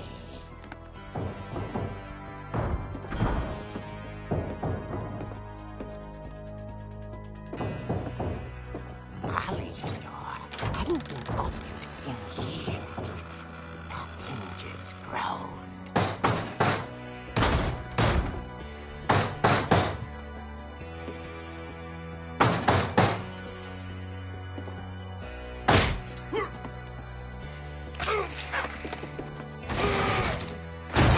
He wasn't moving, but she sensed the story might not be over yet.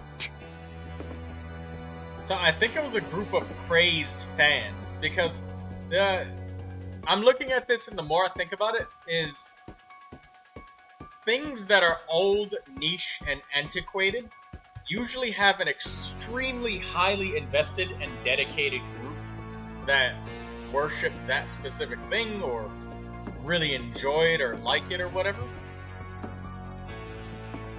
And yeah, I think that he wanted to get a good scream out of her.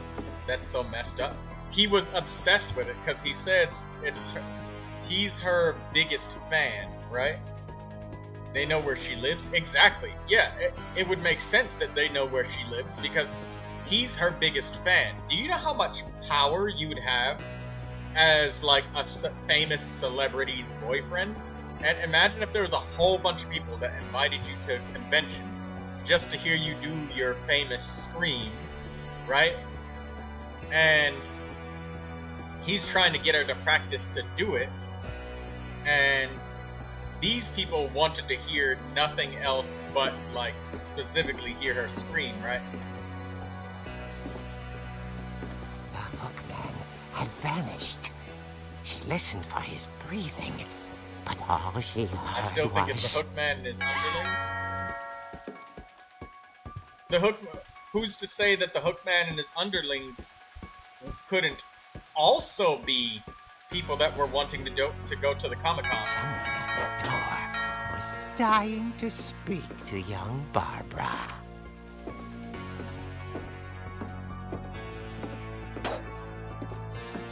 At the door, she heard whispering. It was coming from inside the house.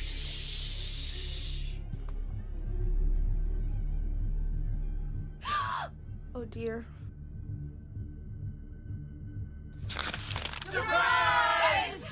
Bravo, Barbara! You were wonderful! The monsters had come to surprise her. For Barbara, it was a dream come true. Then she saw what kind of monsters they were, and she realized what was about to happen. She was going to be famous.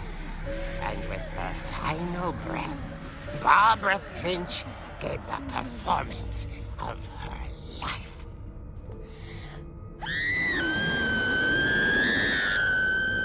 I wasn't there myself, but I hear. Yeah, I think it was one of those really sick pranks.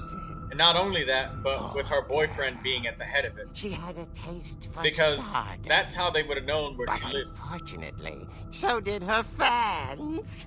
Of course, Yes, the so did police her blamed fans. it all on poor Rick, who disappeared the same night. And little Walter, hiding under his bed the whole time. He took it all pretty hard, but that's another story. As for Barbara, tucked inside the music box is all they ever found of her. Her ear. Now that's what I call a real eerie tale.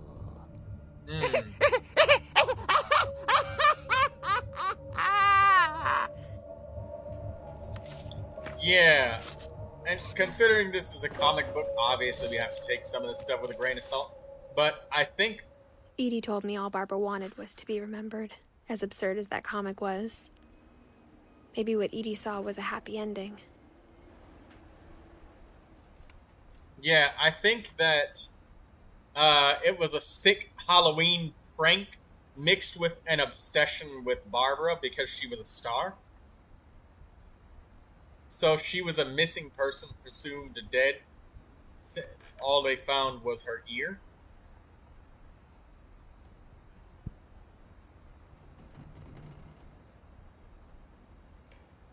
I mean, that would make sense that she's deceased since all they found was just her ear. But you could also say that the family just kept it quiet, that they found her body and whatever happened to her. Because, I mean, you know, somebody who's going to have a Halloween surprise party like that at the door and saying surprise to everybody like that, or, you know, sneaking up on her in her house and blah, blah, blah. I mean, they're going to leave a lot of stuff trampled everywhere, and, you know, cutting off of her ear is not going to be something that's going to be very clean. You know, there's going to be blood everywhere and stuff from that.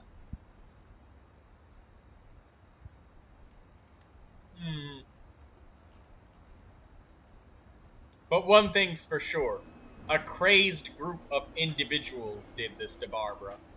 So it was definitely people.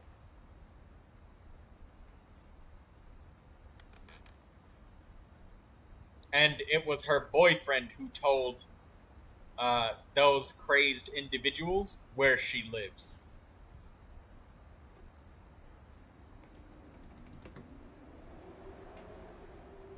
And I think it was her fans from the Comic-Con that she planned on going to. And I guess Oh, and I guess maybe something else about her boyfriend is, like, when she was practicing her screams or whatever, the terror and stuff that he was faking, so he got them together, but didn't expect things to go wrong. Yeah, and I think something else, Daydreamer, with the way when he said he complimented her when saying, "Oh wow, I love your delivery on that line," when he heard something going on in the basement, like, nobody says things like that, so I'm thinking that, I mean, it's obvious that he was in on it some sort of way. And I think that her boyfriend concluded that if her screams are going to be real, then the terror has to be real too. And if the screaming, if you need pain to do it, the pain has to be real too.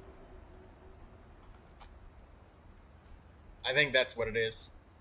And I think her boyfriend was sick and twisted.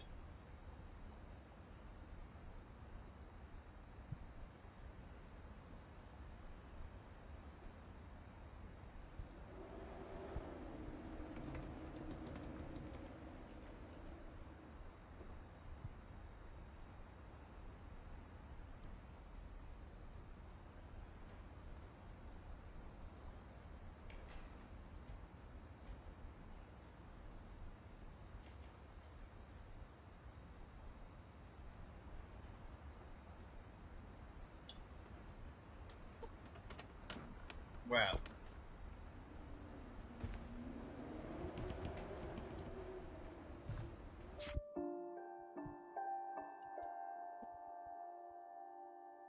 Barbara's story does feel the most mysterious. Yeah, I think Barbara's story feels really mysterious to me, Artie, because Barbara's story mostly is other humans being horrible to her. Other people doing it. And it's not a question of, like, something like magical happening or something like that. No, they literally came to her house and killed her.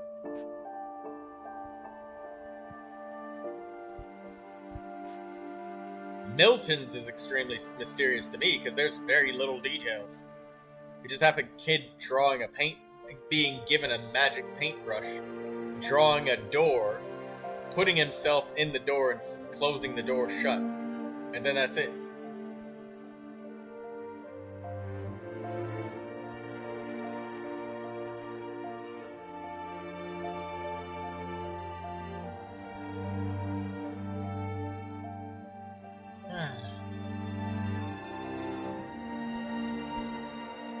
They really leave a lot to the imagination. They do.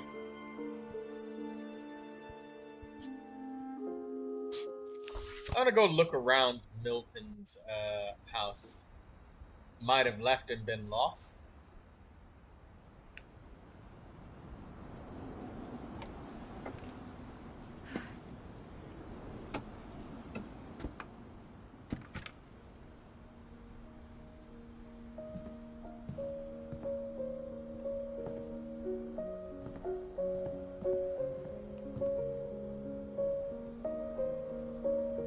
A drawing of the forest.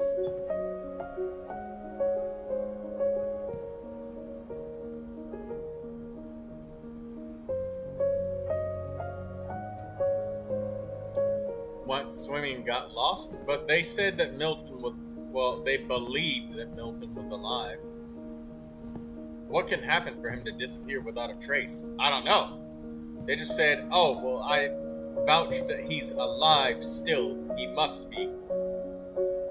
But nobody ever said anything what happened to Milton, period, at all. Tree stump, house. Just another house. A road?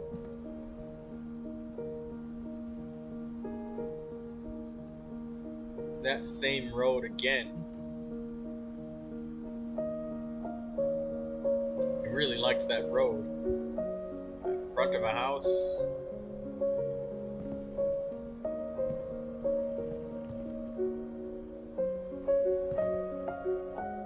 don't get it how your kid just disappears with no trace. I figured maybe if we looked around in his room, there might be something. Is there a hint somewhere in the world? Or is it just a complete mystery? The only hint we have is this. And that he liked to paint stuff.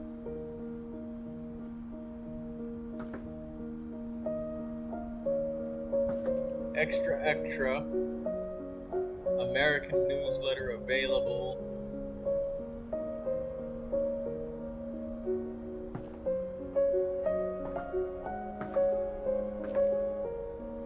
Go back to the very beginning and go backwards? Okay.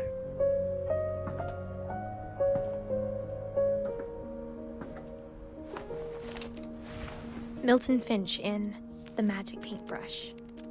Yeah, it's the magic paintbrush. Achoo.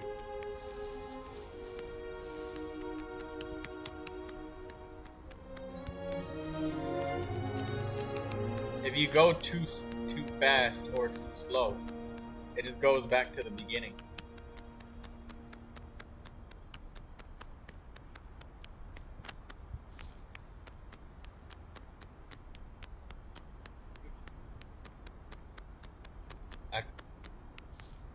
Achoo. And he dropped the paintbrush. Give me the paintbrush. He picks it up. And then he decides to draw.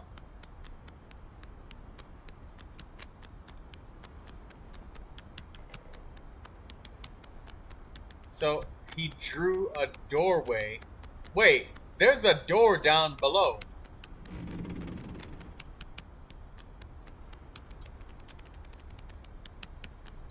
I'm flipping through it slower on purpose.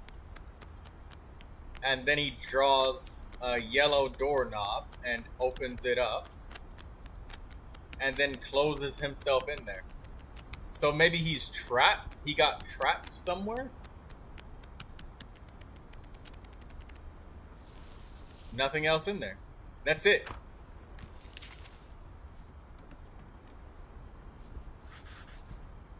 I was 4 when Milton disappeared. Milton literally just disappeared. Nobody saw him, nobody knows where he went, nobody knows anything. Mom spent months searching for my brother. Then she sealed the doors. And this is the door that he drew. That he opened up and then put himself inside. Troy, Lucy might have inspired me in a fun way. I have a hopeful wish he decided to leave on his own. Whatever Maybe. Milton had found in the house, Mom didn't want it getting out. Let's go back to the very beginning. New game.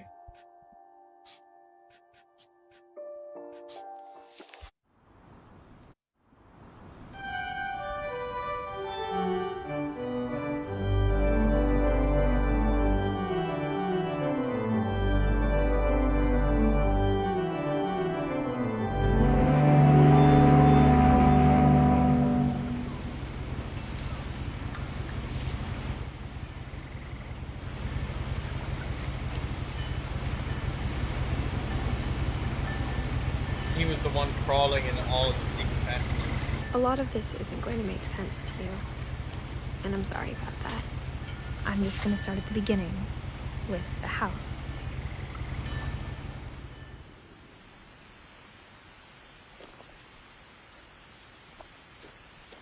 My brother Milton disappeared when I was 4. It was like the house just swallowed him up.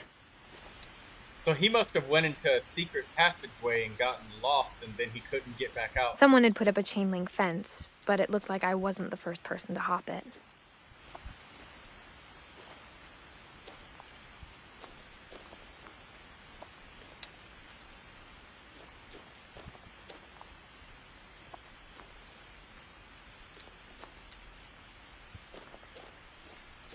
Dawn sealed everything when Milton disappeared, right?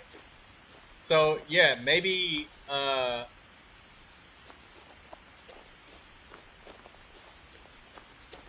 Maybe Dawn sealed him. I lived here until I was 11, but I wasn't allowed inside half the rooms. Wasn't allowed inside half the room. Some violets.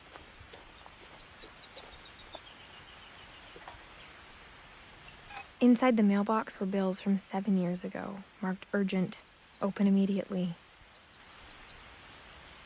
Oh, urgent, open immediately. Final notice, past due.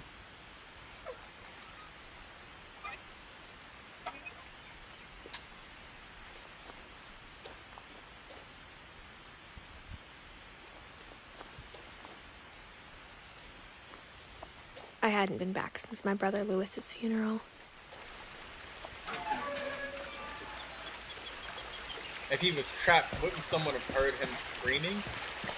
Yeah, somebody would have heard him In her screaming will, because it's not my that mother big of a left me a house. key, but didn't tell me what it unlocked. Maybe she thought I'd know. Or she thought that the mystery would be enough to bring me back.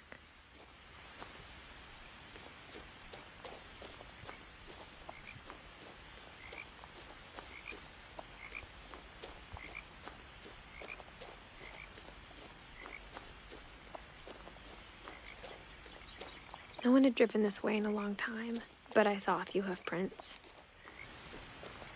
You saw a few hoof prints, huh?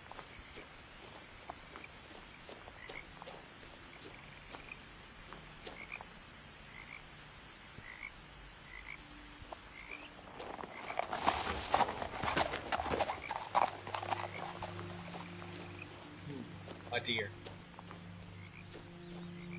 Yeah, Daydreamer is right about that. I doubt she seals her kid The in. truth is, even after I inherited the house, I never thought I'd come back to it. Putting in those bolts is pretty loud. Like, he would hear it, and like, the house isn't so But now I heavily had sound. questions about my family that only the house knew the answers to.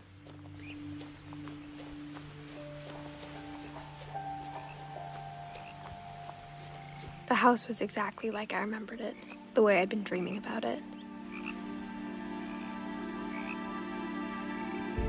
The way they added on to the house. Yeah, somebody can hear somebody. Like, this house is not so. If somebody's shouting and then they're banging repeatedly, you can hear somebody from the other side of the house for sure.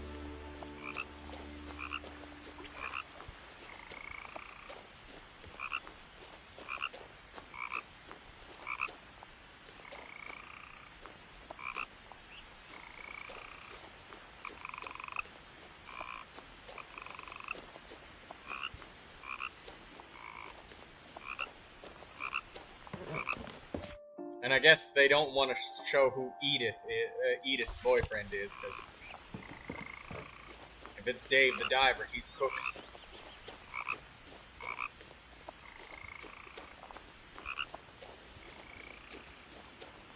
This is where that one guy got killed by that dragon because it fell over.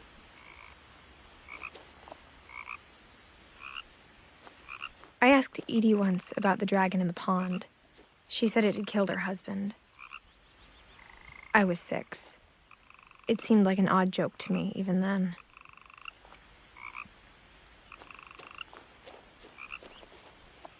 Why do you keep slandering Dave? Dave will never escape the allegations. It was Ellie that did it to him, alright? As a child, the house made me uncomfortable in a way I couldn't put into words.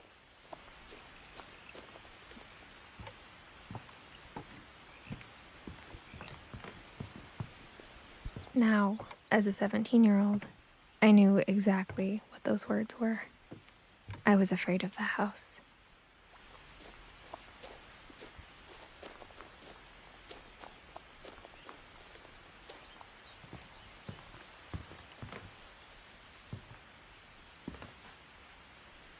Daydreamer says, I'd be afraid to be on those top floors. Yeah. I hoped the key might unlock the front door. It didn't.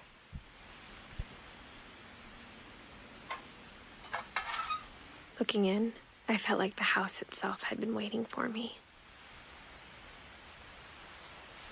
And they look flimsy? Yeah, they do look flimsy.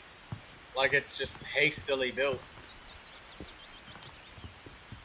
Like, look how many attachments are on this house, man. I thought this was something from Hello Neighbor. They literally have a tree growing inside as part of the house. Do you know how much havoc that would wreak on the infrastructure of a tree growing so close to your house?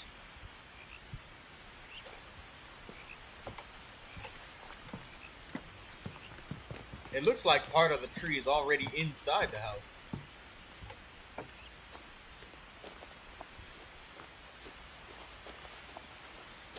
This family doesn't seem to think about precautions against danger. Exactly, Artie. There's so many times where people just didn't take any precautions whatsoever.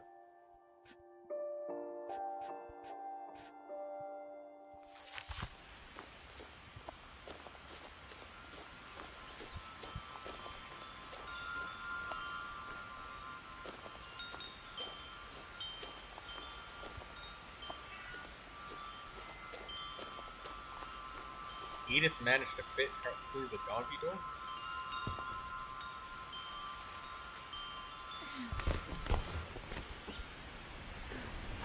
Crawling through the doggy door used to be a lot easier when I was 11. The power had been turned off the night we left.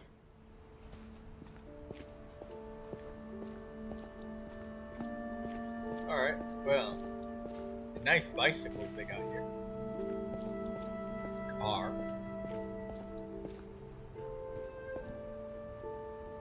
Ah, look at this little tennis ball. So people use that to park their car properly in the garage so that they don't go too far backwards or forwards.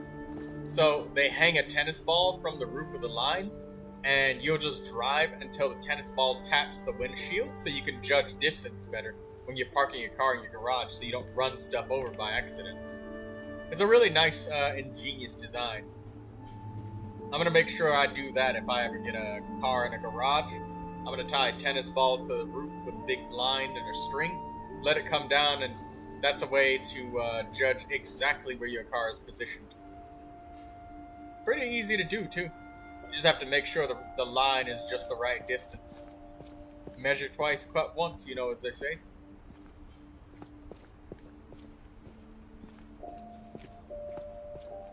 For the first time in years, I felt like I was home. Or have two garages, one for the car and one for the tough stuff. That's too expensive. But instead of a family, there were just memories of one. Like how after Lewis started working at the cannery, we all got sick of eating salmon. Except our cat, Molly.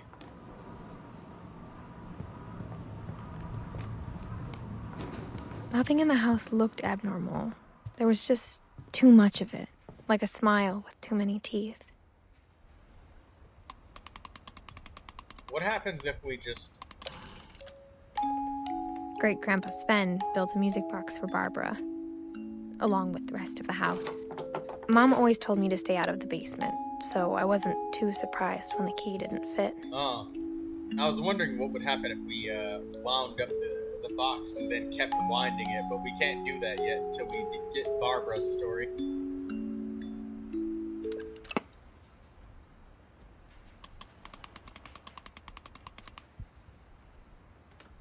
Oops.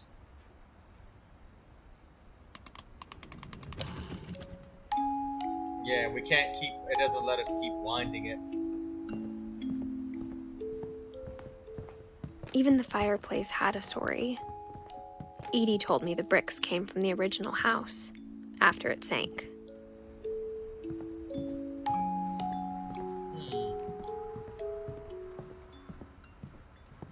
My mom wasn't much of an optimist, but she never stopped believing that my brother Milton was alive.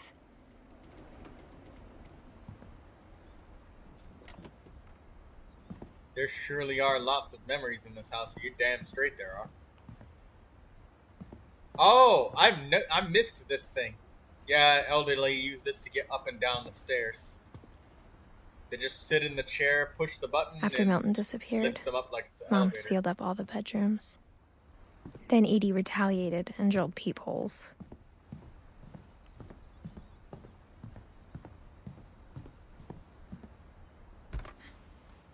My Grandpa Sam spent 7 years sharing a room with his dead brother, Calvin. Well, a collection of various insects.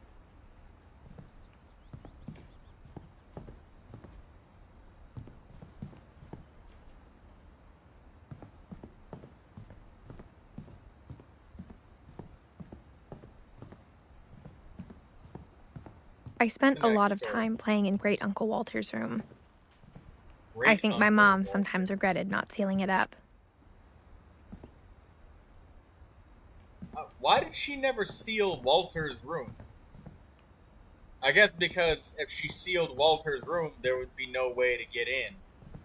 And there'd be no way to use this key, so that's why Louis she told me never there were sealed secret it. passages, but I never believed him. Alright, well, I guess we're done with it.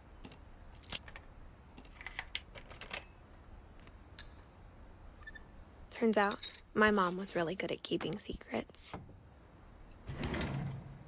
Now it was time to find out what my mom had been afraid of.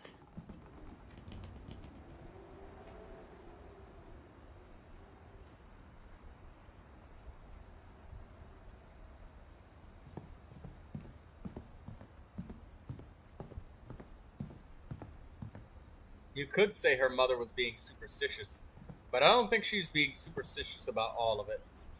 I think that,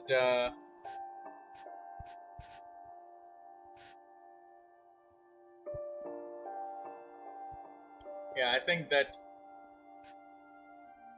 yeah, there's quite a lot to it. But,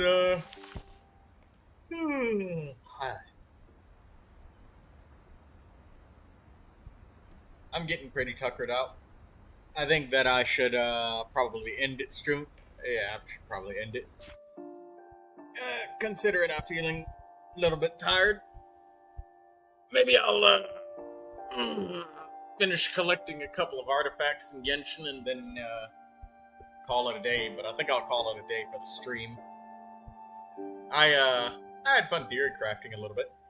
I think that there are some deaths that have very little explanations, but most of them, they were just reasonable negligence. And if you really think about it for a minute, is it really a curse if something happens once in a lifetime across multiple lifetimes? Multiple times? I mean, if you highlight the one day, I mean, this is also not counting the past 400 years before this.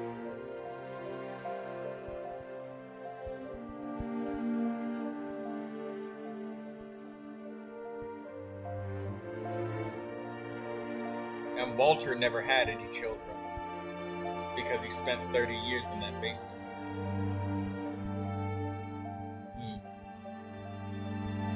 All I can say is the Finches definitely had it rough, that's for sure. Alright, we're done for now. Thank you, Daydreamer, for donating this game. They had terrible luck. Yes, they did. They had it very rough. And sometimes it was because of people, or sometimes because of literally just negligence. Nighty-night to everybody. Thank you, Daydreamer, for donating the game, and thank you for coming, Artie, and also, well, that's it for the stream today. Probably Genshin tomorrow, and then Dave afterwards. Or maybe I'll just do Dave the Diver immediately. I'll hold a poll. I'll just put a poll. Good night.